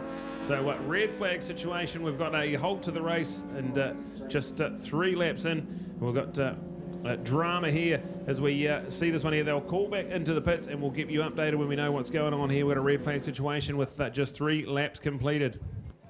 All right, back with Brian at the moment for our expert comments. And first of all, Brian, when we talk about the bikes and the 3 and the 4-cylinder versus each other, we're also talking about the performance of these bikes. And when you're coming, if you sort of hear the bikes in the background, you think, oh, they super bikes or 600s, they certainly do make a lot of noise. You were talking about an opportunity to do performance enhancements. How much does the muffler provide as extra power for these machines? The muffler itself doesn't really change a whole heck of a lot as far as the power characteristic goes of the motor. It's more in the header pipe and the mid pipe where you get your power.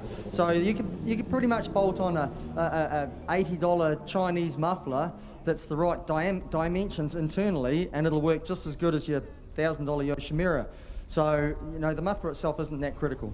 All right, hey, when we hear them going along, you hear that popping noise. You hear and think, hey, they're accelerating. Why were they making that? You'd understand if it was de-accelerating in the backfire, but they make a noise going faster as well. Yeah, that's at each gear shift that the boys are making, or the boys and girls, I should say, of course.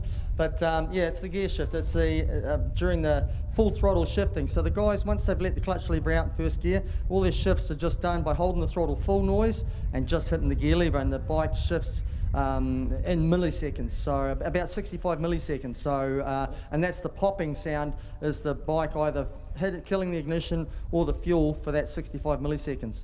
All right, indeed. A track like this, how many gear changes are we doing out here? What are we doing for gearing and those kind of characteristics? Because it must be just so crucial to be in the right gear at the right time. Oh, absolutely critical. For fast lap times here, or at any track really in the country, getting the gearing right is the key to it. And like I said yesterday, some of the guys will gear their bikes to be the fastest at the end of the straight, the top of top gear. Other guys won't worry so much about that, and they'll worry about getting the gearing just right for off of all the corners.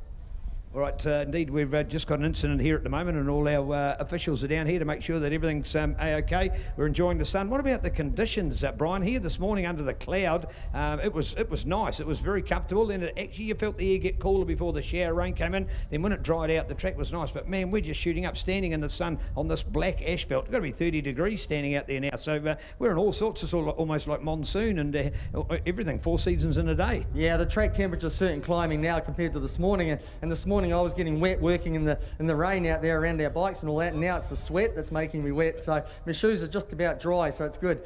All right, hey, unfortunately for Richie, he couldn't race here anymore, but no packing up of Bernard Racing along with Barrick's Sports Bar, Total Span and the crew out there because, hey, you just said, well, we've got a bike, we can lend it to somebody else. Yeah, well, we had a small electrical gremlin with the Superbike after Richie's crash last weekend, and I wasn't 100% sure that I'd got it sorted. We changed a bunch of sensors and it even changed the brains in the bike, the ECU.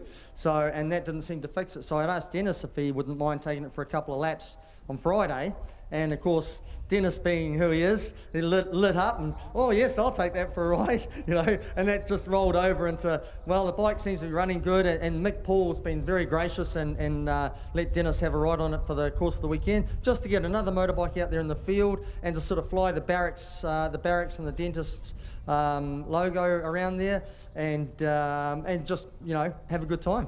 All right, hey, a few weeks away till the Burt Munro Challenge. You've always been proud to be part of that and really given a lot back for that event. Logistically wise, what trailer perhaps staying down, you'll go up and then come back for that event? Yeah, Johnny Hepburn, the local hero here, he's graciously let us leave our trailer here, and then we'll drive back to Christchurch, fly home, and then in a few weeks we'll fly back to Christchurch, grab the ute, drive back to here, grab the trailer, and then head to Invercargill.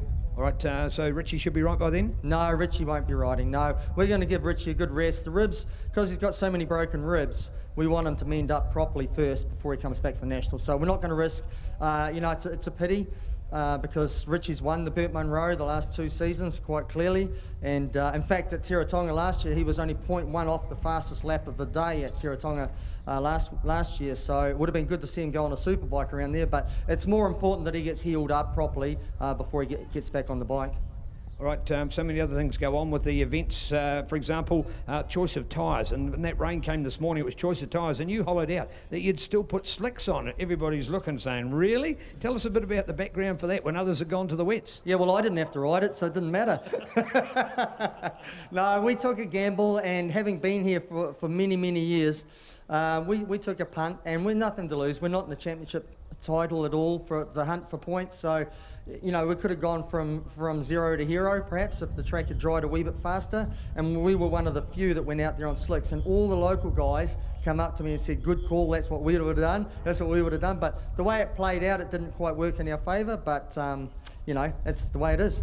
All right, Brian Bernard, many years of good racing. You come here to Levels. You love coming down here, the hospitality, this great track. Tell us about some of the memories you've got of riding here at Levels in your heyday of the sport. Oh, geez, there's lots of good memories down here. Probably not so much in the racing itself, but the pre and post events that generally go on. We were just talking with some of the guys like Eddie Kattenberg, that's been around even longer than I've been around. He's older than I am, so it was hard to believe. But yeah, some of the food fights and fire hose fights and stuff like that we've had at some of the prize givings. Not planting any seeds, but the prize givings were a wee bit different and a lot more fun back in those days. It was a lot more relaxed and a lot more camaraderie, I think, amongst everybody. We all pitched in to help each other. There's still quite a bit of that here, but unfortunately the smaller fields, it's just, you know, I know, and I certainly understand how hard it is. I struggled my whole career financially to be able to stay riding, and did whatever I needed to do to be able to go riding. So my hat's off to all the people that come here today and this weekend and do any of this racing. It takes a huge commitment, a lot of money and a lot of effort. Hey, Bernard Racing has some awesome ride days at Manfield. You have an opportunity to mentor people and get them on board. There's some great feedback about your coaching. I had the privilege of watching you coaching in the 90s, part of the Suzuki series at Manfield with Tim Gibbs and the crew back in those days. They were great days. But hey, those days are still running and proving just as popular as ever. Give us an idea of a day with Brian Bernard at a place like Manfield. Well, we have small groups. We just hire Manfield, and we've tracked ourselves exclusively, sort of 20, 25 riders, and there's myself, and I have a friend that comes and helps me with a bit of the coaching. And it's just a fun, low-key, no sort of time schedule, no pressure day where I just give the guys set tasks all during the day, and then we have a wee chat about each, bit of a debrief, a bit of a laugh, take a few jokes around, take the piss out of each other, and at the end of the day have a bit of a free ride and a good laugh. It's good fun. And everyone's pretty much buggered by the end of the day. Quite often we do about 300 kilometres in a day riding around, so it's great. Always a good group of people, and it's good fun. And some people come back again. Oh, many guys. Actually, I think they're slow learners, but or I'm a bad coach, I'm not sure which, but we'll go with slow learners. So no, we get a lot of repeat customers because there's so much to take in a day. When I used to do these for Motorcycle in New Zealand, we used to do them over 2 days, but nobody can get 2 days off of work in a row anymore, so it's hard to do. So we just do 1 day. We try not to cram people's heads with stuff. That's why we get them come back. They'll take something out of every day, and if they learn one thing every day and it helps with their safety and improves their riding, then I'm happy. All right, what does Brian Bernard still gain from the fact that you've been there, done that in racing, you've raced professionally, you've been around the world, you've seen all the best races, you've raced against them, been part of it, here you are running coaching days, and you now come back to help a crew in racing. Is it self-satisfaction? What is it, Brian? Oh, it's a terrible addiction, really. It's like being the worst alcoholic in the world and being locked in a bloody bottle store. So No, it's a terrible addiction, but I love it. I still really enjoy it. I did get out for a couple of years because it stopped being fun. And I had always said, and I stand by it, that if it stops being fun, why do it? So the opportunity came up with Mick Paul and Total Span in the barracks to run Richie Diven, unknown on a 600 at that time, to run him. And I absolutely, well, actually to start with, Mick said we want to put him on a superbike, and I turned him down. I said, no, I won't do it. And you can't put Richie straight from a motard, 65 horsepower motard, onto 200 horsepower superbike. So Mick went with my decision. We ran on the 600, and we all know that he, absolutely dominated the championship last year. And now stepped up to the superbike, and it's just a learning year for him on the superbike, but I still really enjoy it. I love it. It's great. It's good fun. Still love seeing everybody, and it's sort of being like part of the circus when you travel around everywhere together and bump into people, different places. Went to Lake Tekapo during the week and ran into a few of the boys there, and a couple of beers and swim, and it was good fun.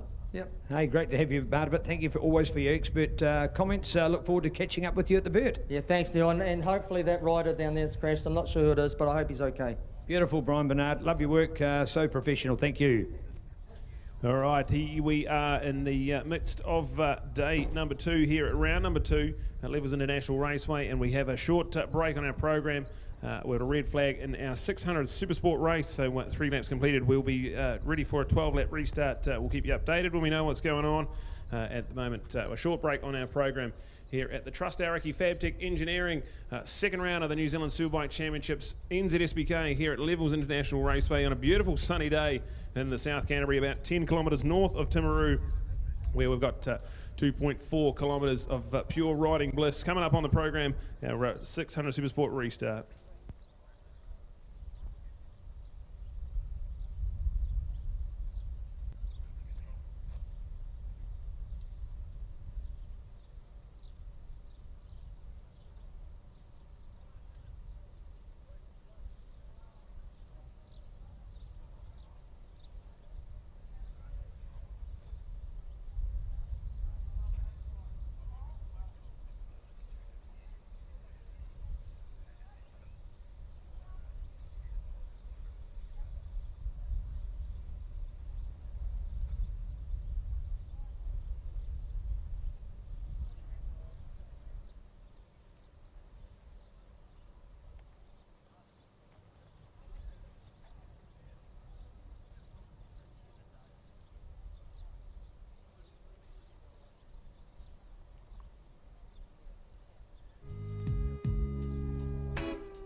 Well, just an update that we have our rider with a dislocation, so therefore we're just a little bit fragile on the way we're going to move that patient. So all the time and all the care in the world taken. Just a reminder, folks, that we don't want to see any social media posts of what's going on. Hey, for those of you that have finished your racing, you've cooled and relaxed, you're packing up your gear and your bike, a reminder, please return your transponder and get your licence. They're available just below us here by the podium. So most welcome to come and get those if your racing is finished. And please, that polite reminder, we don't like to necessarily broadcast it, but no alcohol in any of the pits until all of the racing has been completed. Thank you.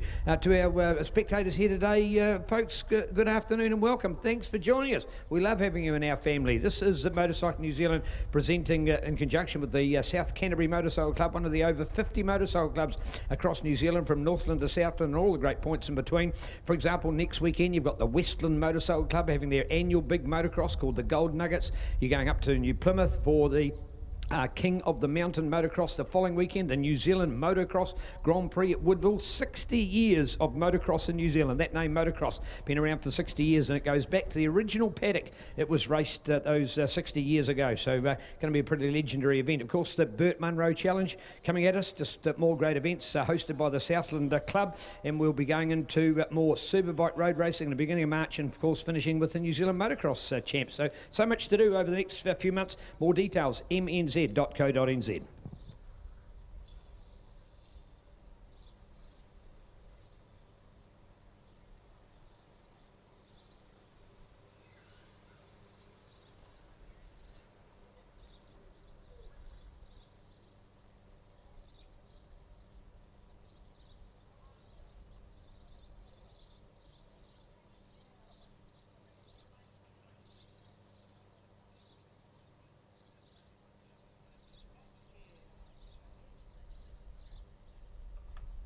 Thank you.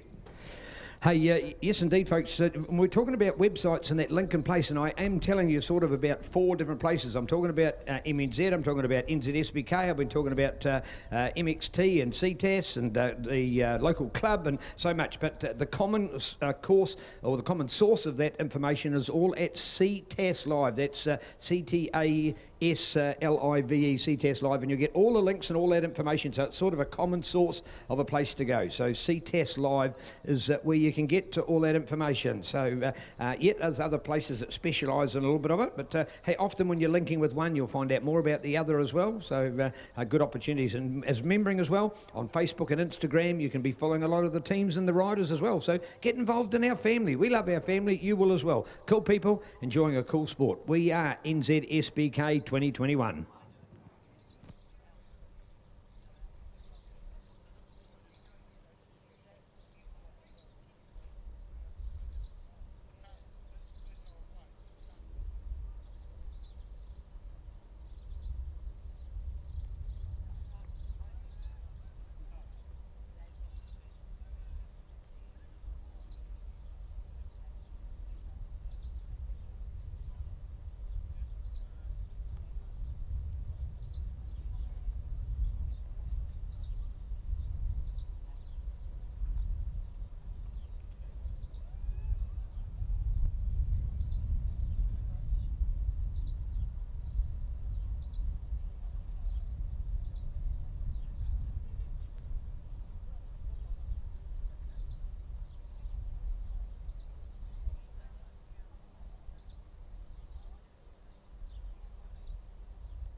Love the positive comments that we do get at thanking volunteers. And to give you an idea of the number of people that it takes to run an event, we might have around 100 competitors, but I can tell you what, there's half of that again that are behind the scenes. And we've got a flag marshal list here that I'd love to shout out, folks. And we'll just do the Christian names because that's important. Barry, Wayne, Shane, Wade, Gordon, Steve, John, Wendy, Richard, Johnny, Brute, Gavin, Brad, Pat, Ross, Colin, Dave, Carl, Pav, Roger and Dennis. How's that? And that's just our flag marshals this weekend, and they're spread right around the course in the 6 different positions or flag marshal points. Then you've got a crash recovery crew. Shout out to those guys. Haven't had all their names. You've got the IV team. That's our of course, impact vehicle. That's the MTF Finance yellow vehicle. You've got our I suppose you'd say our race control team. They're out there in the Timaru Motors Falcon as well. You've got the stewards and the MNZ people behind the scenes. You've got up to 4 different stewards. You've got a clerk of the course and assistant. You've got a race director as well, let alone the fact that you've got the local club and the officials that are provided there. You know, the starts, the finish, the timing team to Di and Will and Nicole there as well. They're in for the show. So it's just so awesome to see so many cool people, and it becomes all like hi and great to catch up with you, recognise people that have been here in years gone by, so pretty darn awesome. So shout out to all of those volunteers because they are great people making our great sport happen. Yes indeed folks, all the concern with regards to the welfare of our fallen rider or dislocation is something you don't move promptly.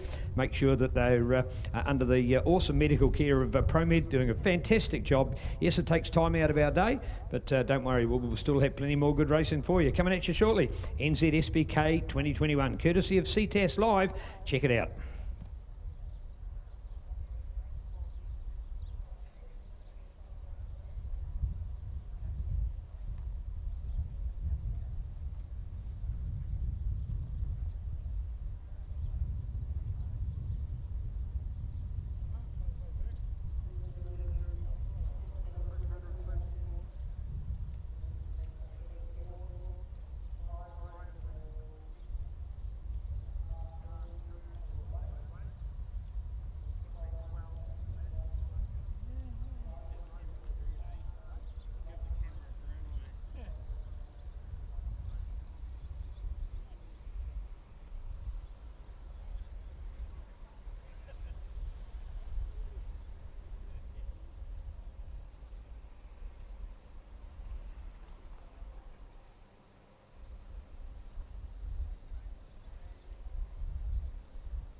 We've got the update at the moment. We've got the 2-minute call coming out for our 600 Supersport.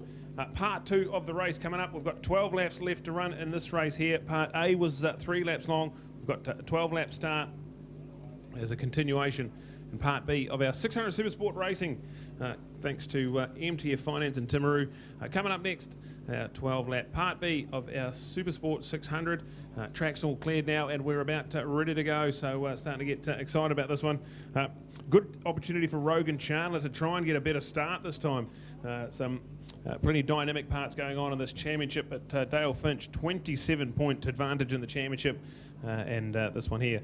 About to get underway with Part B of our 600 Supersport Part 2 race coming up.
Shot on this side?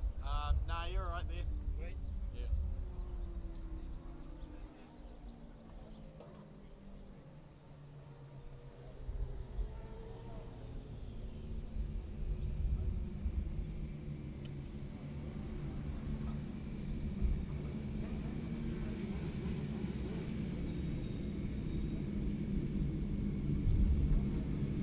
Lining up on the grid for this one here. This is a 12-lap restart for the Supersport 600, and qualifying grids carry on all through the weekend. So the man that qualified on pole, Dale Finch, on the number 17, the Scott Structural Triumph. He's been unstoppable in this championship. The number 15, Rogan Chandler. Has he got any answer for him? We're going to go racing when the lights go out, and it's going to be all on here. And a much better start from Rogan Chandler this time. Zach Fuller is around the outside. Seth Devereaux's in the mix as well. They're nearly 4 wide as they go around turn 1 and 2. The Par & Co S is here at Levels International Raceway. Flying with Dale Finch. Rogan Chandler already into second place. This is what we wanted to see. The fireworks are coming from these two. Zach Fuller leads in third place ahead of Seth Devereaux. Then back to Avalon Biddle, but Avalon Biddle would argue straight back into fourth place. So some frantic pace already. Nick Kane is going to get himself in the mix and look into turn number 4, but he's not going to be quite there. So that's the update we've got. It's Dale Finch, Rogan Chandler. Then go back to Zach Fuller, Avalon Biddle, Seth Devereaux, your top 5 at the moment. 600 Supersport racing, we've got 12 laps to go. And brilliant stuff from this one. Our thoughts with the injured rider. Full credit to the track crew getting that track cleared up, and we are racing again. 12 laps of the best here at a beautiful, sunny, scorching 30+ degrees Celsius day in the sunny South Canterbury. And Dale Finch, he is the South Island man. He's from Christchurch. He was flawless last weekend at Ruapuna, and he's already won 2 of these races this weekend. Winning ways already. So 17, Dale Finch leads ahead of Rogan Chandler. Zach Fuller is in third place. He's had 2 podiums so far as well. So podiums are on at the moment.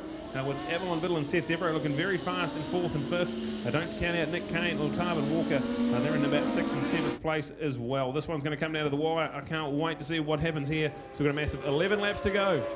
All right, hey, Luca Durning on that Barrack Sports Bar Team Bernard Racing Total Span Wanganui, the dentist supported bike. He's in there in 9th place at the moment. That's 4.7 seconds behind our race lead, so 1 to 4 in a very narrow separation. So good to see them all doing. Unfortunately, not a restart by Jacob, our injured rider. Wishing him all the best. Well, fortunately, doesn't sound like it's too serious. A dislocation will be something that, of course, he'll need some recovery for, but I would suggest he'll still be able to make it in 6 weeks' time to come to the North Island as he's done in the past. Dale Fitch, Rogan Chandler, Zach Fuller, they're your superstars at the moment. Av Biddle in there, along with Seth Devereaux, Nick Kane, Tarbin Walker, Hamish Fox. Remember, Hamish, you got 4th in the Grand Prix last week, sitting back there in 8th place at the moment. So this is a new kid on the block. He's got a fantastic bike that he literally bought in bits. There was many different parts to make up the bike. He's been able to do so. Its origin appears to be an ex-John Ross winning 600 Supersport bike. And John, as we know, the former Cantab, a former champion of 600cc racing in New Zealand. So some real credits that he's got to show for his excellence in motocross over a few years. So nice to see Hamish, a new kid on the block. In fact, the first time I met him was only in August, September of 2019, when he was a new kid to come and have a go. In fact, he specialised in doing the odd motocross and mainly enduro racing. Had a Suzuki RDM 125 and doing enduro champs, and the bike had done about 700 hours, so had done plenty of good work, and he was offered to have a ride in road racing, and he grabbed it with both hands. And at the first event that he was serious about racing, he actually beat Jacob Stroud on the day, which was incredible for a new kid on the block. He was on 300s at the time, and that's where he stuck to for last year as well, and now he's made the big step up to this prestigious Supersport 600 class. So next story about a nice guy from Pukeko. Had the pleasure of meeting his partner Anna yesterday, a young Canadian lady who's been over here in New Zealand for a few years and loving her road racing as well. She's an architect from Auckland, so shout out to Anna. Great support for a great guy called Hamish. Yeah, this is pretty good as well. There's plenty of action going on. Unfortunately for Tarbin Walker, he's crashed out into the hairpin, and Seth Devereaux says to have pulled off with a mechanical failure in the last couple of laps. So, that's tragic for those two guys. But yeah, Tarbin Walker hasn't had the pick of the weekends. He had a crash at Ruapuna last week as well, and just not getting any luck go his way, but he has up and okay. He's recovered the bike off the track. We're carrying on green flag racing here. We've got 9 laps to go, and Dale Finch continues to lead a 1:04.202, and he's just set a new lap record for Supersport 600 by 1/1000th of a second. So a new lap record for Dale Finch late in the day here at Timaru, and just really making a statement. He's already got a 2.6 second advantage over Rogan Chandler, who's got a fight on his hands here because the number 80, Zach Fuller, on the Team Rees Racing Honda 600, he is finding himself right in the hunt for a bit of glory here. Rogan Chandler, Zach Fuller, that's second and third. We've got Avalon Biddle there in 4th place, with Nick Kane now up into 5th, and Hamish Fox running around in 6th place. Luca Durning, the only other runner there, in 7th place on the Barrack Sports Bar number 12 Bright Blue Machine, as we watch in awe the Scott Structural Triumph Daytona running down the back straight. He has been absolutely brilliant so far this weekend. He won 3 from 3, included the New Zealand Grand Prix at Ruapuna. He's already won 2 of the races this weekend, and he's 8 laps away from total annihilation. This has been brilliant. Dale Finch, Rogan Chandler, Zach Fuller, can't wait to see how this one unfolds. We've still got 8 laps to go, so anything can happen here. But these guys here, the man from Upper Hutt on the number 15, the Lazu Blue Crew Machine, he's doing a good job. He's come second in every race so far this championship. But Zach Fuller getting better and better every time he gets on the bike. He was a superstar here, winning 2 of the Pro Twin races 12 months ago at round 2 at Levels. Now finds himself on the big 600 Supersport ride, and he's right in the mix, so keep an eye on this one here. Evenly matched for pace as they head into the bus stop. We see this one here, 7 laps to go, and this one here, Zach Fuller piling on the pressure to see if he can try and get a second position. And this one here, Team Rees coming alive on the pit wall. The fans are on their feet. Good crowd here at Levels International Raceway for round 2 of the New Zealand Superbike Championships. And right now we're in the midst of a 12-lap restart for our 600 Supersport. We've got Dale Finch leading, Rogan Chandler and Zach Fuller. That's the podium battle there. We've got Avalon Biddle, Nick Kane, Hamish Fox and Luca Durning. Your top 7 out on track at the moment. Keep an eye on this one. All right, so people like Hamish Fox, who we've been previewing, has made an improved ride and got himself up into 6th place. A good week. Somebody like Nick Kane had some mechanical problems last week. Bike went up in a puff of smoke, so that was a rebuild during the week. In fact, a rebuild for his other backup bike as well, the Mega Motorcycle Centre, a Triumph Daytona 675. So some good work has seen an improvement on his performance out on the racetrack. So nice to see as he's mustered it and got himself into a 5th place. So that's pretty awesome for a young man making it happen in our sport. Excellent work from him when he was on small bike racing. 125s, 150s ridden them spectacularly well. Been on the podium on numerous occasions. Of course, King of Ruapuna winner with his home club motorcycling Canterbury. So his excellence has been well proven on the racetrack. Bring it on with young Nick Kane. Like to preview a lot of these young guys because the future of our sport, where the action is, and anybody stepping up to 600. This is a massive class to be involved in. This is league number 2, effectively, of World Superbike standards with the Supersport 600 and the like. So great to have them, and certainly showing their class. But hey, Brad, how does somebody like Dale Fitch go and do a lap record? He's so far out in front, you don't get pushed along. His self-motivation must be unbelievable, and his presence of mind is so awesome. So a big shout out, and loving his attitude to racing. All-round nice guy and a super professional. The former New Zealand under 23-year Speedway champion, and he's now hitting the tar seal tracks of the country in our NZSBK, New Zealand Superbike Road Racing Champion Supersport 600. It's Scott Structural star Dale Finch out in front, smashing the lap record. Yeah, he's got a new lap record and a 5.1 second advantage in this one here. He's stretching it out even further. He's still in the 104s. At track temperature well into the 50s now, and this is really good pace. So check this out, Dale Finch. He's got an even bigger advantage at a 5.5 seconds. He was half a second quicker than anyone else on this racetrack. It's Rogan Chandler still in second place. Zach Fuller, he's got a 105 flat out there as well, so he's still lapping pretty well. Check this one out. That's second and third. You can see the 15. That's Rogan Chandler from Upper Hutt on the Lazoo Blue Crew Yamaha, and then the number 80, the bright red machine of Team Rees Racing Honda, and that's the young superstar on the move in 600 Supersport Racing. He's already had 2 podium visits this weekend, and he'd love to go one better and get onto that second position. So check it out from Zach Fuller, the young hotshot from Taupiri, doing a wonderful job. Third place. Avalon Biddle's still there in 4th place and got a pretty comfy margin over Nick Kane, 4th and 5th. 5th place for Nick Kane, and full credit to the Mega Motorcycle Centre team for rebuilding that engine during the week, and Kira Logistics, Underground Brown in charge of Nick Kane's racing this year. It's phenomenal stuff. He's a former winner in multiple different classes. He's a really talented rider, and top 5 out there at the moment, 600 Supersport. We've got Hamish Fox, the man from Pukekohe, on the top spec engineering Suzuki 600. Luca Durning, the other man out there, he's in 7th place, and he is on the Barrack Sports Bar and the Dentist supported GSXR 600 Suzuki that Richie Dibbon took to glory 12 months ago. So cool stories all over the paddock at 600 Supersport level. We've got 4 laps to go, and a massive 5.5 second advantage to Dale Finch. It doesn't look like anyone can catch him, but it's never over till it's over. Rogan Chandler's done a good job of weathering that storm from Zach Fuller, and he was about 2 tenths quicker that time, so he's got that out to just about a second, that gap between Rogan and Zach. And a pretty good ride here from Rogan Chandler. I've called it that he's going to be the star when we go to the North Island, so all my hopes of Rogan Chandler. He won 3 from 3 at round 3 at Hampton Downs Moto Fest last year, and including the New Zealand TT. So when we go to the North Island, we should see Rogan Chandler well more suited on that Blue Crew Yamaha. It's all on in the 600 Supersport Championship. A massive 27-point advantage to Dale Finch, but we haven't gone to the North Island yet, where Rogan Chandler's proved he's so good. All on here. Dale Finch ticks off yet another lap. We've got 3 to go. And on cruise control at the moment, the Scott Structural Access man out to Electrical, Big Bush Farms, all on board. This awesome team, Scott Structural Triumph. They normally have 2 riders out there at New Zealand Superbike level racing. But Ashton Hughes had a bit of a crash during the run into the summer months, and not available to race, but is a big part of the team mechanically, and it's great to have full credit to Ashton Hughes. And normally a competitor out there, would have been cool to see where he would have slotted in, but doing his best for the Scott Structural team, and watching his man on his way to another flawless performance here. So far, 5 wins from 5 starts, including 2 pole positions. He's at the maximum points at the moment, and he has a 5.7 lead, 5.7 second lead in race number 3 of the weekend here. So full credit, Scott Structural Triumph. This is a pretty good ride on the number 17 for Dale Finch. MTF Finance helping New Zealanders to do more since 1970. MTF Finance Finance has been helping hard-working Kiwis to get ahead since 1970. Talk to MTF Finance Timaru for your next motorbike upgrade or repair. Drop into 3 Hobbs Street or call them on the phone 03 6866 068. We'd love to help. Or Timaru at mtf.co.nz.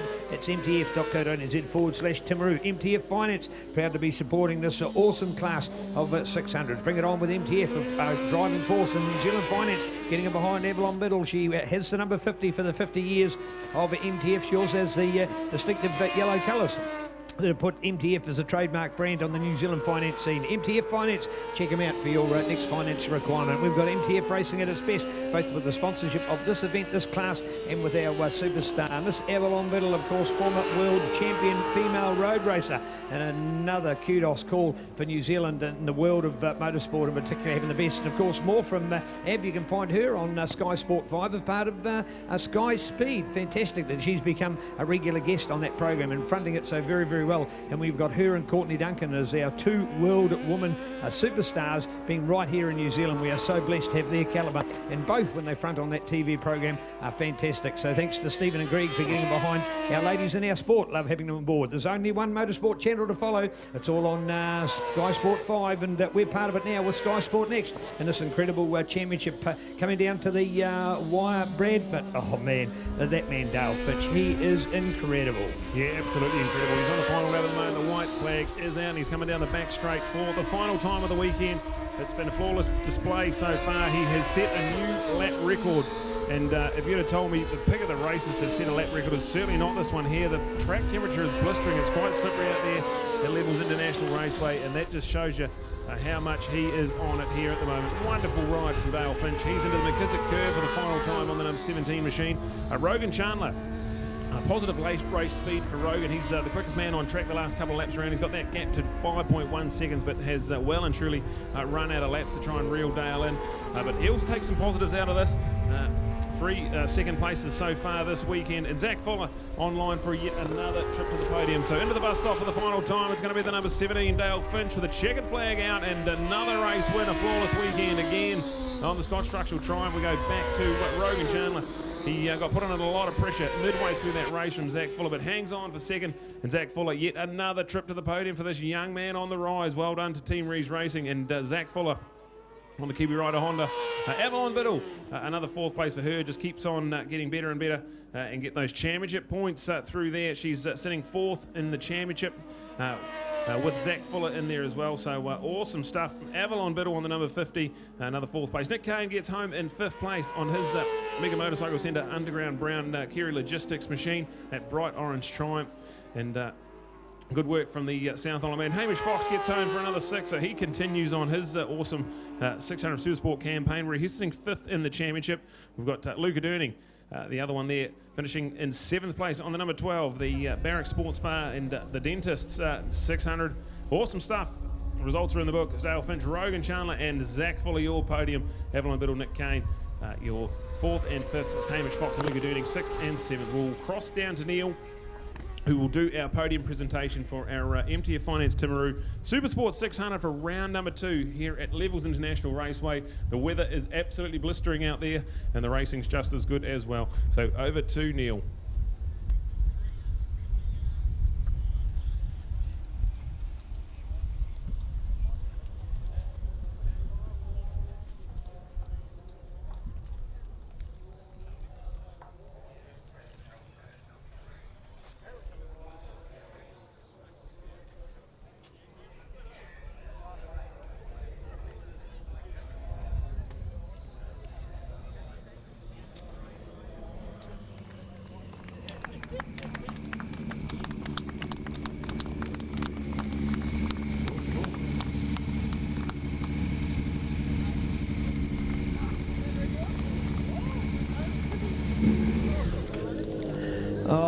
Look at this, the fans flock around him as lots of people favouring all 3 of these riders. Are all heroes for many of them. The team support them.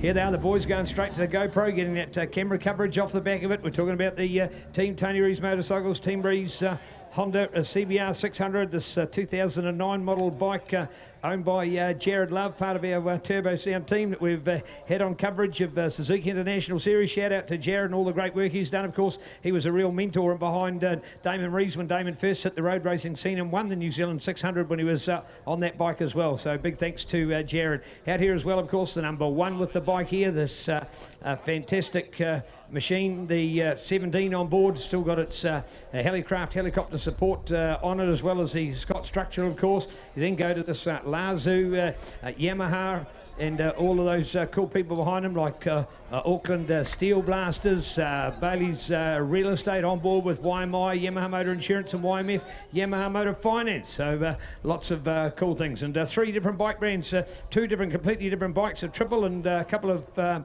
multi-fours. And there you have it with 3 very good riders. A lot of respect for each other. The hugs are all around. And an opportunity to get this fantastic podium up here at the moment. So great to see. The boys have grabbed their drink bottles. That was certainly what Rogan was missing last time. They probably were a little bit lucky in some ways. You've got to take a positive from the negative of the crash with Jacob. We wish him all the best. And they gave these guys a chance to catch their breath and redo that 12th race. Well done, Zach. No fluke that you're here once again for a good ride today. You must be feeling more confident and getting better and better each race. Yeah, for sure, getting better and better. It was good to latch on to Rogan for that one and keep him honest. And yeah, I'm just really stoked with how far the team's come this weekend with bike setup, and it's just been phenomenal. And I'm absolutely stoked to be on the podium. All right, hey, you got another 6 weeks before we come back for Hampton Downs. What are some of the things you'll be doing in the period building up towards that event? We've got a few Honda track days to attend, so if you're up Hampton Downs, come along to the Honda track day. And then I'll probably do a bit of dirt bike riding and whatnot. Yeah, keep fit, get into my training schedule again. So yeah, be good. Well done. Now tell everybody, where do you work? What sort of job do you do? I'm a parts assistant in Hamilton. Yeah. Well done. There he goes. Young man on the way up, and not far to travel from Hamilton from his rural exposure there in Taupo. Rogan, mate, how are you feeling? That was better. You got the start. Yeah, finally got a good start, but it didn't matter too much. But you know, come away with 3 solid finishes and stay on the bike. It's pretty good. It's a lot better than last year. So yeah, I got a lot to work on, and you know, the bike's really good. I just think more just personally me, I've got a few things to work on, fitness and just riding wise. But definitely happy to get out of Timaru, you know, with some solid points. Yeah, well done. Super consistent. Nice to hear. Dale Fitch, the man that's owned it. He's dominated. He's just been getting better and stronger. Lap record too in there, by the way. So that's here. Great story in itself, Dale. So well done. And you smashed it and you were that far out in front. What's your thinking going on during the race? Hey, you've already got it won. Some people would button off. You just want to go faster. Yeah, it was a bit of a shorter race after the restart, so I thought I'd just go out there and smash that 0, and the Pirelli was working amazingly. It was just hooking up well. I'd like to thank the team. They've worked flawlessly all weekend. We've worked really well together. Robert Taylor for all the suspension work on my Nitron suspension. Everything's working really well, and I'm looking forward to going up to North Island. Wait to see, and we're going to love having you up there as well. So superb. What about that for an awesome podium, folks? There we go. Zach, the young gun on the block. We've got Rogan here, those consistent seconds. But you're number one as we leave the South Island. Let's hear it, Canterbury star, Mr. Dale Fitch, on fire as we celebrate our racing, courtesy of our great sponsors, Fabtech Engineering, Trust Our Raki, as he pours the water down his back, including, of course, MTF Finance, along with Aon Insurance. Pirelli Power is nothing without control. This is Sky Sport Next, coming at you from Timaru, NZSBK 2021. Thank you, guys. Yeah, phenomenal ride there, Dale Finch. 3 race wins this weekend, plus the bonus point for pole position, the maximum points, and extending that championship lead out even further. So phenomenal weekend at the office, and a new lap record to boot. So perfect weekend for Dale Finch. We go through Rogan Chandler. He is keep in touch there with the championship. Another second place for him, and Zach Fuller. Brilliant weekend, 3rd overall for him with several trips to the podium. So he'll be very, very happy with his pace as we head back to the North Island. So this one here, done and dusted, our 600 Supersports for the weekend. We're going to go into our 10-lap 300 Supersport race. It's coming up next on the program. And this one here was all on when we went racing this morning. Nothing to suggest we won't have an absolute cliffhanger on our hands here. Coming up next, our 10-lap 300 Supersport race 3 for the weekend.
But just before I noticed after I put it properly and the screen was on. So I don't know what that is. The battery's got 2 bars. Not on the camera. The camera's been fine. It was the transmitter, yeah. Yeah.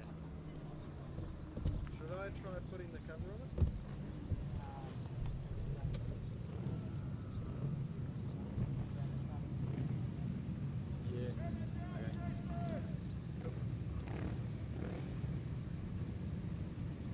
Getting ready to go with this one here, the final race of the day for our 300 Supersport. We had a brilliant tussle between Harry Parker and Cormac Buchanan earlier on this morning.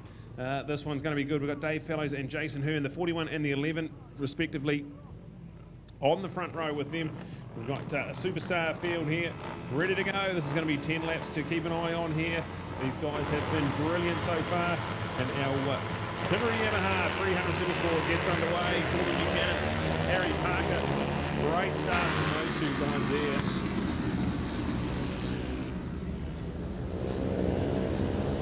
Brilliant. Number 28, he is a 14-year-old sensation from Invercargill, and he is flying out of turn number 3 and onto the back straight for the first of 10 times. We've got Harry Parker. Caleb Gilmore, a good start. He's sitting there in 3rd place on the number 78 machine. So the Gilmore Homes and Builders machine getting himself right in the mix here. He was in with a little hunt last time around, as we see them go right around the outside of Cormac Buchanan. All-important slipstream here down the back straight at Levels International Raceway. The top 3 already trying to sneak out a bit of an advantage as someone nearly goes on the grass out of turn number 4. Frantic pace. It's Harry Parker, Caleb Gilmore and Cormac Buchanan out in front at the moment.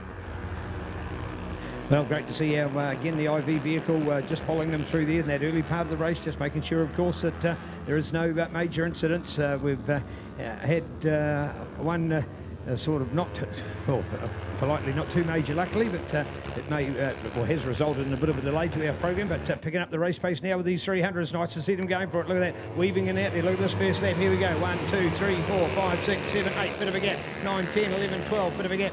13, 14, bit of a gap, 15, 16, 17, there we go, look at that, right across the line there in that early stages. The pace of the race incredible. You're only scoring points if you're in the top 15 as we have our point scoring system heading out 25, 20, 16, 13, 11, and the scale goes down from then from 10th place at 6th all the way down to 1 point for the 15th. So certainly want to make sure you're counting in those top groups. People like Maddie Berry moving up there, the young lady out of Nelson, courtesy of MS Ford Body Shop, and some other cool sponsors like Marahau, my apologies for pronunciation. So neat to have her on board. Unfortunately, a non-start for Eve Scrivener after her crash yesterday. Shane Miller, oh, bad luck for the man or 2 men. A non-start out there on the Quake batteries, Lucas Oils, NF Moto. NF Moto is a fantastic made-to-order leather. So effectively, if you ride a motorcycle, you need some good leather gear. If you race them, it's a must, but if you ride it, you can have as well. And NF Moto has the opportunity to put you in a dummy suit, and then you can get it effectively made to order. So something made for you, your size, your height, your build. And so check it out, NF Motor, another great sponsor of Shane Miller Racing, just one of our Super Kids and Racing. Could be changed, coming up there for the lead, looking for the dice to go up on the inside. Have they done it? Have they done it? And looking out for the change, did it stick, Brad? No, he didn't quite make it happen. Caleb hangs onto it, so Harry shows him the wheel. Cormac's right there as well. Dave Fellows racing out with a badly injured elbow, so what a courageous ride from Dave Fellows. Sitting there in 4th place, we've got Blaze Heaven. He's had a pretty good weekend as well. The first of the KTM's home. Luca Durning's in 6th place with Logan Rowell. Jason Hearn, who has the pace to get on the podium, but just can't quite get those good starts. He's sitting in 8th place. James Hoogies in 9th, and Kane Bentley rounding out our top 10 as we run with our race leaders. There's 3 of them frantically into turn number 5. It's a brilliant shot here into one of the coolest corners in New Zealand motor racing. It's called the McKissick Curve, the decreasing radius left-hand turn. It goes on for days, and brilliant to see a hometown hero, Harry Parker. He won that race in emphatic form earlier this morning. And oh, he's gone down, so he's lost the front into the hairpin. So drama for Harry Parker. He gets up and off the racing line, but oh no drama. He's had a horror weekend. He had engine failure in race number 1. Come back storming with a new engine, and now unfortunately sidelined Harry Parker. More drama here unfolding at 300 Supersport. Yeah, in a bit hot, just loses the front. And oh, that's absolutely heartbreaking. He'll be gutted. So this leaves it for Cormac Buchanan and Caleb Gilmore, top two running out there at the moment. Cormac was a 1:12, 1:17 that last time around. And with him, he's got a massive 37-point lead in the championship already, and he's out in front of this one. So this one here, the most dominant performance by any rider so far in any series. It's Cormac Buchanan, ahead of Caleb Gilmore, Dave Fellows and Blaze Heaven. So we could see some new guys on the podium. We've got some frantic pace here, and we've still got 7 odd laps to go. Brilliant stuff here at the moment. And sideline Harry Parker, but credit to Harry, he got his bike self-rescued and off the racing line, so we can go green flag, carry on racing here with this one.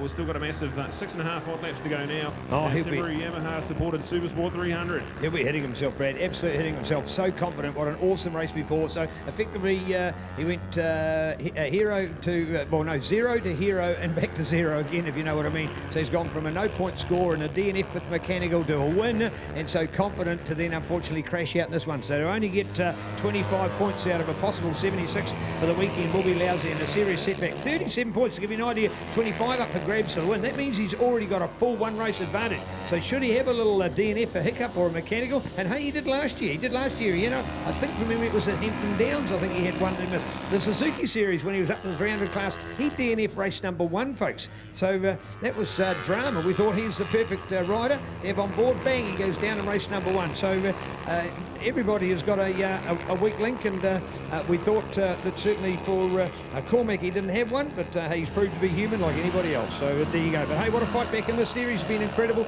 and already that 37-point buffer, that is huge in the world of racing. So certainly bad luck for Harry. Great news that he's A-OK, but how gutted he will be. And this stage, a bit of a cloud hanging over the running of the Alan Ramage Memorial at the end of our day, as time has been absorbed due to our racing incidents, and we may not have enough time to do that event later in the day. That would be sad to say the least, but maybe we can find another way to judge it, maybe on its points overall. I'm unsure of that, and maybe a bit premature in talking about it. But more importantly, we've got our 300s on the racetrack here and now, and these guys going for it. Look at the freight train through there, Brad. Great to watch. Yeah, Cormac Buchanan, he was a little bit quicker, hit just by 1/10 of a second over Caleb Gilmore, so there's 0.4 of a second in that battle. First and second, they are the class of the show at the moment. But have a look at the battle for the podium, raging at the moment. Dave Fellows, talked to Dave after race number 2, the second race of the weekend, the one this morning, and he said the last couple of laps were tough, so look out for him. He's definitely going to be digging deep for this one here. He's on a podium spot at the moment, but Jason Hearn, who was down in 8th place a couple of laps ago, has got himself right in the hunt here, so podium's up for grabs here, as we've got this one unfolding into a beauty.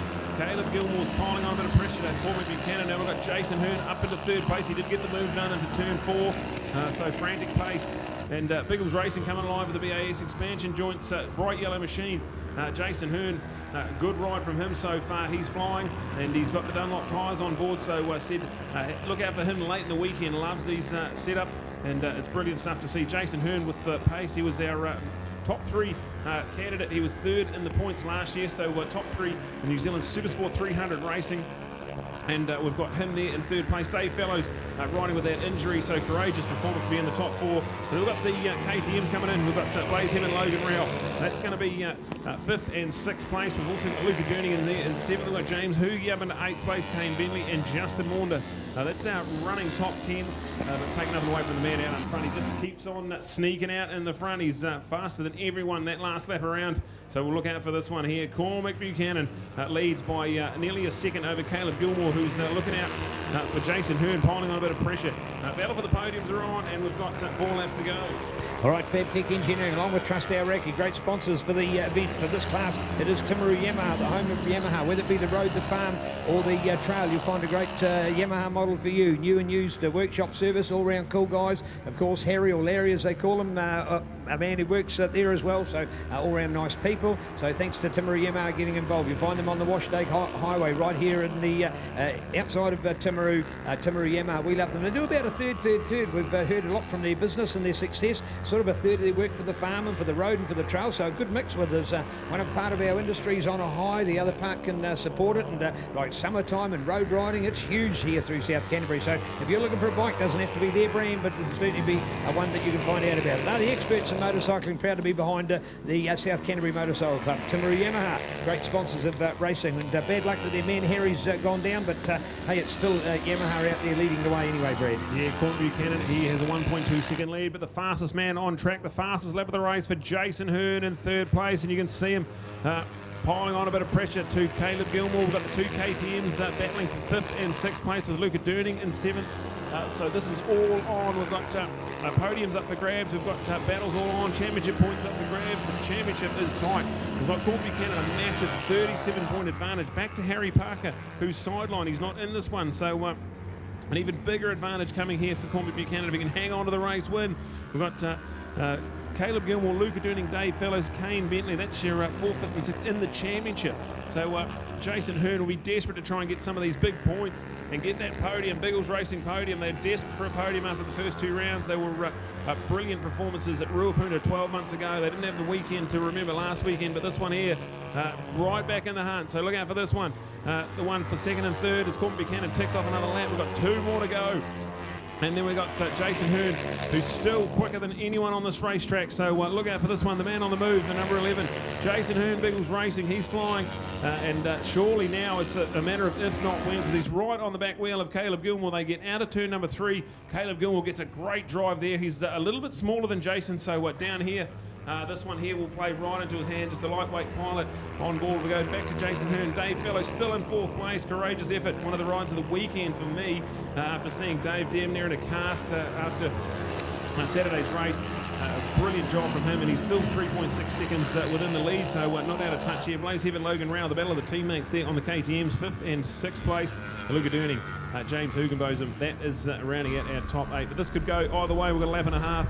And our Timaru Yamaha Supersport 300 coming down to the crunch. All right, the Dunlop tyre flyer, the man out there in the bright yellow, looking at all the class, the BAS expansion joints used in the construction industry, used for doing bridges and piers and buildings, because expansion joints are the way to go. They're, of course, allowing for earthquake or other moving obstacles like piers or bridges. So great to have their kind of civil construction support behind our sport. Love it to bits. And there we are, of course, with that awesome Dunlop tyre machine. Commentator's dream stand out in the bright helmet, the bright letters and the bright bike. We love BAS. You will as well. Get him behind him, of course. Hot shot to finish 3rd in the championship last year. Should have been better, but that's another whole story as they round the Aon Insurance Sweeper and get ready to fly. We're on our last lap at the moment, going for gold and going for glory. It's Cormac Buchanan. He's the best of them. He's out in front. He's smoking them up. But look at that. Look at that. The Hunter's on. The Hunter's on, trying to get up there. Can he do so? Well, we're about to find out with now less than 1 lap to go. It's all on for the excitement. Let's go with him. Cormac, Caleb and Jason. He's got up there. I think Caleb is untouchable. I really do. It's only a small buffer, but it's enough. Believe it or not, it's less than half a second, but it will be enough if Caleb can just hold on to it. But Jason getting better. I'd love to do the interview with Jason. He thoroughly deserves to get up there. Let's get him behind him. Race fans out there love the underdog to come through. But Cormac Buchanan, your hero for the front. Bring him home, Brad. Yeah, this is going to be a brilliant performance here. This guy just keeps absorbing the pressure. He's just 14 years of age. You're going to have to remember his name. He is from the bottom of the South Island. The whole city of Invercargill's in behind him. Cormac Buchanan's coming through the bus stop for the final time this weekend. He's been absolutely brilliant.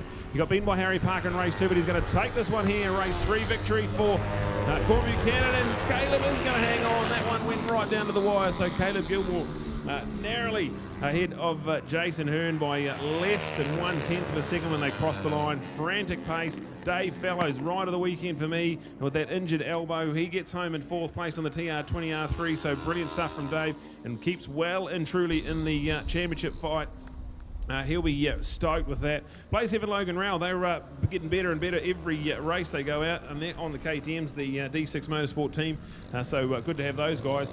Teammates in the pits and inseparable on the track. 5th and 6th place for them. Luca Durning 7th, Kane Bentley in 8th, James Hugenbosom. Awesome stuff on the Mega Motorcycle Centre machine there. He comes home in 9th place. Regan Bray home for 10th with 11th going to Justin Maunder. Dylan Byrne, Ollie Fura, and then we go to Matty Berry, 14th. Some good points there for Matty. Well done, good result. And go back to Alistair Wilton on the Rogers Yamaha, and Esmond Williams coming home on the Kiwi Bike Insurance machine there in 16th place. So phenomenal stuff from Supersport 300. Thank you to Timaru Yamaha.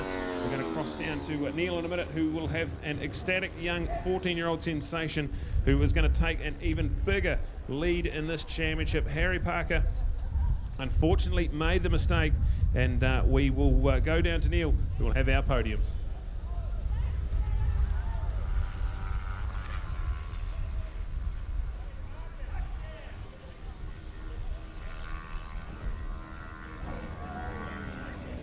Well, here we go, an opportunity to be back at trackside. Looking forward to the excitement. Look at the Biggles racing team getting excited about what they've just achieved, a third place. They used to get these for granted in times gone by. They're certainly hard to achieve now with so many more riders and giving us more depth in the class. The proof of that is a former 600 Supersport champion and Superbike rider and James Hugenbosom, who's really struggling to try and crack into that top 5. There's so many young guns here. These bikes are much more on the level. There's more stringent controls for their base of evenness, fairness, whichever way you get it. They're under huge scrutiny to make sure nobody is getting the advantage over the other.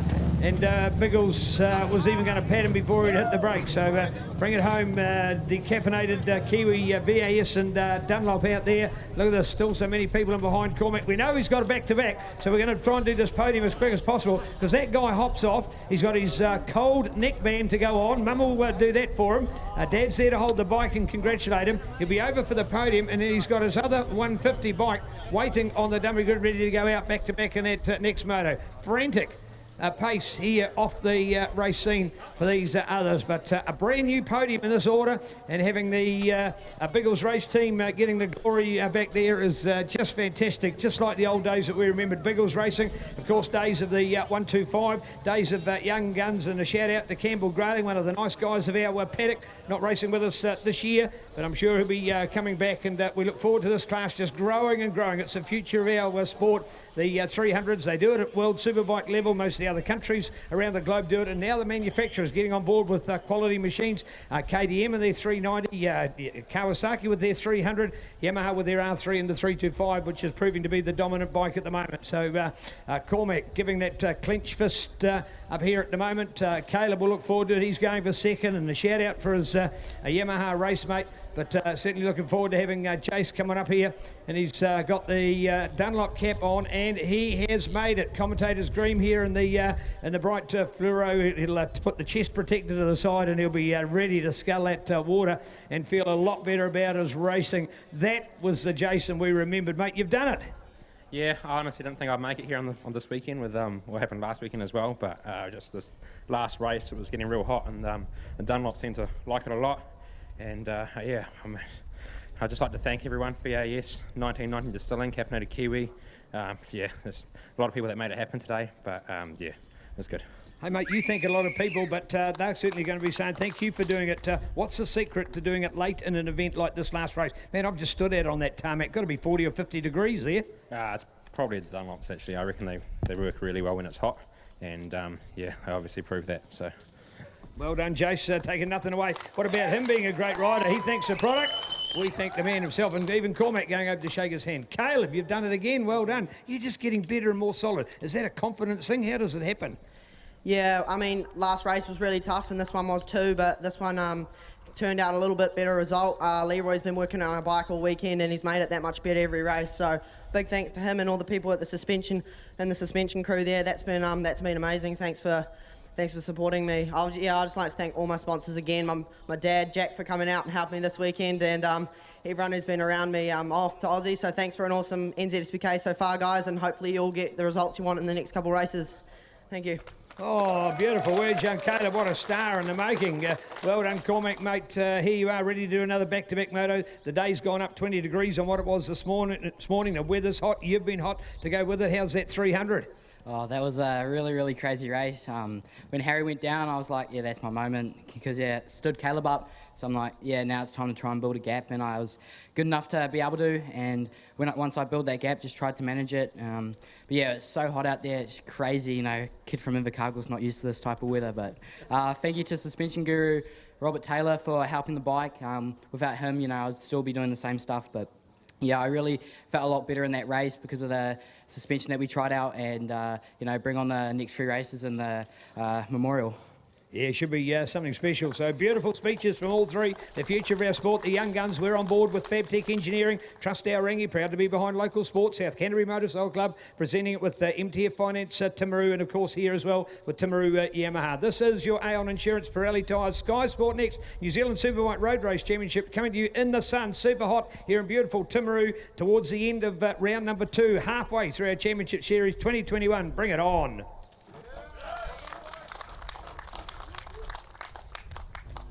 All right, brilliant scenes down there. Supersport 150 podium. We've got about approximately a 15-minute gap on our program. Just getting the track all sorted out. So 15-minute break on the program. So do bear with us, and thank you for joining us here at round number 2 of the 2021 New Zealand Superbike Championships, NZSBK. We've had some brilliant racing, and still to come we've got our Supersport 150 third and final race for them of the weekend. We've got our sidecars as well, so stay with us. We've got a couple more bits of action on the program. We've got about a 15-minute break right now, and then we'll carry on with some of the action on a beautiful hot and sunny day here in the South Canterbury at Levels International Raceway.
Thank you. Just like to make a call. We understand there is a dog roaming and running loose in the bottom end of the pits between the gateway and race headquarters.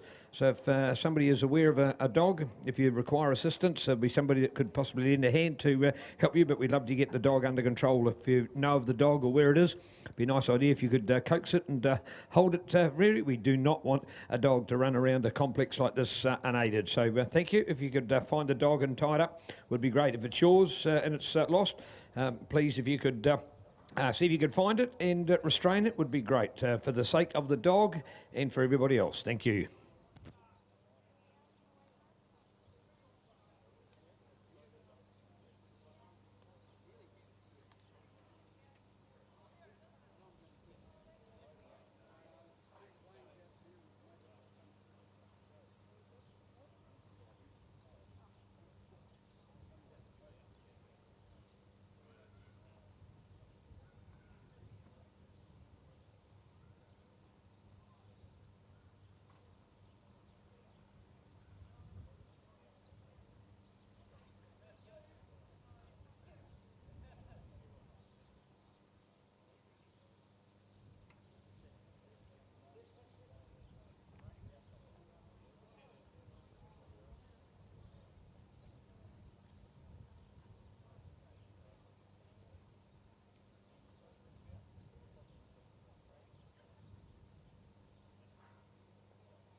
All right, thank you for hanging around. We can give you a bit of an update on what's happening with our program. We are going to reshuffle it, and next on the program is a 7-lap final race for the sidecars for the weekend, and our Supersport 150 is going to go to the final race of the day. So up next, when we get to a clear track, we're going to go racing with our obsolete Iron Motors 7-lap sidecar race, and then later on in the program, we're going to go for our Supersport 150 finale of the day. So thank you for sticking around, and hopefully we'll get some more action here at round 2 of the 2021 NZSBK, the New Zealand Superbike Championships here at Levels International Raceway.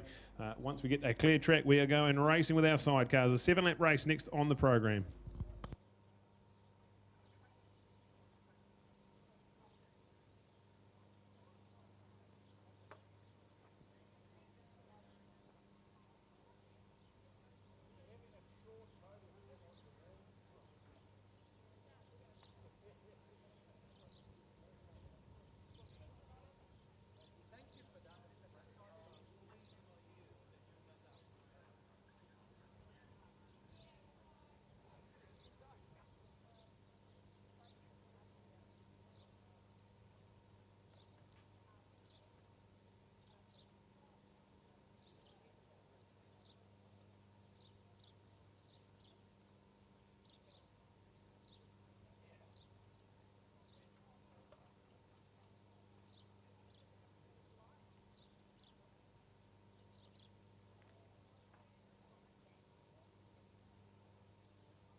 All right, thank you for sticking around, but unfortunately, due to time constraints and the noise restrictions here at Levels International Raceway, that has meant no more racing on track. So the meeting has been declared, and we will not see any more racing on track. What a shame.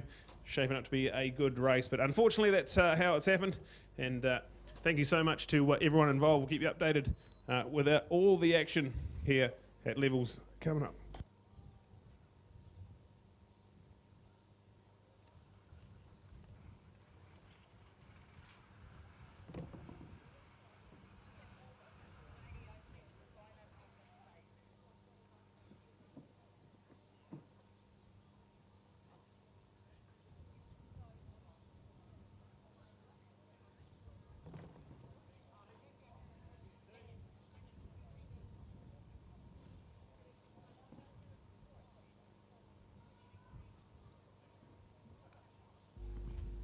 All right, just a quick announcement. Thank you so much to all our officials, our host club, South Canterbury Motorcycle Club, wonderful job. All our Motorcycling New Zealand officials, wonderful officiating and good job there. Our timing from MXT, Motocross and Track timing.